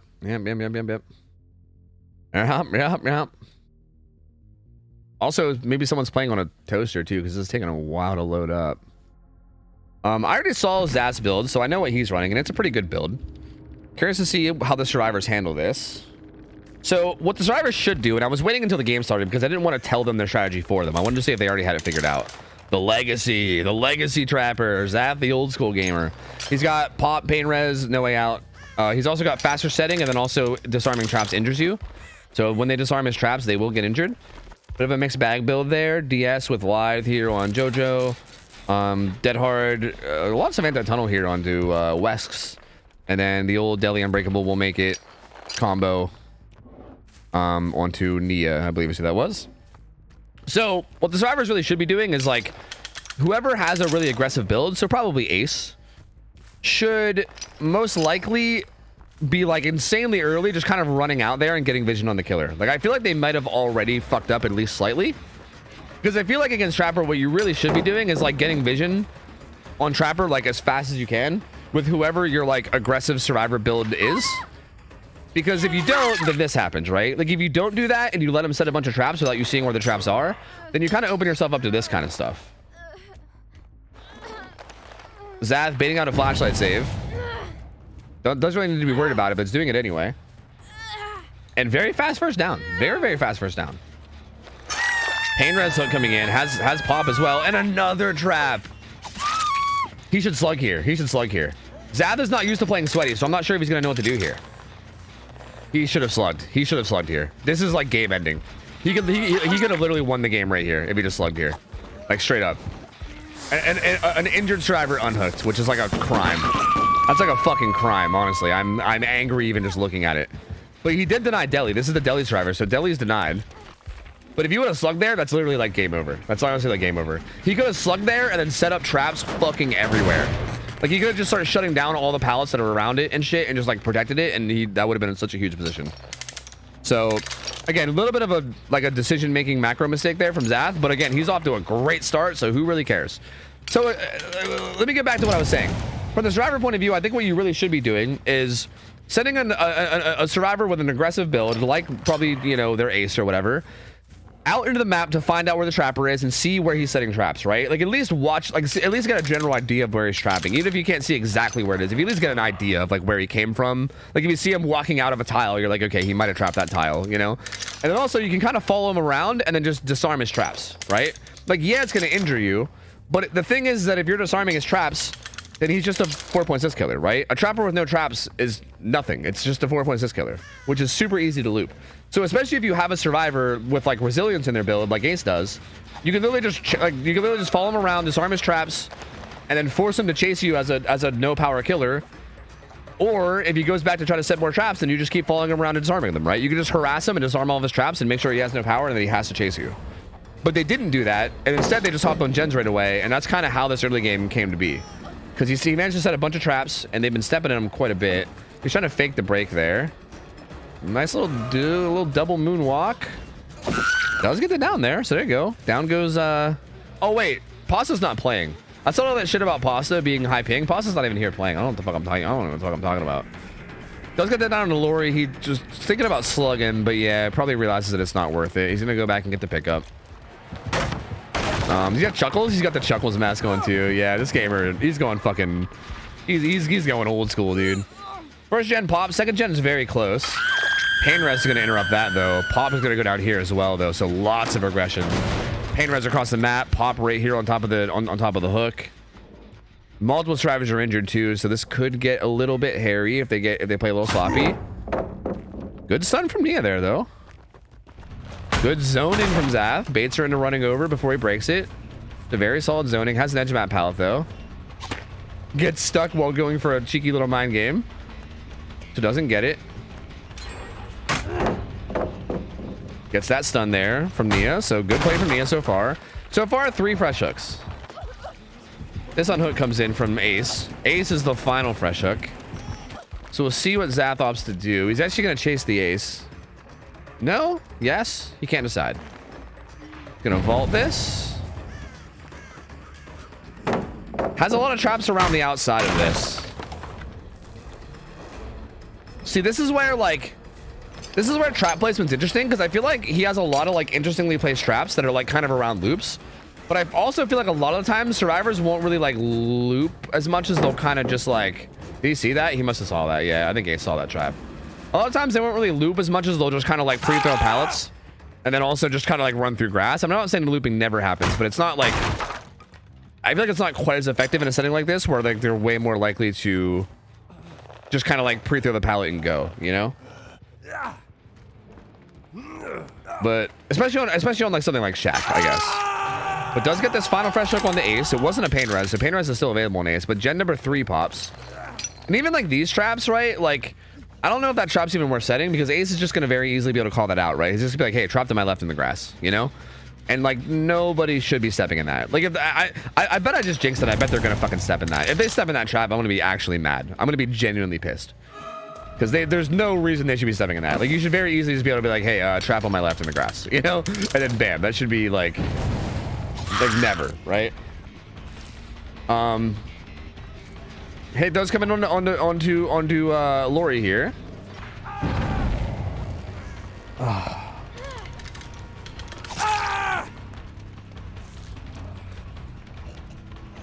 He's confused too. Look, Zath is also confused. He's like, you watched me set that, didn't you? Like, didn't you see me do that?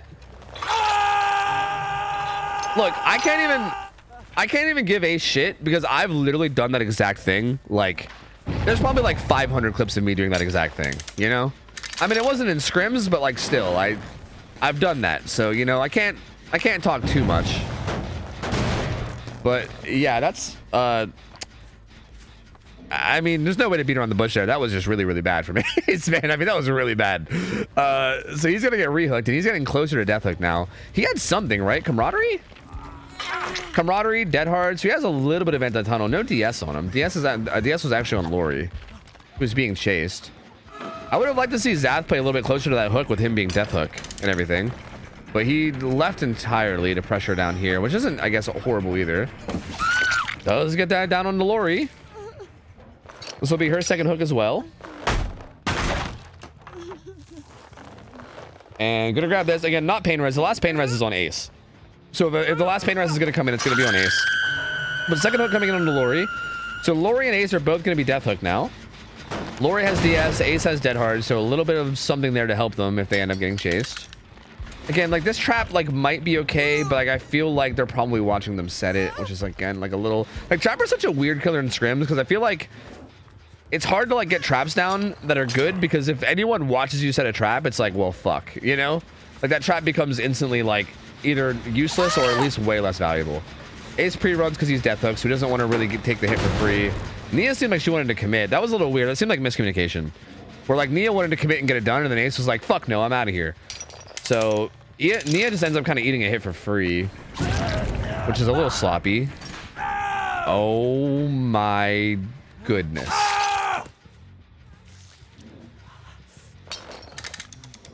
Well, I heard the Nancy nearby, and I think so did Zath, and he is building a fortress? How's he gonna get out of that? How do you... I guess that's how he gets out of it. Never mind. He just shimmies. The answer is that he shimmies. He just shimmies out. He hits him with the shimmy tech. Look, dude, again, I can't say a thing because I feel like the things that this Ace is doing, while it is really bad, don't get me wrong, I've done them countless times myself. So, you know, I'm trying to cut him some slack here. I'm trying to give him a break. I've definitely done some dumb shit like this myself. But I'm also not going to give him too much of a break because that was definitely not good. That was definitely not good for sure. That was a very unfortunate set of occurrences that happened to Ace. He's fucking dead now. And Zath is actually in a spot where he can maybe 4K this. He's actually committing to this chase pretty heavily out here. I don't know if I like this. This Nancy's basically taking this chase purposefully really far away from... Oh! She didn't step in it. She must have saw it. She must have seen it. She's purposely taking this chase far away from... I think she knows where both these traps are. She's taking this chase far away from all the gens, and... Oh, no, she's just hugging it tight. Maybe she doesn't know where it is. Maybe she's just hugging it tight. This feels like... Oh, dude, there's gaps! Dude, Trapper... Again, if there's one thing that the devs could ever buff about Trapper, I think they need to make the hitbox of the traps just slightly bigger. Like the fact that if you set it just like slightly to the side and then people can just shimmy past it is so insane. Like for a killer that's already so weak, the fact that you have to be so precise with your placement is like wild. Like the killer's already kind of dog, dude. Like you don't gotta make him like even weaker. But yeah, he's probably gonna lose all of his gens for this. This was a really good play from the survivors. I think Nancy was aware of those traps and she was just kind of avoiding them and looping, and Zath kind of fell for it. Like he committed really hard to that chase, and that chase was miles away from all the gens, literally the opposite corner of the gens. So yeah, definitely the exact opposite of what you need to do in this scenario. And they kind of gave up Shack gen, and now they have a ton of progress on this other gen too, and they might even be finishing it right now. But he's actually just gonna commit to this Lori. Yeah, they're currently doubled on it. Like even here, committing to this Lori, I don't know about this, man. I think he also saw a bunch of survivors down by those gens too. Like he's played this well, but I think like again some of like the decision making things here, I think are just a little bit wrong. Especially because Lori is also only worth one hook stage, so like this also is gonna be like they're gonna pop the last gen, and then you're well, you know what? Maybe it's okay. Actually, you know, wait. Actually, wait a minute. He has no way out. So you know what? Maybe this is okay because he's gonna kill Lori, and now there's no way out. So if he can manage to hook one of these guys and no way out. And the gen just popped. He knows they're right there. Turn and kill him. Yeah, they popped that gen. Yeah, get him. Yeah, see the scratch marks? Okay, they popped no way out. You know where they are. You know where they are, man. You got the location. One's on the gate and one's here. So we'll see what he does here. He does have 60 seconds of no way out. All 4 stacks are up. But Nia's just gonna book it away. And either one of them's an okay target. They both work. They're both work 2 stages. Like neither one is like a better target than the other at this point. 99 sprint burst from Nia. There is a trap in that grass, but I don't know if it's really going to come into play or not. Zath's just going to pre-trap that as it gets thrown. Gate's still blocked for like another 15 seconds or so. Hit comes in. See, I don't think this hook's gonna I'm not sure if this hook is gonna happen fast enough. I think Nia's doing a good enough job here. because you basically just want to make sure you don't get hooked by the time, like, you want to buy enough time for like the no way out to go away and for your teammate to get the gate, which is definitely happening here. No way out goes away, the gate opens. Even if Nia dies right this second, I think Nancy has time to open the gate and get out. So they're gonna get 2 stages out no matter what. But maybe if they play their cards right, they could get 4 out, maybe.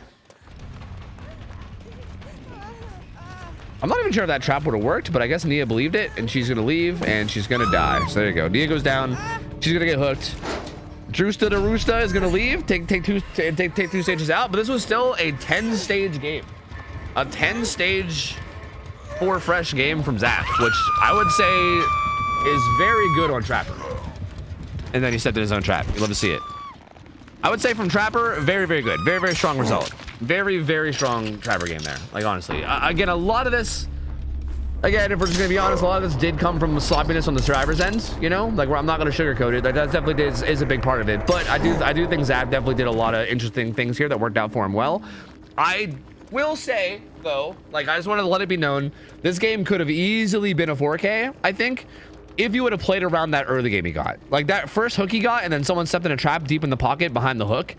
I think if he played just that early game, that one early game situation differently, I think this game would have been a 4K. Just gonna throw it out there. Like, this game was over right then and there.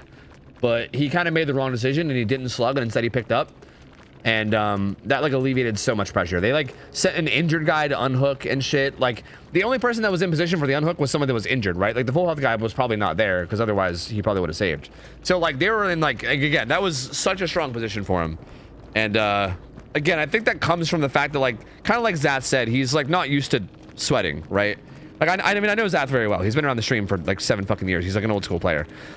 He's not used to like sweating, right? I don't think he's used to making macro decision making in terms of like perfectly optimal shit like that. I think he's usually used to just playing around in pubs and not sweating. But yeah, that's definitely one of those things where, like, I think if he just made a different decision there in that beginning game, this game is like a 4K 2, 4K 3 or something, you know? Well, maybe that's a little aggressive, but it's definitely at least a 4K. Maybe though, like, honestly, maybe as good as like a 4K 2. Like, that was a really strong spot. That was a really, really strong position. So yeah, GG's. I mean, solid plays regardless. And we're gonna be moving on. Okay, so that was the last. Okay, is there any other NA teams that are like here and waiting to play? I had a list of 5. So I think we're either going to rotate back to Prism, or unless, like, I don't know, unless like DC on first down or Waifus are here or something. If like one of the teams is here that hasn't played and they want to play, then we can get them in. But assuming everybody has played, then we're going to rotate back to yeah, Rats played. Yeah, Rats played. They had a really good showing earlier. But assuming everybody played, I think we go back to Prism, I believe.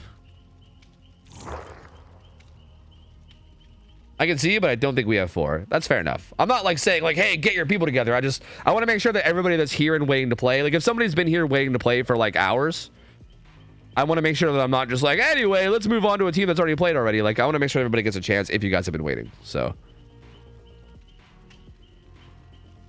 the next killer is going to be Levados though. Levados on Artist. So Levados, if you want to send me an invite, it's going to be an artist match. Let me go. Artist was on ARP, right? Did we ever change that? I don't know if we ever changed that or not. I think it's still. I still think it's ARP. Yeah.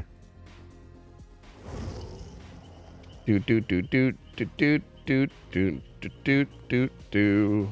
All right, we will see. All right, yeah, I think we're gonna get Prism in for this. Yeah. Yeah, it sounds like Damon Boba is saying that they're gonna just chill. So yeah. Prism, if you guys are still around, you guys are back up if you want to join. Yeah, there you are. Yeah, there you are. Hell yeah, you're ready to go. Fuck yeah, sick. Okay, cool. Let me go grab the balancing real quick. I'm about to play ads, but let me just. Okay, actually we're all in lobby, so it's fine. I'm gonna get some ads out of the way real quick while we set this up. Bam, perfect. Yeah, artist is ARP. Okay. Are you on Steam? You're on Steam, right? Oh wait, you're not on Steam. Shit. Wait, can you see in-game chat? Are you on PC? What map? It's Azrael's Resting Place. Azrael's Resting Place is the map.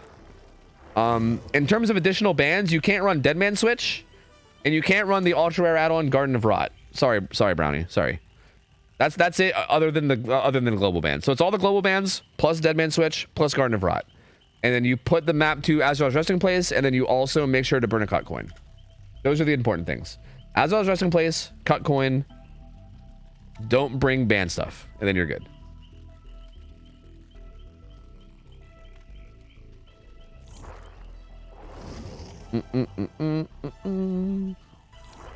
After Artist, who else? After Artist, we have Insane Zombie, and then that's it. What time is it? 10:30? Yeah, we can still get some more people in for that too. So yeah. We'll start figuring it out. We will start figuring it out. Yes. The only additional ban on Larry is DMS and Erie's, right? Yes. Are both Erie's banned or just one of them? Like Deadman Switch, and I think it's just Deadman Switch and denied requisite form. I don't think his other one's banned. The aura reading one. I think it's just denied. I think it's just denied requisite form and Deadman Switch. If I'm not mistaken. To be honest, if you guys want, we could even just change the map for Singularity for the SCUFFED. Like if Dead Dog is a significantly better map, then I'm down to just do that. Like I think we might end up doing that going forward too. A lot of people were saying that they prefer Singularity on a different map, so like that's probably something I was already going to think about doing for the next time we saw Singularity anyway. Like the last time we had Singularity was Suffo Pit, but that doesn't necessarily mean it's going to be Suffo Pit forever, you know? Why do you have them bring cut coin? Because chests can sometimes spawn on loops. Like chests will spawn in the same places where like things like totems can spawn, and sometimes they'll spawn on loops and make loops like longer than they should be, which kind of makes a loop like safer. Like you could basically, like chests can sometimes increase the strength of loops essentially sometimes. So it's like an RNG thing. Like you might as well do it, right? It's not a big deal. Like I would say like, I don't know, 19 out of 20 times cut coin isn't really going to affect the game in any significant way, but you might as well, right? Because you might as well reduce any chance of RNG there is. Can anyone join? Currently what we're doing is we're taking teams of survivors that already have a good bit of experience, and but we are taking killers from chat. Yes, I currently have this killer and then one more killer lined up, and then I think I'm going to need some more killers after that. So actually, yeah, you know what? Let me just ask you guys, chat, is there anybody in here who plays killer from NA? You have to be from NA. And do you like shit on people in pubs, and you're like winning most of your pub games, and you think you want a challenge? Because if you want to try it, I'm open to the idea. I main Slinger with 4K hours, P100. Did we get you in on this before? Never do well? Or am I just making that up in my head? Or was I gonna get you in and then I didn't, maybe? I thought I got... Did I get you in? Maybe I did. Maybe I didn't. I can't remember. No. I did play as Bad Wolf. Oh. Wait, like a long time ago in like King of the Hill, you mean?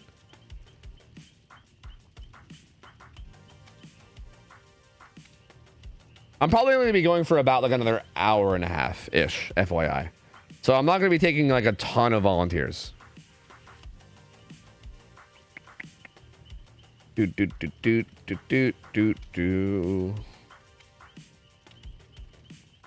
Dev, thoughts on the bunny? Great. It's a great bunny. Love it. Fantastic bunny. Love it. Love it, love it, love it, love it. Great bunny.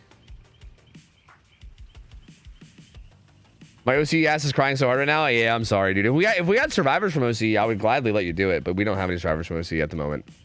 Unless, hey, if any combo OC gamers are in here and you got 4, then maybe we can, you know, maybe we can make an exception. But I don't know. Sometimes they hang out. I know a lot of the comp OC gamers hang out here sometimes, but I don't know if any of them are around.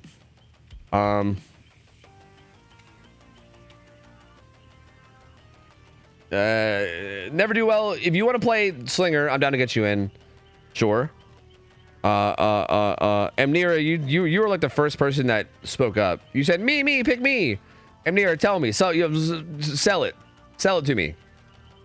Like, what are you planning on playing? Sorry,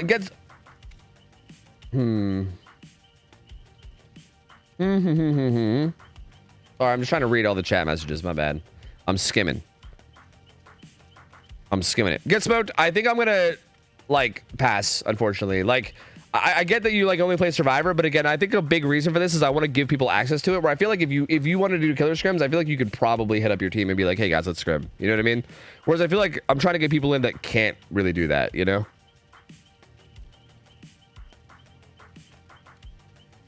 Yeah, Plague. All right, sure, I'll get you in too. Sure. Never do well, Amnira.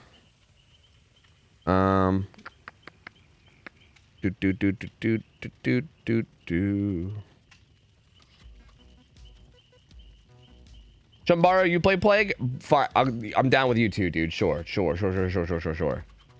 man. Sure.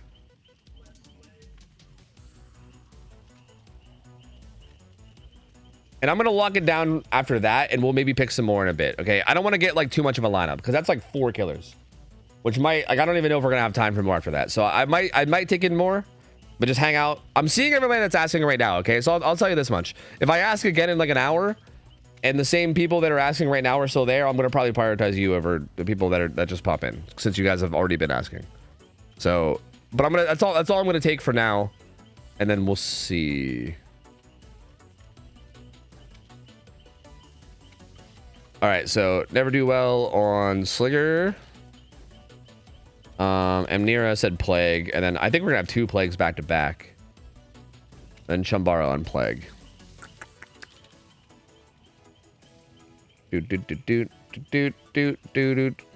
Meg, why are you Meg? Stop that.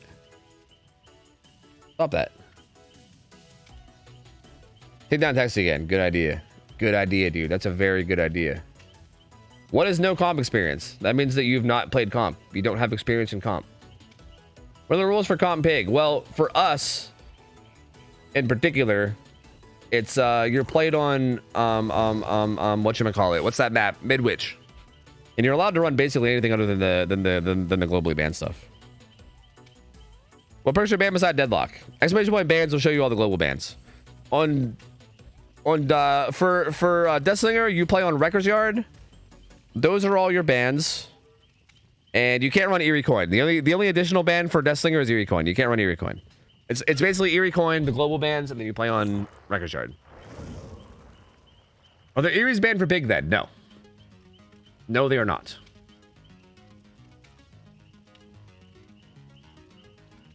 Pig is not very strong, so yeah, no, there's no bans there. You're allowed to run anything on Pig. This here. She ain't the strongest.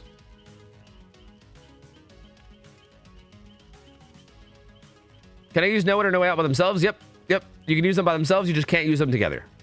That is correct. Yes.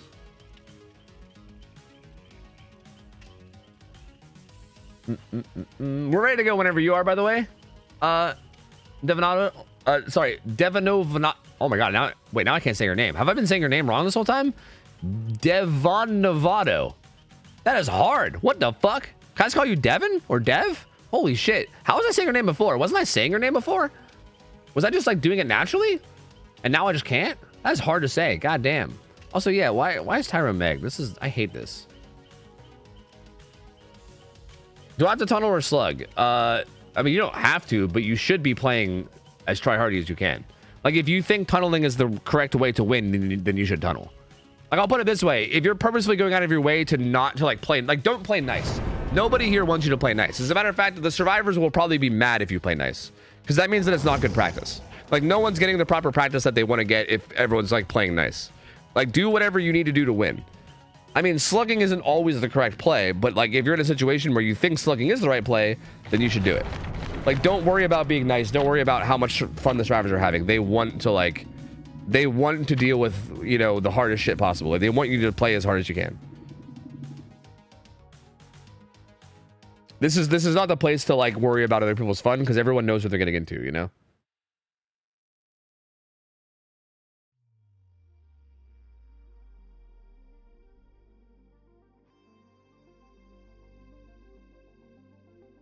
Are you still adding to the list? No, not right now. No. I might still later. We'll see. We'll see. Can I play a OCE? No, we need a team of survivors for OCE. Otherwise, we can't. If we had a team of survivors for OCE, like an actual team with comp experience, then we could. But I don't think any of the OCE boys are around, so no luck. No luck, man. No luck. Tyro is rocking a pretty aggressive build here. Deli Unbreakable is on Yui. Pretty good build from Dev here. Corrupt Intervention, Double Regression, No Way Out. Pretty solid set of perks. Has the old shoes. This gives you aura reading up to like what, like 5 meters of the bird. Like if you place a bird down and the survivor comes within like 5 meters of it, maybe it's 6 meters, I don't know, something like that. You get aura reading on them, which is kind of nice. Can help in a lot of loops to like when there's LOS blockers. And then this is one of the bro, I can't keep up with all of our add-ons. This is one of those add-ons that helps with some kind of a cooldown reduction of some kind after sending birds. Who fucking knows? It's one of like the 50 ones that do something like that. Who knows? But it helps follow up with birds basically. So like good add-ons. These guys are kind of just chilling right now. They're kind of waiting to rotate. Watermelon's gonna get spotted, I believe. I think Autumn's actually playing this kind of far. Like typically on ARP, what you see is like survivor spawn on one side, killer spawns on the other. All the gens here are blocked. Typically, like the deli survivor who doesn't want to get found will be stealthing like really deep in here, like trying to stealth somewhere that's really safe. And the people with the more aggressive builds will kind of like hover like mid map and try to like sneak past the killer and like make their way up towards the gens. Because like if they get found, it's not as big of a deal, right? Because they have a really aggressive build. They have like real aggressive builds. Whereas like if deli gets found, it's not good, right? Deli was actually pretty far forward there. It was kind of scaring me. But watermelon gets found. Dev sets up a bunch of birds there to get that initial swarm, so that's not really going to accomplish much. Does find a swarm onto Autumn here. And again, Autumn was deli, so this is kind of what I mean about that, like, aggressiveness. Doesn't get damaged, though. Birds go everywhere around. Some Pulp Fiction shit happening in here. And Autumn's going to be okay, at least for now. Zones his pallet a little bit. Doesn't send it, though. But does get the M1. Ooh, I don't like sending that bird. I think you just wait for it to go on cooldown there. Because now you used a 2-bird cooldown, which means you can't really follow up that bird nearly as well. And your cooldown's way worse. Does get a reswarm on the Tyro, though. Tyro seems to want to hop in this chase, I think. It seems like he wants to take aggro here if he can. But not doing it too aggressively. Uh-oh, Autumn should make this. Oh, but the bow! First down on Deli. So yeah, a little bit sloppy from the survivors in terms of like how they were playing this, in terms of like who's being aggressive and who's doing what here. And yeah, Autumn's gonna be down first and hooked. This could be possibly Pain Rose coming in. Yep, Pain Rose coming in. Pop as well is gonna be up. We'll see how they follow this up. I'm not wrong about that, right? She has deli. Yeah, I mean she sprint bursted, so yeah, she definitely does. It's very interesting, very interesting that like Autumn hopped in that middle gen near the chase, and then like Tyro with the more aggressive build jumped in the gen way further down. I mean, I guess maybe it just kind of happened naturally that way, but like it is interesting to see.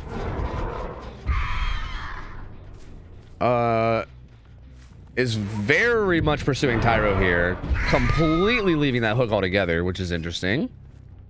I mean, I know that there's no 3-gen down there, so maybe you're tempted to not really like play around the hook at all, but this is like leaving a lot, like really going away. But actually swarms Autumn.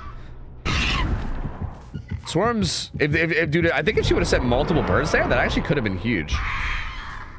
Sends a little like tight shotgun spread of birds. Doesn't get anybody though. Does find Fang. Looks like Autumn might be able to stealth away here.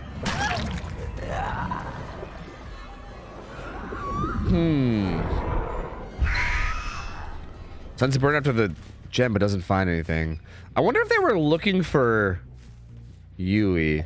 It seems like Dev wants to maybe try to protect the gens. I think this is like a constant like battle that happens in a lot of people's heads here, where like people are very split between like wanting to hold down an area of gens and wanting to like chase people / tunnel people or whatever. And a lot of times killers will fuck up by committing too much time or too much effort to like protecting gens and nothing else. Because yeah, I think they got one of the gens. Was one of the gens down here the one that popped just now? I think so. And now mid gen's done. Is there a 2-2 split now already? I'm not sure.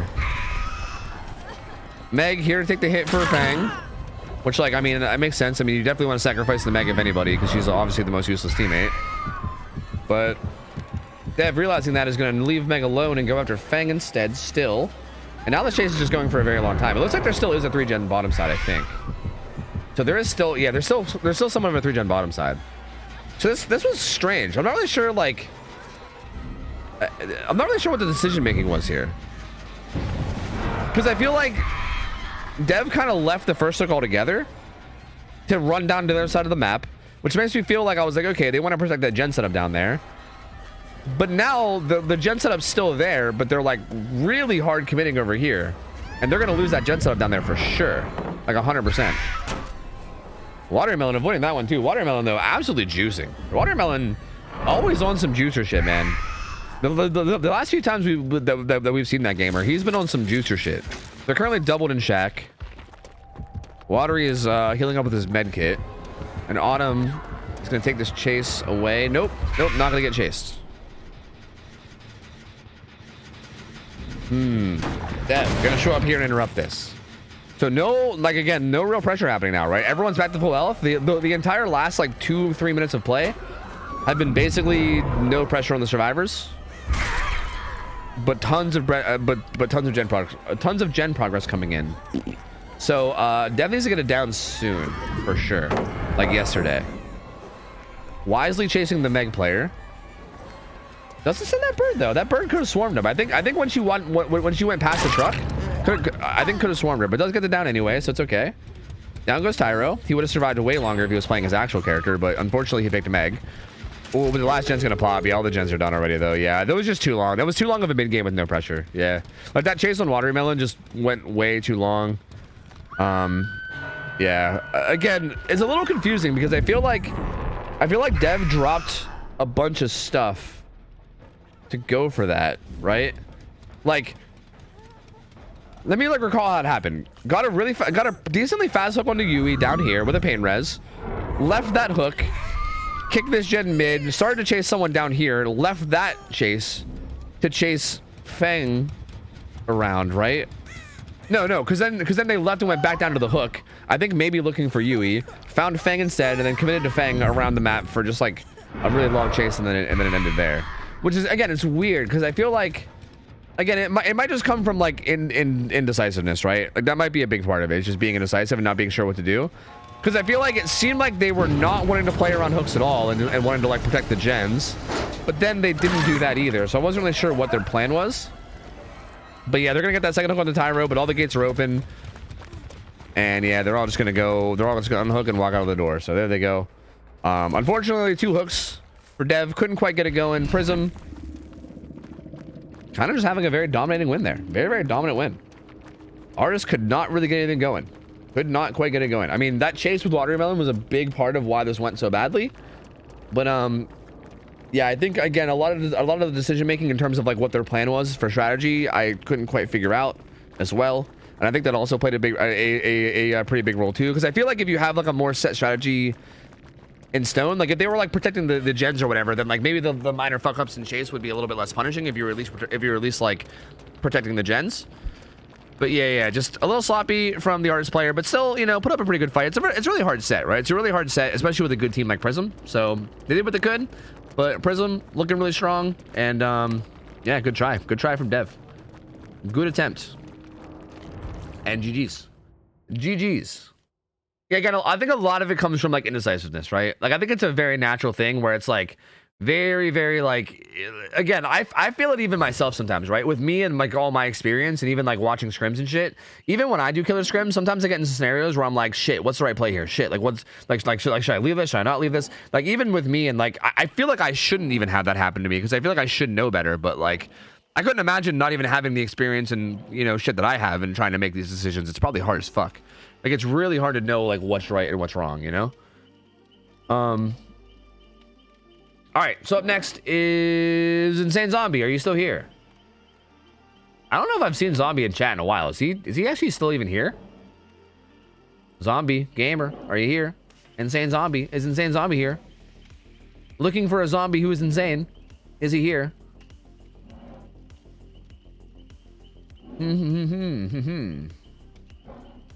And in-housing artists before this? Oh, you guys were like practicing artists in advance? Prism was practicing artists with me. Oh, well, yeah, that's rough then. They were coming off of artist practice. That's even more rough. Yeah, that's super rough.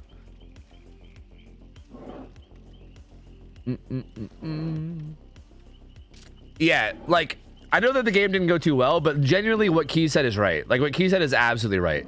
Like Artist is a very technical, difficult killer to pick up. That team literally just came out of practice with like a killer that plays a ton of Artists, and they just came off of practice with Artist, so they were all warmed up against Artist. And Artist is a very difficult killer to play, like super effectively, like against people that are like playing effectively against her. Like honestly, a lot of people's first times in comp go the exact same way, if not worse. So you really shouldn't feel too bad. Like that's kind of like, to be honest with you, that's kind of how I expect most games to go here for pretty much anybody that's trying this out for the first time. Like that's typically how it goes. And Prism especially is a very strong team. Like they're a really, really good team. Like we have a little bit of a varying skill between like some of the teams that are playing today. And Prism is definitely like one of the stronger ones that we have playing. Like they're a very, very good team. Zombie hasn't spoken in chat in 2 hours. Okay, Zombie ain't here anymore, so we're gonna move on. We're gonna move on. Never do well. You're up. Turns out you're up next then. Hey, you're up next. It's your Slinger up next. Did you add me? If not, you need to add me. Yes, you need to add me. Yeah.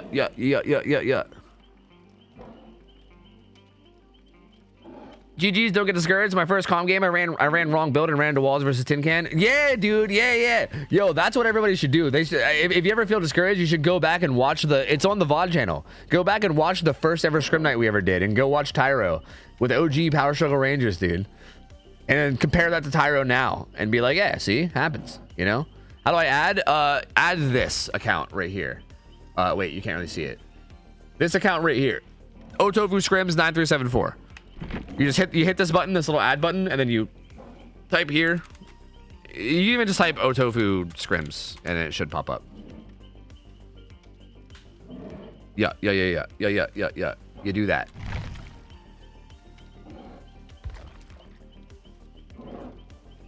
My first comp game, Tofu Scream, stop sucking at. Was that you, Key? We were talking about that the other day. I couldn't remember what that was or who that was or like what that was. Was that you? Were you that Odie? Where I was like, stop sucking. I meant sucking up blood orbs, FYI. I didn't mean like sucking as in he was playing badly. I meant he was like sucking up blood orbs when he should have been doing something else. I think is what it was. I do remember yelling that though. I do remember. Yeah. Yep. My first match seeing Tyro, he got baited into a CJ tech by Jesus Louise Blight when he had Lightborn. Oh yeah, I remember that. Oh yeah, I forgot about that shit. That was funny. I do remember that because it was like a CJ mid scrim, but then it was Lightborn, so we just like it was like a meme. Yeah. I forgot all about that, dude. Dude, fucking hey, yo, those are the days, man. Those are the days. These scrims are a really good initiative, Tofu, giving a free opportunity to test scrim environment. Credit where credit's due. Amazing job. Thanks, man. Appreciate it. If you guys, by the way, I'm just gonna throw this out there. I know that our system for picking killers is super scuffed. Oh, also, QDJ, thanks for the raid, by the way. Appreciate it. Thank you. Hope you had a good stream. Thank you so much for the raid. I just want to throw out there, though, I know our system for picking killers is super scuffed. I know that people will probably get upset because it's like, you know, somewhat biased because I kind of just pick whoever the fuck I think looks like that might be a good option, and I don't really like put a ton of thought into it. If you guys think there's like a better system of doing this, like if you can think of like some feedback on how I can do this better in terms of picking killers, let me know. Like, again, the main criteria, though, is that I want to make sure that we're not picking people that are already in the competitive environment, whether they're, like, on a team in scrim nights or they just, like, you know, whatever the fuck. Like, again, the main thing... Is this you? Is this you, Never Do Well? Is your name different than... No. Okay. Yeah, then I guess you didn't do it right, because I don't have a friend request. Wait. No, I see Amnira. Okay, I'm going to add Amnira. I don't see you though, no.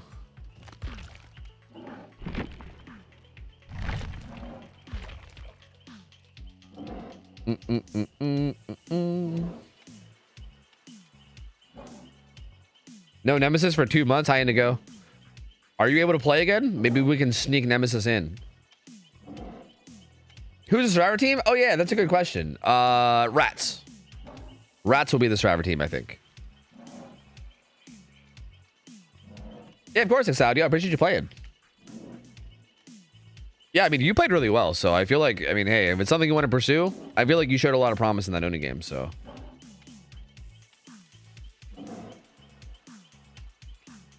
Get the next person if you want while I figure it out. Okay. Amnira, I think you're up next, so hey, you want to play against Rats? You trying to play against rats, Amnira? Yo, make a lobby and invite me. Let's do it. Let's do it. It'll be Plague, right? This is actually probably a good thing because then we'll get Plague, Slinger, Plague instead of seeing 2 Plague games back to back. So maybe that's actually kind of a good thing anyway, right? Let me get the map layout back because it's going to be Suffo Pit again. More Suffo Pit again. Yes, yes.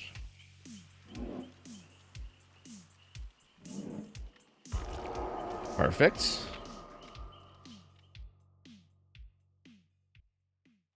The only one that bothered me was the one who was an active comp player pretending not to be. That cost someone a chance of playing. Yeah, but they were also kind of funny, you know? Because I agree. Like, part of me was like that's what I was saying. That's why earlier I was like, I don't know whether I should ban you or VIP you. Because yeah, like part of me was like, oh yeah, so this person clearly like knows what they're doing. But another part of me thought they were hilarious, so like I didn't really mind too much. You know what I mean? So I don't know. I'm a sucker for just fun, for like laughing. Like if someone makes me laugh, then I'm like, fuck. You know? Where do you get the maps from? These were made for me from Jane Andos, who's a viewer from chat.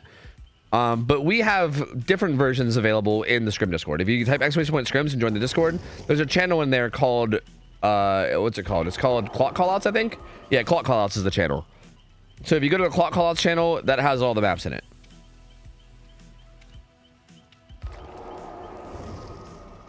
What map do I set? Suffo Pit 1. Are you? Yeah. I'll type it all in here just so you can see it and it doesn't get taken over by chat.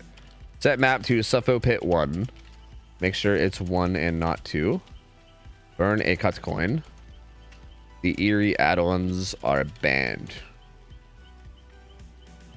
And I believe that's it, right? Just the eerie add-ons being banned. Let me go look. Let me go make sure. I just don't want to be wrong. Just in case. Just in case. Let me go make sure. Yep, just eerie add-ons. Yep. Would you consider spectating Dami instead of the killer? I did spectate Dami a little bit the last time they were Survivor, and it was fucking awful. I was a little more aggressive, but it was awful. The motherfucker was spinning. He wouldn't stop spinning. He always spins. Oh, also, we still need to do some tests with Dami's ping. I know you hit me up about that. We need to do some tests. I need to I don't know how to do it. Maybe we need to like I could maybe hop maybe we could just take a quick 5-10 minutes out of our day one of these days, and I could just hop in a lobby with him, have him be Survivor, have him be Killer, and just see how the ping looks and how it feels, just to see or whatever, so that we can clear him for scrims. Because yeah, I know that was a big thing with you guys. Like you wanted Dami to play in scrims.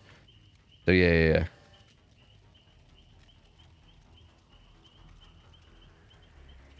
No, her ear add-ons are actually nuts, Jasu. Her one ear add-on makes the 6 survivors reveal their auras when they puke. Like every time a 6 survivor pukes, their auras are revealed for 5 seconds, which is nuts. Like that's literally one of the strongest add-ons almost in the whole game, I feel like. Like Black Incense is insane. Oh, you mean her as a killer? Oh, she's actually not either. Yeah, her add-on, she's actually pretty strong. She's actually considered one of the more stronger killers. Because she's actually really strong when played in a heavy macro way.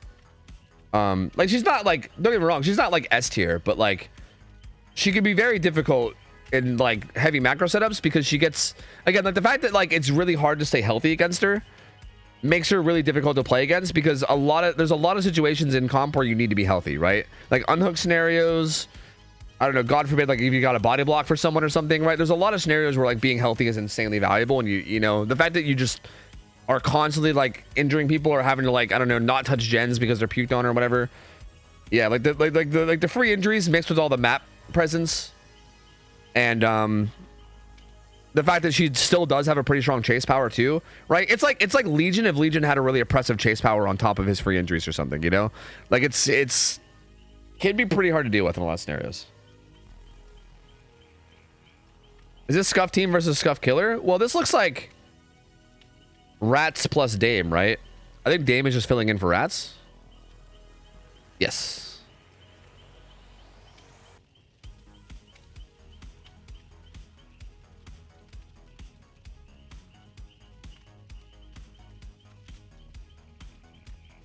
Oops. Bump, bump, bump, bump, bump, bump, bump, bump. Is this Scuff's team? Yeah, it's not really a Scuff team. I mean, it's just Rats plus 1 person, so I don't know if I call him Scuffed. I think having 1 sub doesn't make you Scuffed, right? It'll be fine. It's fine. It's fine. Where do you put it in your tier list? Plague.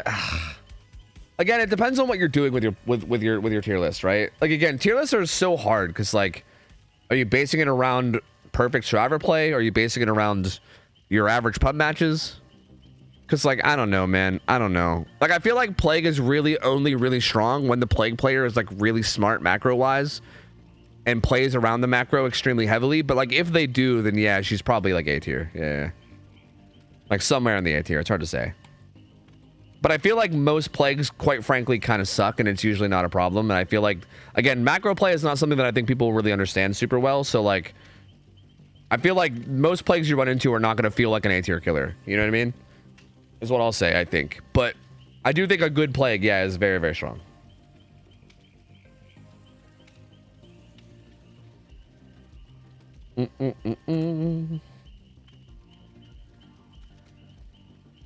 More like if Legion made the generators stab the survivors. Yeah, sure. That's a pretty good comparison too. That also works. Yeah, sure.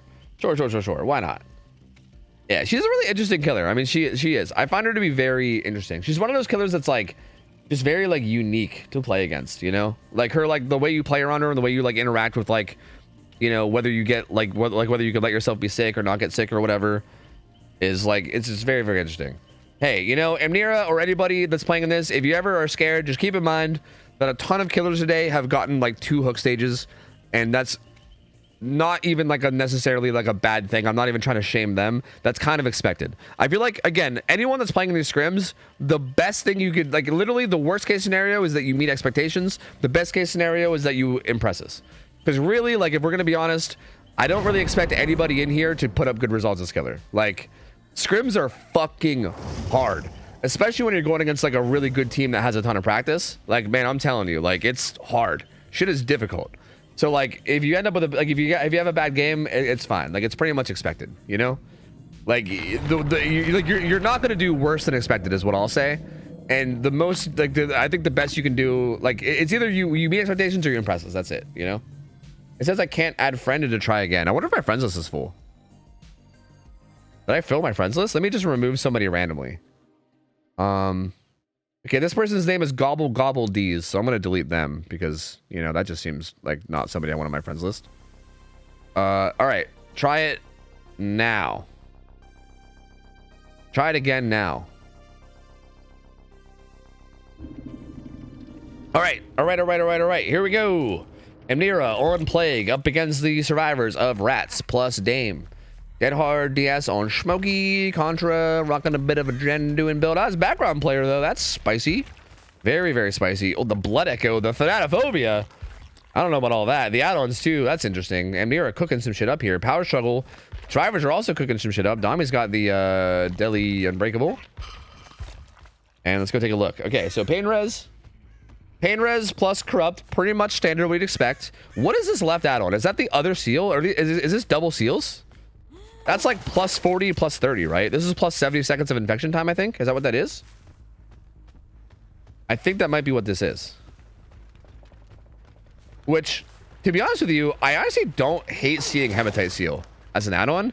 I think not running like, whatchamacallit, the 20-second, the 20 more seconds of Corrupt Puke. I can't remember, fucking Devotee's Amulet. Not running Devotee's Amulet, I think is a little wild, because I think that add-on is insanely good. But I think like Devotee's Amulet, Hematite Seal, I don't think would be too crazy. Like, I mean, I think typically what you see is Hematite Seal plus Yellow Apple. But I think like, or sorry, yeah, Devotee's Amulet, Yellow Apple is what you usually see. I think throwing Hematite Seal in there wouldn't be crazy, but I think double seal is definitely interesting at the very least. And I wasn't looking, did they puke on every gen? Because I think so, right? Assuming you puke on every gen, then I mean, that's a long time of gens being puked, right? I know that like a big thing on survivors, I think something that Laser told me a while back, was that typically at like really high level play, people won't touch gens that are puked. People won't touch gens that are puked at all. Like they'll just wait for them to stop being puked on before they even start working on them. And like, if that's the case and you run like add-ons like this, then dude, you're just like, how long are you sitting there? You know, how long are you chilling? You know? That being said, I also think survivors at that level probably also understand that whoever gets chased maybe won't go down like ever. Not ever, but probably not for a very long time. I don't know, maybe. There's probably like an important reason for that I don't understand, because I'm not a fucking god juicer like Laser is, but Ooh, Contra punishing respect here. Gonna get this pallet kick.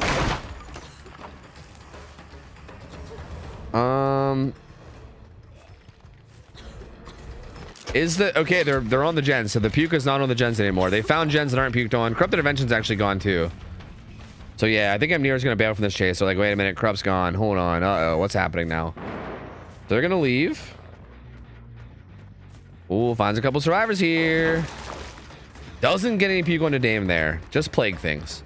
Just plague things.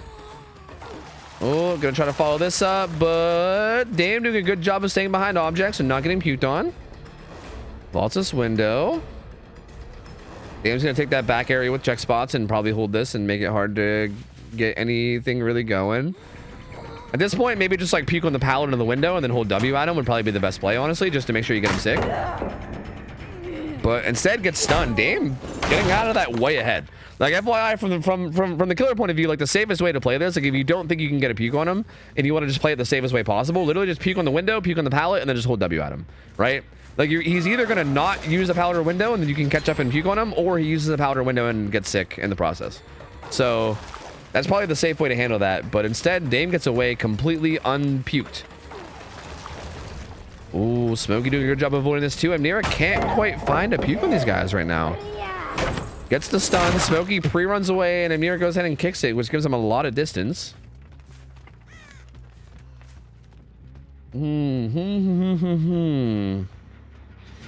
Sending nothing but hate from Uruguay. Hey, fuck yeah. Hey, fuck you too, buddy. Fuck you and fuck Uruguay.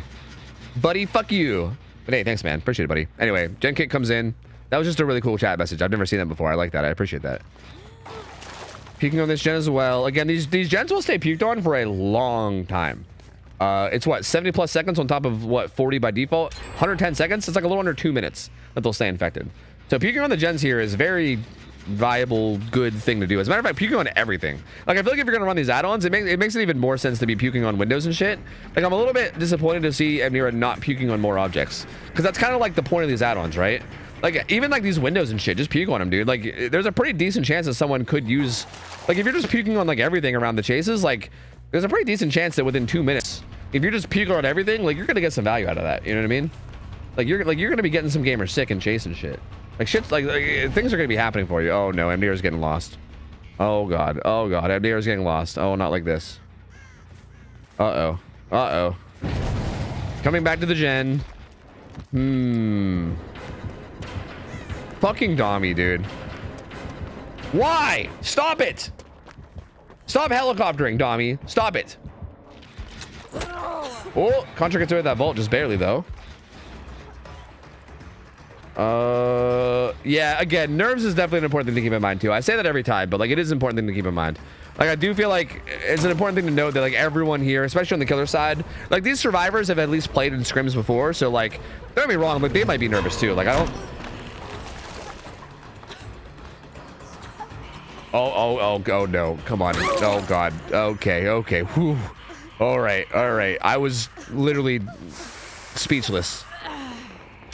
Not looking up there also fucking terrified me. I'm getting scared. I'm getting very scared. This hook's gonna come in though. Might be pain res. Dommy's over here fucking around. Not gonna make anything happen though. Pain res comes in. Corrupt puke is still up. Full charging it, swallowing it. Disgusting. Oh, doesn't. Oh, actually does reach Dommy. Does reach him. Does interrupt the unhook. Ooh, why not puke though? Why not just puke? You can hit them both if you puke. That's very strange to go for an M1 there. Like, if you puke there, you just hit them both. Like, you have corrupt puke. Huh. Amnira making a lot of questionable decisions here. Lots of questionable decisions. Doesn't get that puke into the doorway, and yeah, Smokey's gonna avoid that one too. And yeah, now power's gone. It was just one hook. They got the unhook off. So only 2 people sick. And yeah, this is not going well. I mean, this is not going well for Amnira. The survivors are miles ahead. And this is looking rough. There is no pallet here at least, so should be able to get some puke / damage here. Whichever one you want. Goes for just a quick puke. Gets Smokey sick. Does have Shack window. He actually jukes some of that puke and avoids the M1. Does he do it again? No, he went into Shack this time. I thought Smokey was going to window tech again. Or was that Contra that window tech last time? I can't remember. I can't remember who did it. Maybe it was Contra. Takes that window. Does get hit though. See, like, that's like, even right there, like, I'm just gonna be nitpicky because I feel like I might as well, right, for the sake of learning. Like, even right there, like, he fakes that window, he has nothing anywhere around him, and he's almost full sick as plague. Like, you could just like start to charge your puke and then like try to back up and block the window, right? Because the only way he gets away from you and doesn't get completely covered in puke is if he revaults the window, and if you like don't body block it, right? So like, just charge your puke and be ready for him to maybe make a play for the window. And as long as you body block the window, there's really no reason why. Background player. Contra gamer. What? Contra, buddy. Oh, not like this. Not like this. Smokey goes up on hook. Contra's crawling away quickly, but I don't think it's gonna matter. Contra's gonna be put up on hook, and they might just leave with this. I think they might just leave with this. What is the helicopter thinking right now, you think? Other than must spin. Well, the helicopter is taking a look at the hook, trying to decide if he can, you know, maybe hover his way in. And here comes the helicopter for the rescue. Plague's gonna go back and kick the pallet. The rescue did come in. Ooh, are all the gates bottom? The helicopter in trouble, in chase. Is gonna make their way down towards bottom though. While helicoptering. Tries to spin, which is a little strange. You'd think a helicopter would be good at that. Oh, the driver's here to body block though. Helicoptering their way completely out of the game. They just don't stop helicoptering. Cheryl's there. Puke on him. Puke on him. Just puke on him. You can full puke on him. No. Just puke on him. Just puke. Yak. Go. Blah, blah, blah. Yak on him. Puke on him. Blah. Come on, do it. Blah. Do it. Blah. Come on, dude. Oh, you're killing me. You're killing me. See, even there, like, if people are body blocking against Plague, that's not really viable. Like, you shouldn't really be able to body block against Plague at all. Like, if they're trying to body block, just full charge of puke and then just puke all over them. And then they'll get injured without a speed boost, and then you just down them. Like, you really shouldn't, like, even right there, right? Like, body blocking in that scenario should not even be working, because puking just completely, like, it kind of, like, nullifies it, right? Like, not entirely, but for the most part, you know? Like, they might, like, juke around or something whenever you start puking, but still, like, if you can get them to full maximum pukeness, then you can kill them. So, yeah, Mira, unfortunately, I feel like this was an interesting case, because, again, look, I'm just going to be kind of blunt about it. I think Amnira needs some work even on, like, Plague play, right? Where, like, I feel like I couldn't even really get into, like, things like macro and stuff, because I feel like even just, like, little things about Plague here, like, needed to be improved. You have 250 hours? Oh. You know, this explains a lot. That explains a lot. Okay, that explains a lot. You know, I hope you don't take this the wrong way, but I probably shouldn't have chose you to play in these, to be honest. I actually didn't know you had 250 hours. I just assumed that you probably had a bunch because you volunteered. I probably shouldn't have picked you because, yeah, that is a very small amount of hours. That definitely explains a lot. Because, yeah, like, again, I'm not going to sugarcoat things. I'm just going to be blunt about it. I definitely think that, like, there's a lot that you have to improve on Plague itself. Because, again, I feel like Scrims is, like, a weird environment because you have to, like, at least know your killer really well. And then from there, you have to, like, learn how to play that killer in a Scrim environment. But I feel like there were still things about Plague that you had to learn. Wait, socks. Wait, hold on. What? I feel like there was still stuff about Plague that you need to learn, which means that, like, it's not even really, like, time for Scrims yet, right? Like, because I feel like, yeah. How did you do well in pubs? Yeah. See, that's interesting because I actually believe that. Because Plague is one of those killers where I feel like you don't really have to play her, like, super correct, right? Like, playing Plague against good survivors versus playing Plague in like, pub matches where people just kind of run around all willy-nilly, not really knowing what they're doing. Plague is one of those killers where I feel like even if you're doing things kind of, again, that's like that pub brain thing where I feel like even if you're doing things like incorrectly, you won't even know that they're incorrect because the pubs won't, like, punish you for it, you know? Have Socks go Wesker? Dude, Socks fucked me up as Wesker like 2 days ago, all right? I don't need to fucking watch that shit some more. Socks, look, man, as much as I would love to see you shit on some people, we're prioritizing people that don't already play comp today. So, yeah, I apologize, man. You know, maybe we can get you in one of these actual scrim nights with good old instant dongs. But we're prioritizing people that don't like already play comp to kind of give them a chance for the most part. But trust me, I've seen Socks Wesker a little bit too up close and personal. You know, a little more up close and personal than I would like. He was fucking shitting on me. All right, wait, who's up next? Oh yeah, Never Do Well. Did you figure it out? Do I have a friend? Yo, Never Do Well. What are you on? Are you on Steam? I tried a friend link if you want to add me. If not, then I guess next time.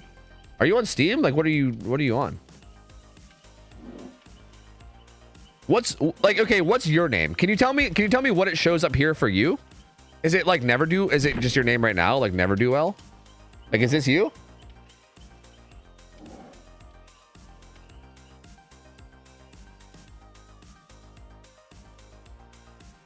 I think I added you.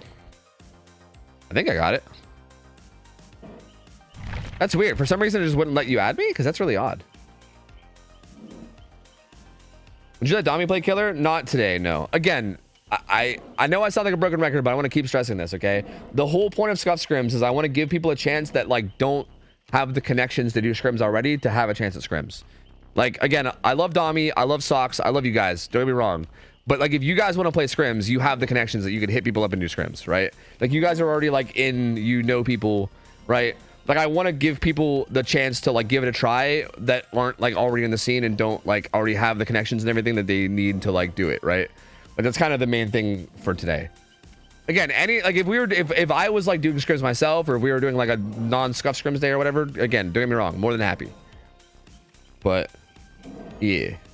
I accepted it. All right, make a lobby and invite me. Make a lobby and invite me, and then we'll get the survivors in. Wait, who's up next? Chads? Chads are up next. Yeah. You got Chads.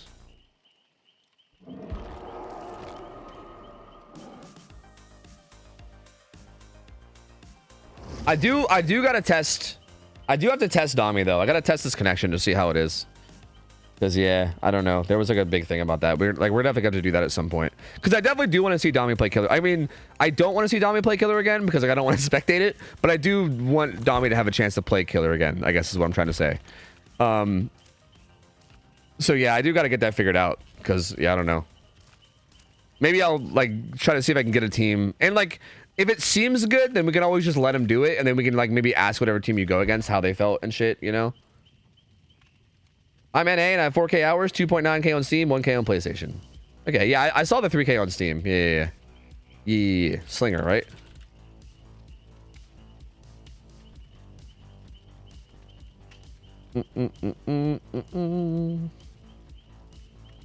Never done comp. Yeah.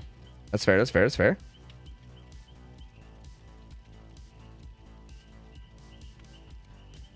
They lying. That's 3K9. Drew, dude, lied by 100 hours. That son of a bitch. Chads better be all Toledo. I don't know if any of them play Toledo, do they?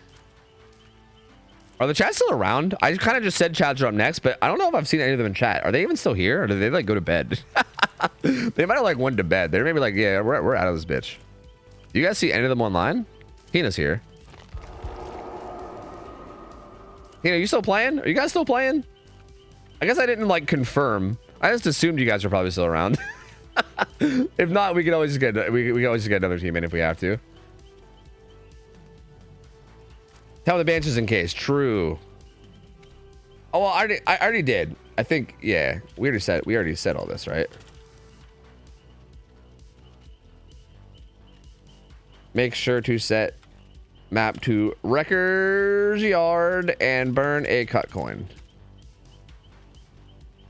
No haunted. No lethal. No darkness.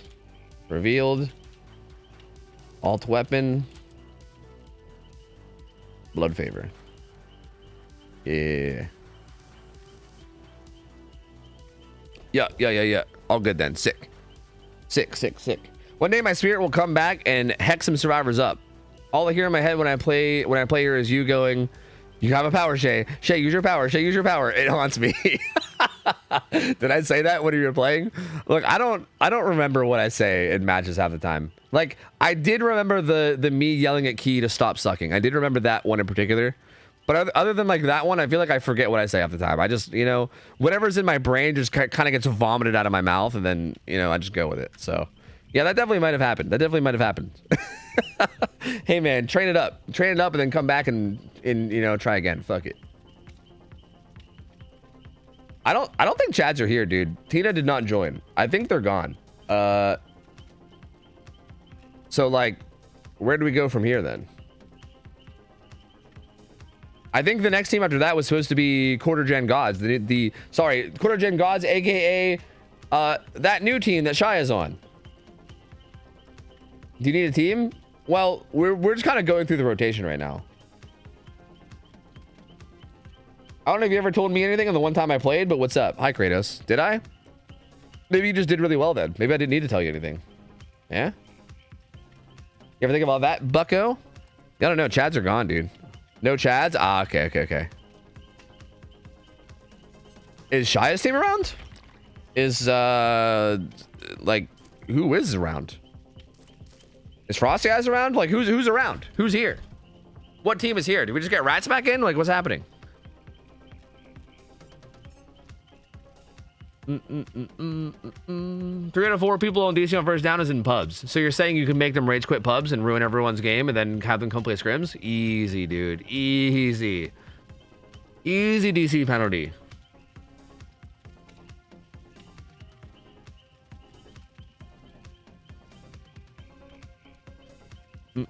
We're playing versus Freddy. Is that a good thing or a bad thing? I don't know. Do people like Freddy? I'm not sure. I mean, am I dumb? I'm not hearing anything from either of the other two teams. Hey, I guess that brings us back to Prism. Prism, if you guys are around. If you guys are around, I guess you guys can come back. Prism? They might be busy because they probably didn't expect to be back up. Maybe at all. So what's your favorite part about Hag? The fact that, like, no one plays her is probably my favorite part about her. The fact that everyone hates her just as much as I do. We need a sub, I think. I mean, if you want to grab a sub from anybody, you could. Like, feel free to yoink a sub if you need one. But yeah, I mean, I'm down. Either you guys or Rats. As long as we have a team, it doesn't really matter to me.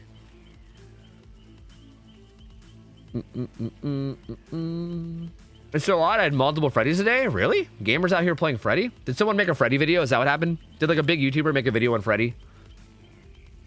Did Spooky Loops like come out with something where it's like, this Freddy build, guaranteed value, and everyone's like, ooh, I want to be just like Spooky Loops. So I feel like that's usually how that goes. Careless Fool, yes. I think so. Whoops. Oh no, daughter of Kratos is here. Asking if you're coming home with the cigarettes yet. Did you get the milk and cigarettes yet, Pa? We've been waiting for 18 years. You still haven't come home, Pa. Does Tofu prefer playing Survivor as Meg or Hag as Killer? I mean, Survivor as Meg is, like, unfortunate because it just makes me play worse, but it's not, like, as boring as Hag, you know? It's just kind of silly. Like, I feel stupid playing Meg, but I don't feel bored, right? Like, Hag makes me feel bored. I think I would rather feel stupid than bored.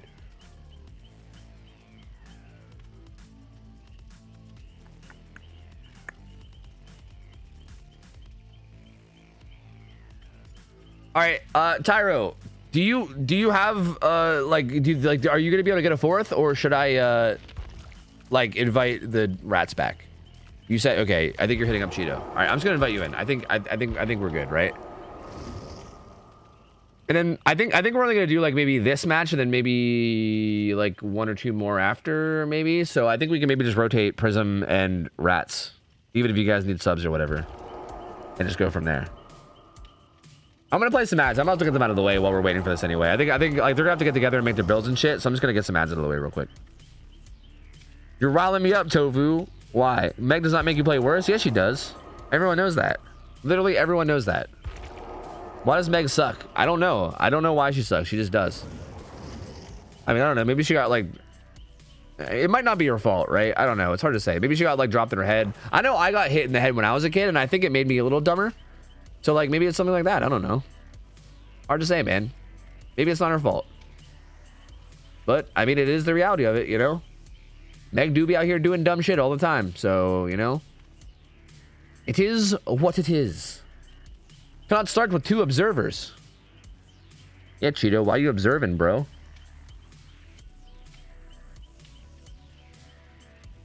Is that your reasoning for having Megacy? Because you were hit in the head as a child? Maybe.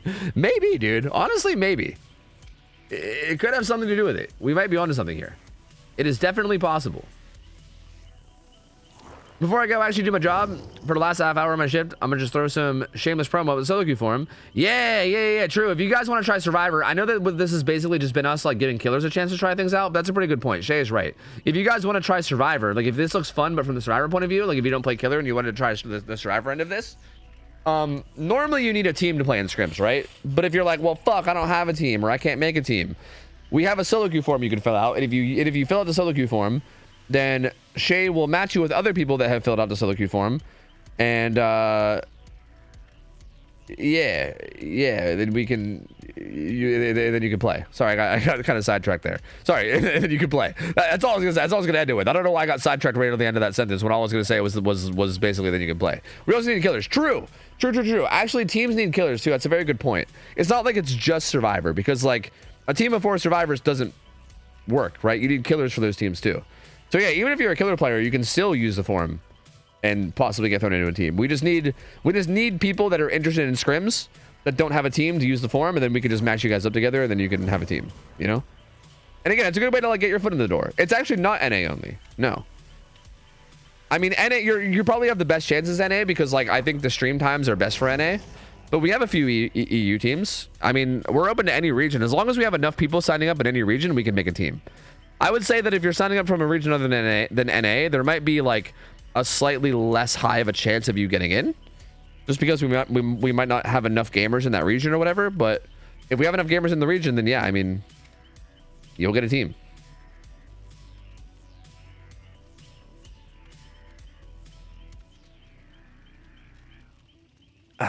Playing from Jupiter as we speak. Fucking sick, dude. Up in the International Space Station. 2000 ping, baby.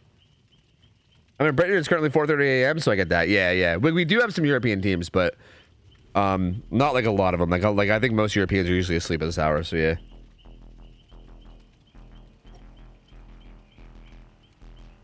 Yep. You see, Lovatos, that's exactly what I figured. Because that's typically how it goes. Yeah. I even said that. I was like, I'm pretty sure it's probably just pressure. Because, yeah, that's basically how it goes. And, like, I get that, right? Like, it's hard. Like, again, I've said this before, but even me with, like, 10,000 hours and shit, and, like, you know, the fact that I even, like, have casted these comp games, and I have, like, a general interest in comp, and I've been looking into it and stuff.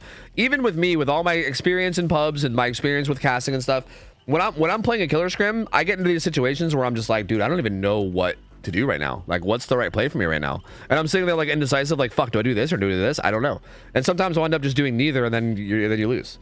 So, like, I feel that, man. And again, that's with me and all my experience. So, like, if you don't have the kind of experience I have, then I can totally see that being a thing. Like, 100%. 100% could understand that being a thing. So, yeah, it's just one of those, like, it's one of those indecisive things where I think you get better at that the more you kind of practice it, you know?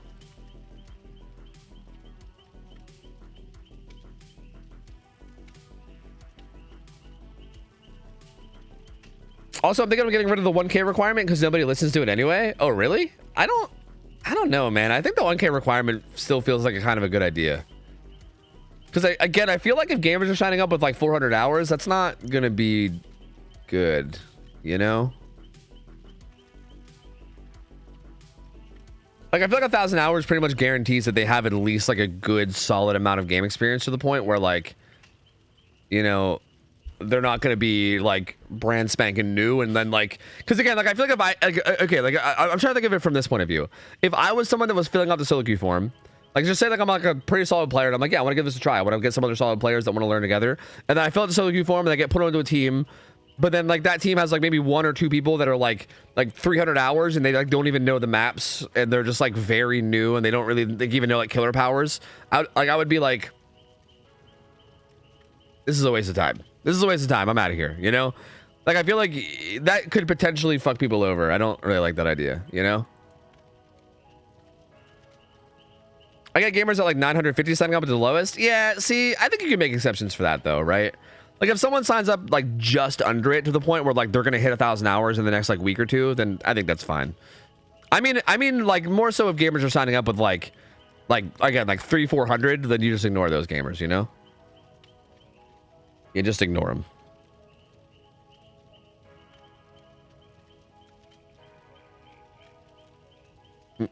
All right, we're ready to go. We are ready to go.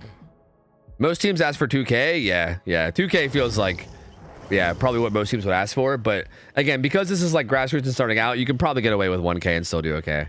You know, especially if you're showing interest in comp, then I would hope that it's like a good 1K, right? So I don't know. We already have the next killer lined up, and I think that will probably be the last one. So no, I think all the killers are already set for the day, unfortunately.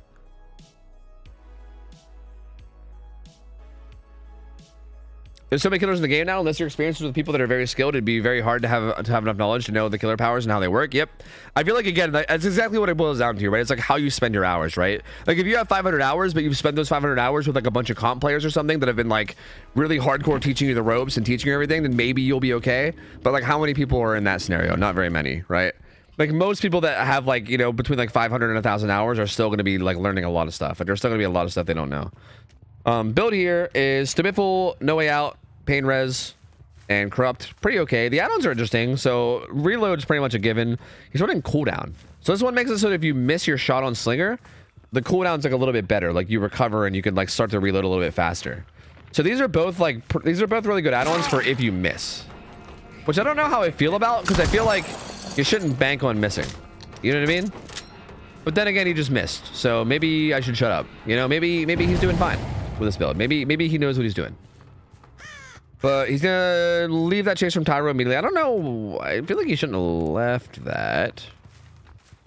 He's looking for somebody else. But also maybe he should have left that, because maybe Tyro's got an aggressive build, you know? But he was kind of stealthing. It's really not that aggressive. Yeah, I mean, I don't know. He was kind of stealthing a bit. He also wasn't the obsession, so for the sake of Stabiful. Like, for instance, this is obsession, so, like... I feel like if you now turn to this chase, this becomes less good, because now you're losing stacks. Went for kind of an aggressive shot that didn't land. Goes for a little bit of a safer one here.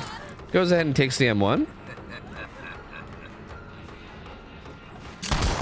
Oh, gets the reload. Doesn't quite get that shot. A little bit rushed there. Wants to get the shot over the rock, but it's kind of being obvious about it too. Like I think he's being a little too obvious to the point where like Watermelon can tell, right? Like he's like, all right, I'm just gonna crouch when I go by this little spot, because he's clearly gonna go for this, right? The firecrackers do not get the blind, so Watermelon will be going down. So I mean, pretty good job buying time there for Watermelon.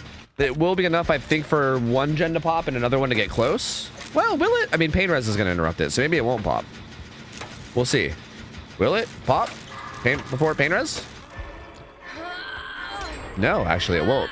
Or sorry, it will pop. Sorry, Pain Res won't get there in time. That's what I was trying to say. Oh my god, sorry, my brain's shutting down. But I think Pain Res probably hit Cheeto's gen, if I'm not mistaken. So yeah, Cheeto's gen gets hit by Pain Res. I think Cheeto also had Deli, so I think she'll be trying to maybe position for the Sun Hook. Never do well. Discovering the gen, seeing where it is. Finding the progress. Sorry for swapping so much. It is, yep, the unhook is coming in from the Deli player. Good shot on the Bill. Not gonna bother with the hook, just gonna leave that alone.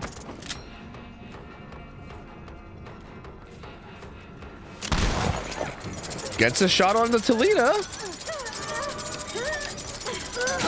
Another hit coming through there. Building up the Stabiful stacks, getting multiple gamers injured into deep wounds, which is pretty solid. Maybe gonna commit to Toledo now?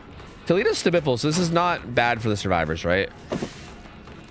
Honest to God, he maybe could have shot there and then pulled her around the side, but this works too. Gets a good shot there. Cheetah is gonna go down. If he opts the slug here, Cheetah, I guess now she's Cheetah. Cheetah has Unbreakable, so could end up coming back to bite him if he slugs here, but gets another really fast down on a Tyro. So you know what? Honestly, this is actually fine. Like if Cheeto has to use her Unbreakable here, she might try to save it and let... Actually, I don't know if she can. Yeah, she has to use it. So yeah, Unbreakable gets used up. So that's actually could be significant later. Pain Res still comes in, and that's still pretty good pressure. So second gen pops. Pain Res gets put in on this gen. And kind of interesting spot now. 4 stacks of Stabiffle.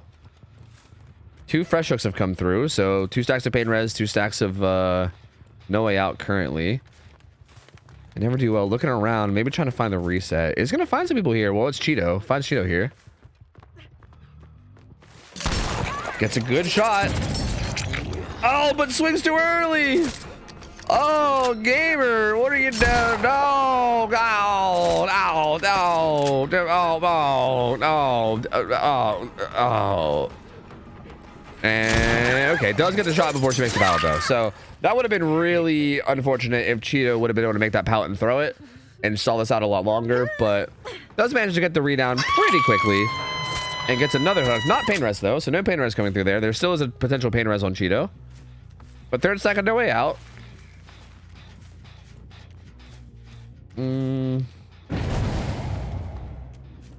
Here's that gen pop.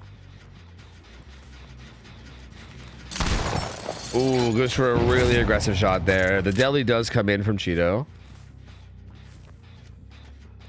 All right, all right, all right.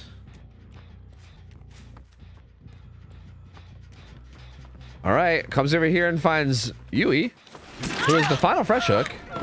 Lots of Stabiffle though, 6 stacks. So recovers that. Good shot.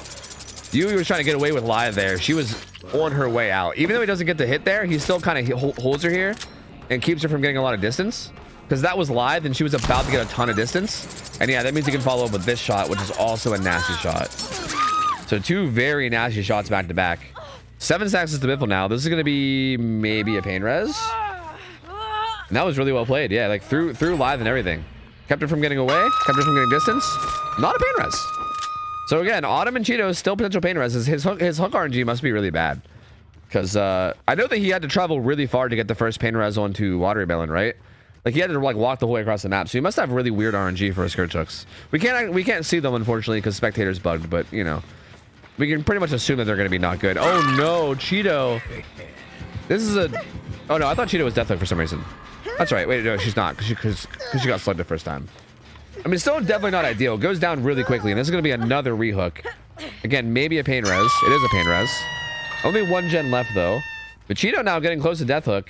And this is where I never do well. Might want to think about like if Cheeto gets unhooked quickly and he can find her again. Might want to think about killing her. But we'll see. It's going to come the whole way over to this gen. Finds Michaela here. Gonna take the M1, lose some stacks for it, but recovers really quickly. Doesn't get the shot, unfortunately. Unfortunately, misses that one. Watermelon's gonna get some distance away. And he's gonna make his way back to the hook here. And again, wouldn't be crazy to go after Cheeto and try to get her out. I mean, maybe. It depends. I think if you can get the first hit on her like immediately, then sure. But actually, I mean, yeah, you do have No Way Out, so maybe it's a good idea. It's hard to say. Because like if you commit to this chase, the final gen's gonna pop, right? Like the final gen is gonna pop here. But yeah, like maybe killing her and then looking for somebody else that's worth a lot of stages, just to guarantee those stages is a good idea. So yeah, Cheeto's gonna die here. This was a really fast down, and actually that fast was so down that, or I just said that fast was so down. Whew, that down was so fast that I don't think they're even gonna be able to get the final gen done necessarily. So that's actually interesting. They're currently splitting gens though. So the thing is that even if Never Do Well cuts off this gen, the other gen across the map is being progressed. So they're still gonna have good progress, right? Because now, like, again, the final gen's gonna pop, but he might be able to get another down beforehand. Another beautiful shot there. These shots are really good. Hits Autumn, 8 stacks of Stabiffle means he's gonna recover really quickly. Doesn't quite get the follow-up. That would have been sick if he gets it though. But here's the thing, right? Like he's not gonna want to walk away from this gen too much because it has so much progress. But if he walks away from it, then whoever was there, I think it was Watermelon, is gonna hop back on it. But if he stays there and kind of camps it, then Bill does this gen alone. Just kidding. They actually doubled this gen, which is a little weird. I think doubling that gen was a bit of a mistake from them. And yeah, Tyro's gonna get insanely 2-tapped. Like my lord, the 2-tap. That was so fast. Yeah, that was a bit of a mistake from them, I think, to double up that gen. I think Michaela should have just stayed in stealth near the bus, and they should have just left Bill over here alone. That way, no matter what, you have a gen basically done. I mean, it doesn't really end up mattering too much. Bill gets put on hook. The final gen pops. But now he goes into endgame. Oh,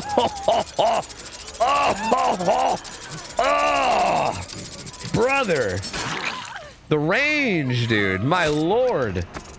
Guess I don't know Watermelon. If he lands a shot, he could 4K here. If he lands a shot and slugs him, he could 4K here. What? There was a pallet in the way, brother. Did you have FMJ on? This motherfucker put on FMJ? What kind of bullshit was that? There was a motherfucking pallet. There's a solid wall there, dude. What the shit? Don't go after Bill. This is a bad idea. Leave Bill alone. He's worked the least amount of stages. Go after somebody else. No, somebody else. Somebody else. Somebody else. Anybody but Bill. Or maybe Bill if you can kill him before No Way Out goes away, I guess. You know what? I think this is fine too. I don't know. I'm torn. Bill would be okay if he gets him before endgame timer or before No Way Out. But Bill is actually kind of juicing at this T-wall. Or Z-wall. I don't know letters. Oh, avoids that one too. He will get the down, but yeah, Tyro did a good job there of buying time. That was enough time that they're gonna be able to open the X gate and get out now. Like they're both gonna be here and they're both just gonna get out. If you could have downed Tyro quicker, you maybe could have killed him and then tried to catch somebody else.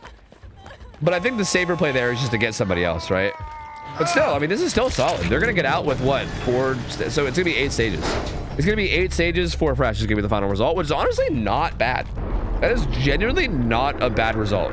Like I feel like this team Prism, I mean, I know it's Prism with like a fill-in, right? Don't get me wrong, but like generally this team, we've seen them play scrims against Slinger and like actual scrims and get like really good results, right? Like this is like I would say this is a good result, especially considering the matchup they had and everything. I think Never Do Well did a really good job here. Hit his shots extremely well. Again, I think like a few decisions, like a few macro decisions, and I say this pretty much every time, but it's always a big thing. Like a few little macro decisions being made differently, and maybe the result could have been a little bit different. But I do think the result here was great. I think he could have got a little more, but it's still great overall, right? That was still a very, very solid, well-played game. Like his shots were nasty. And yeah, I mean, well played from Prism. They basically just had a good, solid game, good, solid macro. I mean, they got shot a lot, but I don't know whether whether they say that was on them or on Never Do Well for hitting his shots. But regardless, very, very fun game to watch. Those guys were good. Never Do Well did a really good job in that game. I would be curious. I know Never Do Well said that he doesn't really like camp or tunnel much, like in like regular games. So I think he wasn't sure if he wanted to do it here, or if he was even like comfortable knowing like how to properly strategize it and stuff. Hey, of course, man. I appreciate you playing. But I'm almost curious with like how well he was like hitting shots and how well he was hitting chases. I almost wonder what would happen if he would have like maybe tried to force tunnel somebody out, right? Like I almost feel like he could have maybe got like a 3v1 at like 2 or 3 gens. Maybe if he was like hitting shots as nasty as he was that whole game, right? Like maybe. Like I don't know, man. I'd be curious. I'd be curious. All right, the last killer that we have lined up was Chambara. Chambara, are you still here, gamer? I don't think I've seen you in chat in a minute. Are you still here? Maybe you're lurking. You are here. Nice. You're the last killer. Send me a friend request. Set it up. You're up next. I think we're gonna have you go up against Rats too, I believe. Yeah. It's hard for me to tunnel. I try playing nice. I mean, I feel you, dude. That's a big part. Like every time I play scrims, I'm the same way. Like I feel like I have so many hours in like public matches, and like I always try to play nice in public matches. So it's very like built in, right? Like when I play scrims, I have to constantly like remind myself, like, okay, no. I actually play near the hook. Like I'll find myself sometimes just like instinctively putting someone on a hook and then just walking the whole way to the other side of the map. And then I'm like, wait a minute, what the fuck am I doing? Like, I'm not even thinking about the hook right now. Like I'm just so used to playing like that in all my games. It can be hard to break. Yeah. Like it is a tough thing to break, but again, I think it is an important thing to do though, right? Like if you're going to be trying out things like scrims, like if you want to pursue it more anyway, like I don't know if you want to just like try your luck and see how you do, or if you wanted to pursue it more, but if you did want to pursue it more, it is an important thing to, you know, change up, at least for scrims, right? I mean, I'm not saying you have to go sweat in pubs, but I can't see today's VOD. What's going on? I don't know. It's a good question.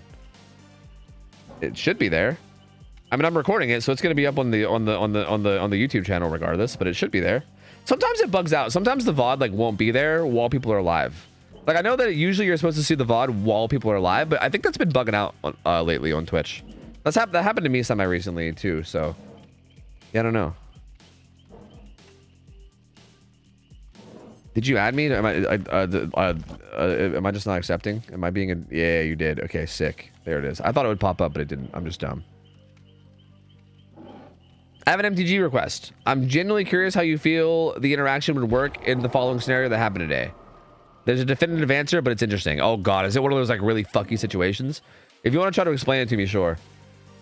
I probably won't know the proper interaction, especially with all the wacky shit that's going on in Magic these days. If you Phyrexian metamorph a Scarab God, I don't know what that means. How do you think it works when the Phyrexian metamorph dies? We need to look up the two cards if you don't know them. Yeah, I don't know them. I don't know those at all. But here, hold on. A Scarab God. Why does Scarab God sound like it's going to be a really annoying card? Like that sounds like it's going to be a super annoying like multiplier card or something. So it's one in this menu is Savo Pit 1 and 2 because it's not numbered. It is numbered, but it's just by tallies. 1 will have 1 tally and 2 will have 2 tallies. Doot doot doot doot doot doot doot. Yeah.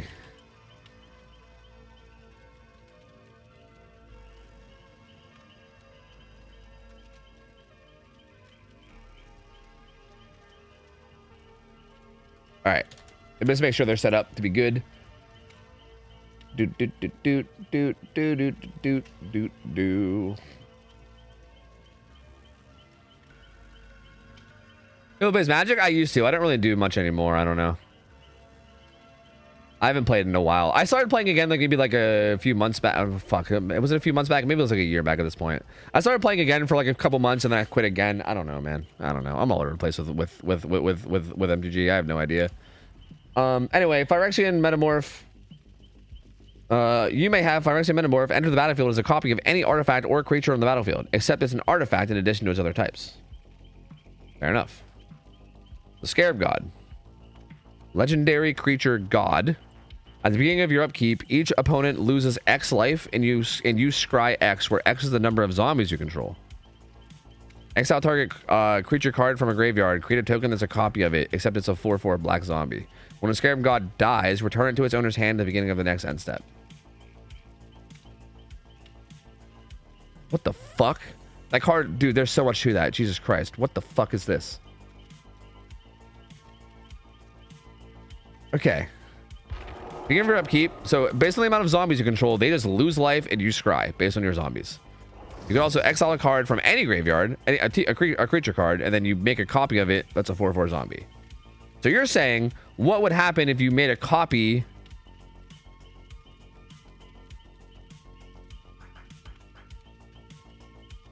If you copy it and then it dies, are you copying your own or are you copying the enemy's? Does that even matter? Can it be your enemies?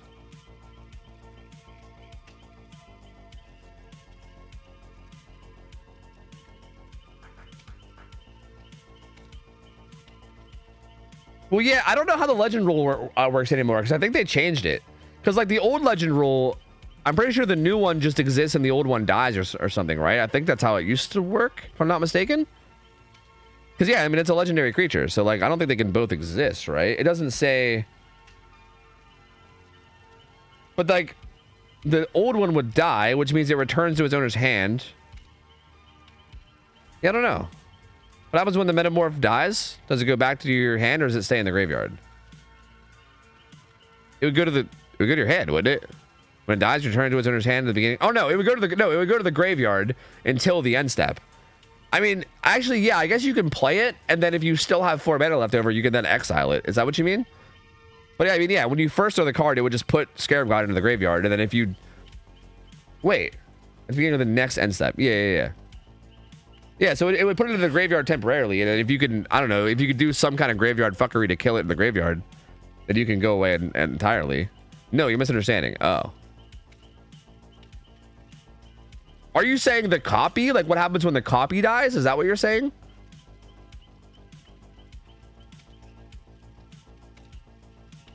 Oh yeah, you're saying what happens when the metamorph dies. Oh yeah. Oh yeah, I misread. Yeah, no, I would assume it would go to your graveyard, but am I wrong? Does it actually go to your hand?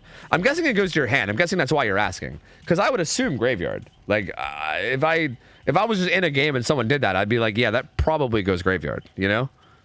But does it go back to hand? Because that's interesting. And if so, why?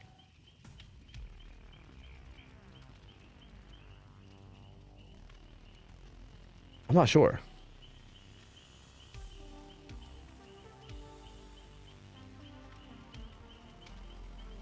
It actually goes back to your hand. I also assume graveyard, but it's a delayed trigger that checks as it's dying. What? Dude, Magic is such a weird... What the fuck are these fits? What in the fuck is happening? Yeah, dude, Magic is fucking... Dude, that game, there's... I'm telling you. I feel like there's so many weird interactions in that game where, like... It's so confusing to try to understand. Because that feels like it shouldn't be the case. Because it's delayed? I don't like, why is that a thing, though? Like, I assumed that when Metamorph died, it would go to the graveyard and then become Metamorph. Like, it wouldn't be...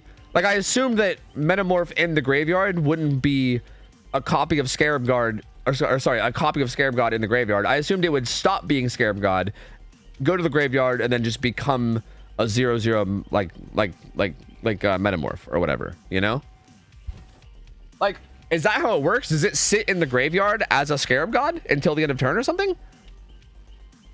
Dude, it's so wide, bro. That's so fucking confusing. Jesus Christ. That's so fucking confusing. God. It's a Metamorph of the graveyard. How does it still work then? What? That's so weird. What?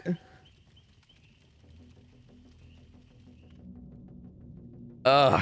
Fuck Magic, dude. God, man. Like, sometimes I miss that game, but you know, you're doing a good job of making me making me not miss it. I'm so fucking confused.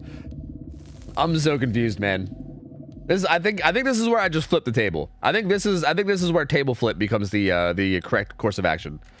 Fuck this shit. Fuck your Scarab God. I'm out of here. This is a bullshit. Fuck this. You're not getting infinite Scarab God on me, fucker. I'm out of here. No, that's really bizarre, though. That's very, very interesting. Yeah, I'd have to look in more as to why it's a thing, but that would probably take a lot more, like, time. And we're currently in a scrim, so here we go. Chambara on Plague up against the survivors of Rats with Dame. Nowhere to hide, baby. No Corrupt Intervention, baby. That's interesting. I feel like the lack of Corrupt Intervention is a little bit bold. And I will say that I think not running Corrupt Intervention can be sometimes an okay move, but I think it's bad no matter what. But I think if you're gonna do it, you should run like Hematite Seal if you're gonna not do it, in my opinion. But like, there's no Hematite Seal either. So this is just I don't know if I'd even call this bold. I think this is just maybe not good. These add-ons, I'm definitely not Googling them right now. I'm definitely not Googling what these add-ons do. I definitely already know. But also, just to inform you guys, since you guys probably don't know, you know what I mean? You guys don't have the vast knowledge I have. The left one is Incense Ointment, which it makes it so that ingesting corruption causes all survivors within the plague's terror radius to scream and reveal their location. Oh, that's pretty cool. And then the purple one, which is Worship Tablet, makes it so that you ingest stuff faster, and then also your movement speed while holding corrupt purges faster. Which is, hey, that's also pretty cool. So basically, he's gonna be strong when grabbing puke. And he's gonna stay strong after grabbing puke. Fine Smokey. Sorry, I kind of missed what was going on there. That puke didn't land. Nobody's sick though. I know he came up on that gen that was being worked, interrupted it. Nobody got puked on yet. Does get that puke onto Smokey there. But again, no Corrupt Intervention means that like he's gonna lose a lot of gen progress, I think, for this first initial chase. Like, I mean, you're always gonna lose some, but I think like it's gonna be even more because they're gonna be able to jump on them even faster.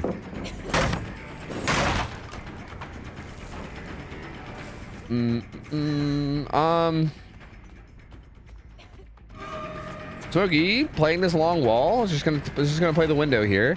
I'm really curious to see what gens are being done. Takes the fast vault in. That's interesting.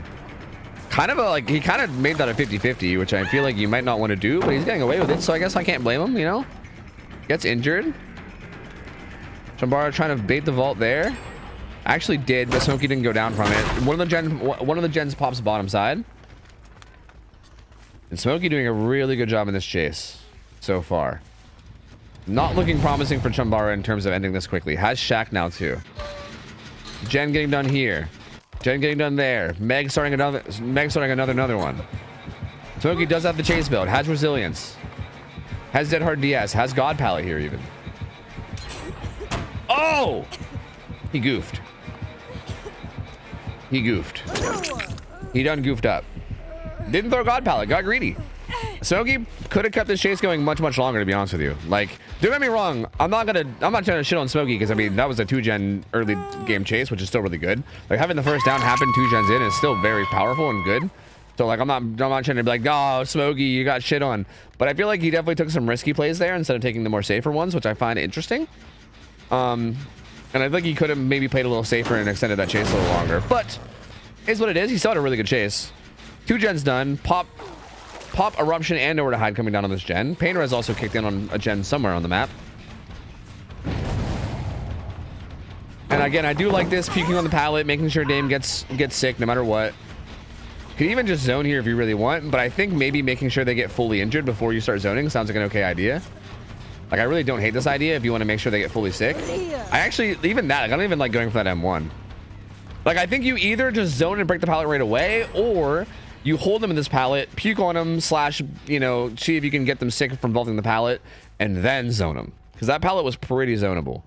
But does neither. Goes for a hit. Dame had Lithe and just bolts away. 3 gens done now.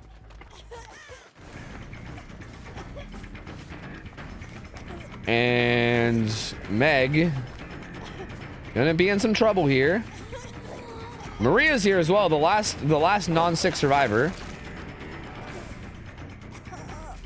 All right, wisely going for Meg instead. I mean, it is a Meg player, so like, you know, you're definitely better off there, you know? Definitely better off going for Meg. Meg gets injured. So next hits the down. Baits the throw. This pallet can be kind of tough, but like, you really got to know when to like bait your double backs and stuff. But you definitely can get a hit here if this driver fucks up. Dame though, not fuck it up, and Chumbara's just gonna leave. Chumbara's just like, you know what? I'm out of here. I'm gonna go grab this puke. I'm grabbing puke later. Gamer's gonna scream thanks to the green add-on. Purple add-on makes it so he moves a little bit faster while charging it too. Halakit coming in for Nowhere to Hide and Eruption. That should give some good info. I'm surprised that Chumbara's not doing more of a spin to see if there's more gamers around. Like, really just hyper focusing on this Fang here. Fang also has deli, so like, you can guess at least. You can take a pretty good guess that this Fang most likely has deli. Does charge to the pallet puking though, which is a pretty big dick move. It does get the down, and yeah, Fang does have deli. So again, if you were paying attention to who like unhooked, you would have a pretty good idea that this is the case. So hopefully Chumbara knows that. This again, potential pain res. Gonna charge pop. So lots of regression gonna be coming in. Maria nearby. These guys are doubled on this gen. So Chumbara's going to the right gen right now. Does have pop. Still has corrupt puke for a little bit too, so might try to find it down before it runs out. Doesn't find it though. Corrupt puke does run out. We'll go ahead and just throw a pop. And Eruption and Nowhere to Hide down here. And yeah, man, so far looking really good for rats here. Like two fresh hooks is all we really have so far. No end game perks really, and the gen split is phenomenal. I mean, there's like 2 gens deep top, 2 gens deep bottom. So I mean, that early game chase with Smokey, the early game chase with Smokey mixed with the fact that Corrupt Intervention wasn't in play, kind of made this just like, again, I don't want to say unwinnable, because nothing's ever like unwinnable entirely, right? Because like survivors can always fuck up and things can happen. But does he even make this pallet? Don't let himself go down. Someone is here. Oh, did he block it though with his body? Did he? No. Contra gets it. Contra gets it. Oh, hey, Contra's the one that fucked up the one before, right? Good job, Contra. Let's go, dude. Let's go. Redeeming yourself, getting that pallet stun. Using background player too, which is very, very good. Gen number 4 is gonna pop. And yeah, again, anyway, like I was saying, I think it's just like, I think it was too far gone after that first chase, right? Not even Corrupt Intervention, getting taken on a really long chase early game like that, you're just gonna lose you're going to lose a lot of gens, and you're also going to lose a lot of important gens, right? Like, if you have a long chase but corrupt is up, then at least you'll still have the 3 corrupted gens late game, potentially, right? Like, you still have a potential gen setup that you can maybe try to play around. But, like, the fact that corrupted intervention wasn't in play and there was a strong early chase meant that they just did a gen bottom and then did a gen top and then just split up the gens perfectly, and now there's just really no late game setup to play with at all. So, yeah, a little unfortunate there. These chases have definitely been very much survivor sided too. It feels like this is one of those things where I don't think like Chambara is playing this terribly. This feels like, again, one of those situations where Chambara is probably used to playing against people that don't know how to play palettes properly. Like, for instance, they tried to mind game that one filler tile like a little bit. Damn was playing it really well and then kind of just gave up and was like, well, fuck, it's not gonna work, and then they leave, right? Like, I think knowing how to play against really good survivors is just like a whole different world, and I think that's like one of those things that's kind of kicking in here, where like a lot of these chases and like a lot of like even the attempts at mind games are like the kind of mind games that might work against like a panicky pub player that's just kind of like freak out and just like spam vault. But against like people that are like, you know, practice a lot like this, it's really hard to like get, like, you really need to know when, where, and how to mind game in order to try to get them to fuck up. And I think a lot of them were kind of in like a little awkward times, because I think other than that, like, I don't think their like overall plague play was like horrible, right? Like, I don't think they were making like too crazy of like bad decisions or anything. It just kind of feels like, again, like the like level of practice, you know, just kind of, I think, shows. And yeah, it's gonna be 2 stages. Contra, Smokey out, the helicopter is leaving, and Dame goes too. So there you go.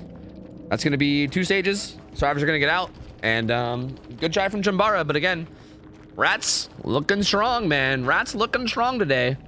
Really putting on a good showing. And yeah, I mean, that's tough for Chambara, man. Again, I think, in my opinion, like, obviously, like, that first chase was rough with Smokey, right? And like, no matter what, having a chase like that is gonna leave you in a bad spot. So like, don't get me wrong, I'm not trying to say, like, I'm gonna say something about what I think could have been done differently, and I'm not saying this would have changed the overall result like a huge amount. But again, I will say that, like, not running corrupt intervention, I think, is insane. Is that the word I'm looking for? Insane. Maybe insane. But also, if you're gonna not run corrupt intervention, I think you basically need to run, like, like, I think the only time you can maybe justify it, maybe, and even this I think is not good, but like, if you're gonna try to not run it and do something risky and maybe run, like, you know, a stacked build like this, you should at least probably put on like Hematite Seal, which is the add-on that makes it so that things that you puke on stay puked on for longer, like 40 seconds longer, and then go around and puke on like all the gens, or at least like really important gens that you want to hold, right? Like, puke on those gens and then take a chase, because that way the survivors then have to choose between touching the gen and getting themselves injured but getting gen progress, or sitting there and waiting 80 fucking seconds, because that makes it 80 seconds. It's 40 by default, 40 more with Hematite Seal. So like, if you're on Hematite Seal and you puke on the gens and then you just go take a chase, especially if like puking on all the gens is hard because that takes a long time, right? Like, it might take 40 seconds to get to all the gens. So like 7 gens puking on them is kind of hard. But even if you just like maybe pick whatever side has your 4 gen, like has the better gen setup, and you just puke on all 4 of those gens and then take a chase, the survivors then kind of have to choose between like trying to get those gens done to like help with the gen split, or waiting for the puke to go away, which takes a fucking long ass time, which gives you a long time to chase. So you're either getting free injuries, or you're getting free chase time with no gen progress, or at least no important gen progress. But so again, like, if you're not gonna run corrupt, I think Hematite Seal should be ran, but I also think you should just run corrupt intervention. Corrupt intervention is just, again, there's a reason why you see it on almost every single build, and I think especially a killer like Plague that is like a very, like, I think you can circumvent corrupt on a lot of killers and maybe get away with it, right? Like, I don't, like, it is like probably the best perk, but you can maybe get away with it with some killers. Plague might be one of the worst killers overall in the whole game to not run it on. Like, I don't think that's an exaggeration. I think this might be one of the worst killers altogether. Like, Plague, Trapper, Hag, Oni, maybe, are like the ones where like you're really pushing it to not run corrupt. Like, they're really good on those killers. Like, again, because like with Plague, macro is so important and everything, right? And that's like a big part of what makes Plague so strong. Like, if you're not playing around gen macro and you're just playing chase plague, that's not a good killer. Like, that's not a strong killer, right? Which is, I feel like, kind of what happened here. Like, I don't really think you played around macro. I think you just played chase plague, and like, as you can see, it didn't work, because that's not gonna work. Like, there's no way that's gonna work against good survivors. Like, chase plague is just not something that'll work. Again, not against good survivors. Against like, in like your pub matches, you can maybe do whatever the fuck you want and it'll work. But like in like a scrim type setting like this, it'll just never work, because she's not that strong in chase, right? Like, you get your corrupt puke once, maybe twice if you burn like an apple, and then you're just basically an M1 killer, and it's just not enough for you to be able to beat a good team. So, yeah, I don't know. I think that's basically it in terms. Again, I think the build and like the playstyle around that has a lot to do with it. Like, you run corrupt, and then even like, for instance, if you had corrupt, and even if you had that kind of rough chase against Smokey early, there's a pretty good chance that whatever 3 gens were corrupted aren't going to be done. So even after that chase with Smokey's done, you could still maybe play off that 3 gen that was blocked, right? Or maybe like, even then, like, it might even be harder for them to get gens done at all, because if you're running corrupt, you puke on the 4 gens that aren't blocked and then take the chase, and then they might even have less gen progress because they have less they have less options in terms of gens, right? Like, for instance, Smokey was the only person injured for like most of the early game, right? Because like there wasn't even puked on. Like, there were so many options for gens to work on that they didn't have to like get themselves sick. They could just go find a gen that wasn't puked on and then work on it. So like, you weren't even really getting like the free injuries that you get from plague a lot of times either. So yeah. A lot of it just comes down to playing around the gens and playing around like puking on stuff and kind of forcing them to have to make the decision of either working on something that's puked or waiting there and sitting there and doing nothing until it runs out, right? Like, that's a lot of what plague play is. So yeah. Tofu really blessing our whole day. Tofu's so based. Are you good, Warlord? Is something okay? Is everything all right? You're gassing me up an awful lot right now. I don't know. My boy Young Crassus. Guys, I think that was it. I think that was maybe it. Hold on a second. Give me a minute. Hold on a second.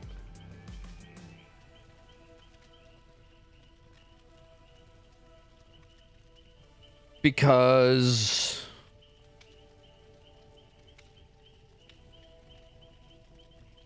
I'm trying to figure out. Because, okay, I have plans tonight to play Lethal Company, and I'm trying to figure out if I want to stream it or not. Or if I'm just going to let Ralph stream it. Because I'm going to be playing with Ralph and Mariah and maybe Graham. But I think I need to go wake up Mariah and stuff. So, like, I don't know if I can stream it. I'd have to, like, AFK for, like, 15 minutes or some shit. I got to go wake up Mariah. I got to go feed my cats. Like, there's stuff I gotta do. So, like, shit. Look, at the very least, Ralph's gonna stream it. Like, no matter what, Ralph's gonna stream it. At the very least. If you quit now, I'm going to SCRIMS. Are you, like, using that to threaten me? Dude, SCRIMS is pretty cool. I mean, I like SCRIMS. That's not that much of a threat. I'm gonna leave. I'm gonna go to Papa SCRIMS. I'm out of here. Stream it and show the cats being fed for content. I ain't carrying my camera through my house, dude. No way. No way in fuck, dude. Look, I think. See, I was gonna say, like, maybe I'll just raid Ralph and I won't, and then maybe I'll stream it like next time I play. But I feel like the first time you play is probably the best time to stream, right?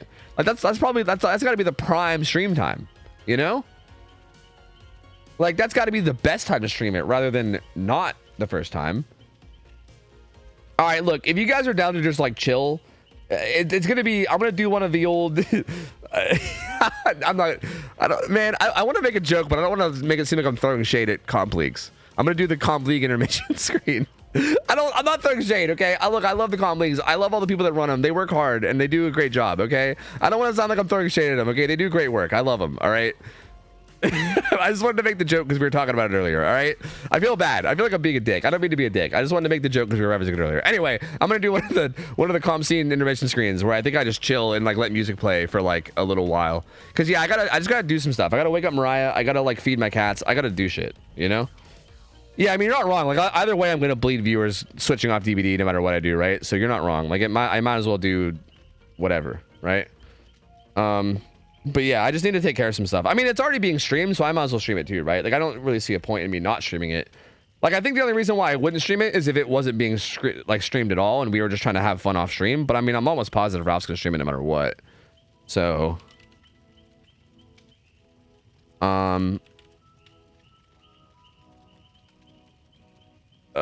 me do.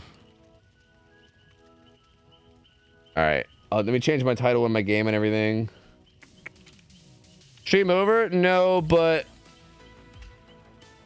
we're gonna switch games. We're gonna have an intermission, then we're gonna switch games. Yeah. Do.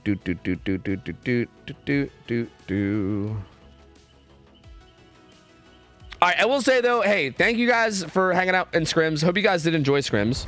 Scrims was mad fun, dude. I think I might even have to buy and download the game, man. Like, I'm telling you, this is gonna be a bit of a thing. Just give me a while, okay? Give me a while. We also need to alert Ralph that it's even happening. So let me go open up his stream and let him know that we're gonna be ready soon. Because I think he's playing DVD and waiting for us to be ready, probably. Let's go do that. Fuck. Stop freezing. Stop it. Do.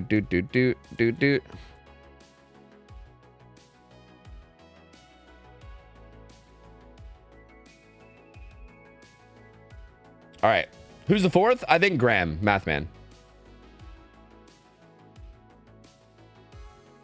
I meant you lose viewers by raiding or getting AFK, not by switching. Oh, yeah. But I mean, yeah, you're not wrong. Regardless, yeah. Is that a cat? Yeah, that's my old Sphinx kitty. She died, unfortunately. She's no longer with us. I have a tattoo of her too. She was my favorite kitty ever. I love that kitty. Let me no, it's okay though. We don't have to be sad about her dying. I've already been sad about her dying. Nowadays, when I think about my cat dying, I think about the fact that, like, while she was alive, she was the most spoiled, loved cat ever. Like, that bitch got so much fucking love. I've never seen a cat get more love than that fucking cat got. Like, that cat was drowning in love all the goddamn time. So I like to just think about that, and then it makes me happy. So we can just celebrate how cool her life was, as opposed to the fact that she's not here anymore, you know? So hold on, let me just buy this game real quick. You fucker, you piece of shit. Don't make me punch in info. You motherfucker. God damn it. Okay.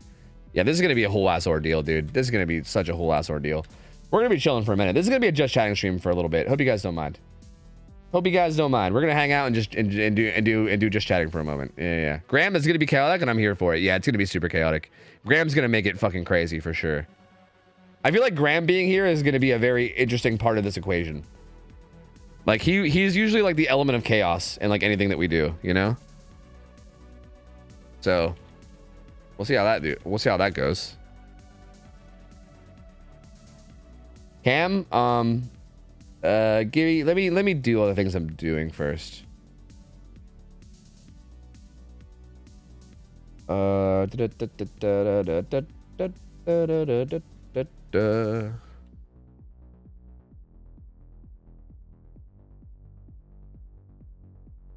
You piece of shit. You hold on a second.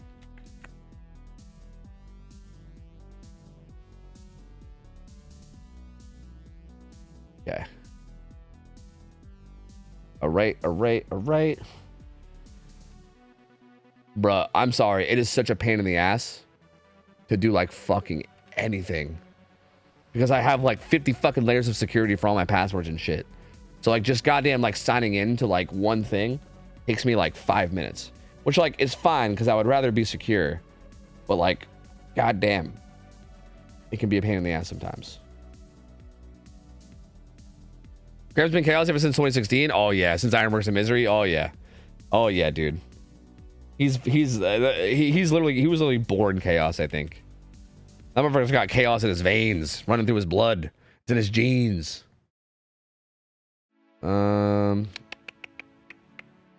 Yes.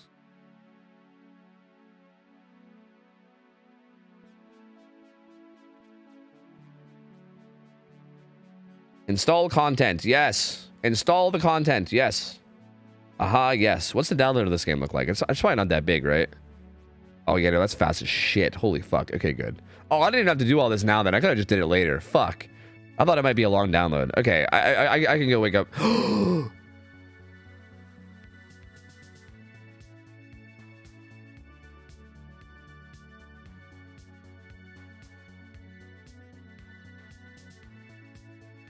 I bought it on the wrong account. I was on the SCRIMS account still. Fucking fuck. Shit. Fuck. Christ. Fuck. What have I done? Fuck.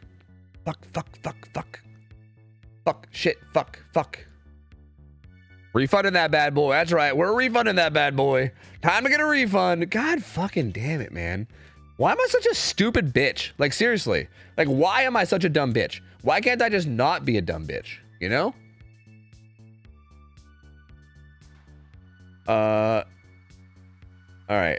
Let's try this for real now. And I gotta punch on this fucking info again. My lord. Lord, oh lord, oh lord. Guys, life is hard when you're this dumb. I'm telling you, dude. Life is, like, really, like, getting through life while being this stupid is not easy. Like, I'm telling you, man. I deserve, like, a fucking trophy for this. A medal. I need some praise here. Like, I've been doing this for so long, and I'm still alive somehow. Like, isn't that crazy? Ugh, okay, yes. Buy this, yes. Sure, yes. Install, yes. I mean, I guess it's already installed, right? How's that work? What if I install something on a different... Wait, how's that work? If I installed it on a different account, but on this PC, is it just pre-installed? I don't know how that works. Because I did install it and it installed, like, instantly. I don't think I've ever done something like that before. Yeah, it says it's installed. I guess it's just good. I don't know. That's weird. Ugh. All right. So, I need to go wake up Mariah, okay? She's currently asleep. I need to go wake her up, and maybe I'll go yell at Graham, too, like through his door or something. Oh, hold on. I guess I could just message him. But I'll also yell at him through his door when I'm upstairs, I guess. No, I can't yell at him. Shit, I think Jake's waking... Or sorry, I think... Oh, no, Jake's asleep for work, and we're going to be playing a game with Graham. Oh, God, I got to apologize. I should maybe send Jake... I'm going to write, like, a note and stick it to Jake's door and apologize. I think he's sleeping for work, and we're about to play a game with Graham, so that's going to be bad. He's going to be fucking screaming. All right, well, I guess we'll see. I'll be back, guys. All right, I'll be back. Give me a minute. Let me here. I'm just gonna pull up the BRB text about coffee, even though I'm not actually getting coffee, just because whatever, you know, like because whatever. Fuck it. Just give me a minute. All right, give me a minute. I'm actually like I'm legitimately gonna be like I might be like 5 or 10 minutes, because again I gotta feed my cats. I gotta wake up Mariah. I might grab a quick snack because I haven't eaten in like 6 hours. Like I might be like 5 or 10 minutes. So just as a heads up. All right. If you guys want, we're gonna be playing with Ralph, so you guys can also go chill with Ralph, because he's gonna be streaming it too. So you guys can also go chill with him. Go chill with him if you want as well. Oh, I guess I might as well play ads, right? I can like preemptively play some ads just to get a good buffer on ads too. So I guess I'll do that as well. Hey, I'll be back, guys. BRB. I'll be back in just a moment. Give me just a second. I will be right back. BRB.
Okay. I am ready. Okay, Ralph's stream is open. He is walked away. He is done walked away, so he is not there. So I guess he's just doing some last minute stuff too. That's fine. Mariah's awake. She's getting on. Graham is awake. He's down to play. So good. Hi, hello. Let me ditch this. Get my webcam on. Nothing happening here. Wait, was there something happening here? No one tell Toby I encourage chat to get drunk. Hey, what the fuck? Hey, what the fuck? That's okay. You guys should probably be drunk. I'll probably be funnier if you're drunk, right? Like, I feel like even if I'm not funny at all, if you guys are super wasted, maybe you'll think I'm funny. So, you know, that might actually be good advice.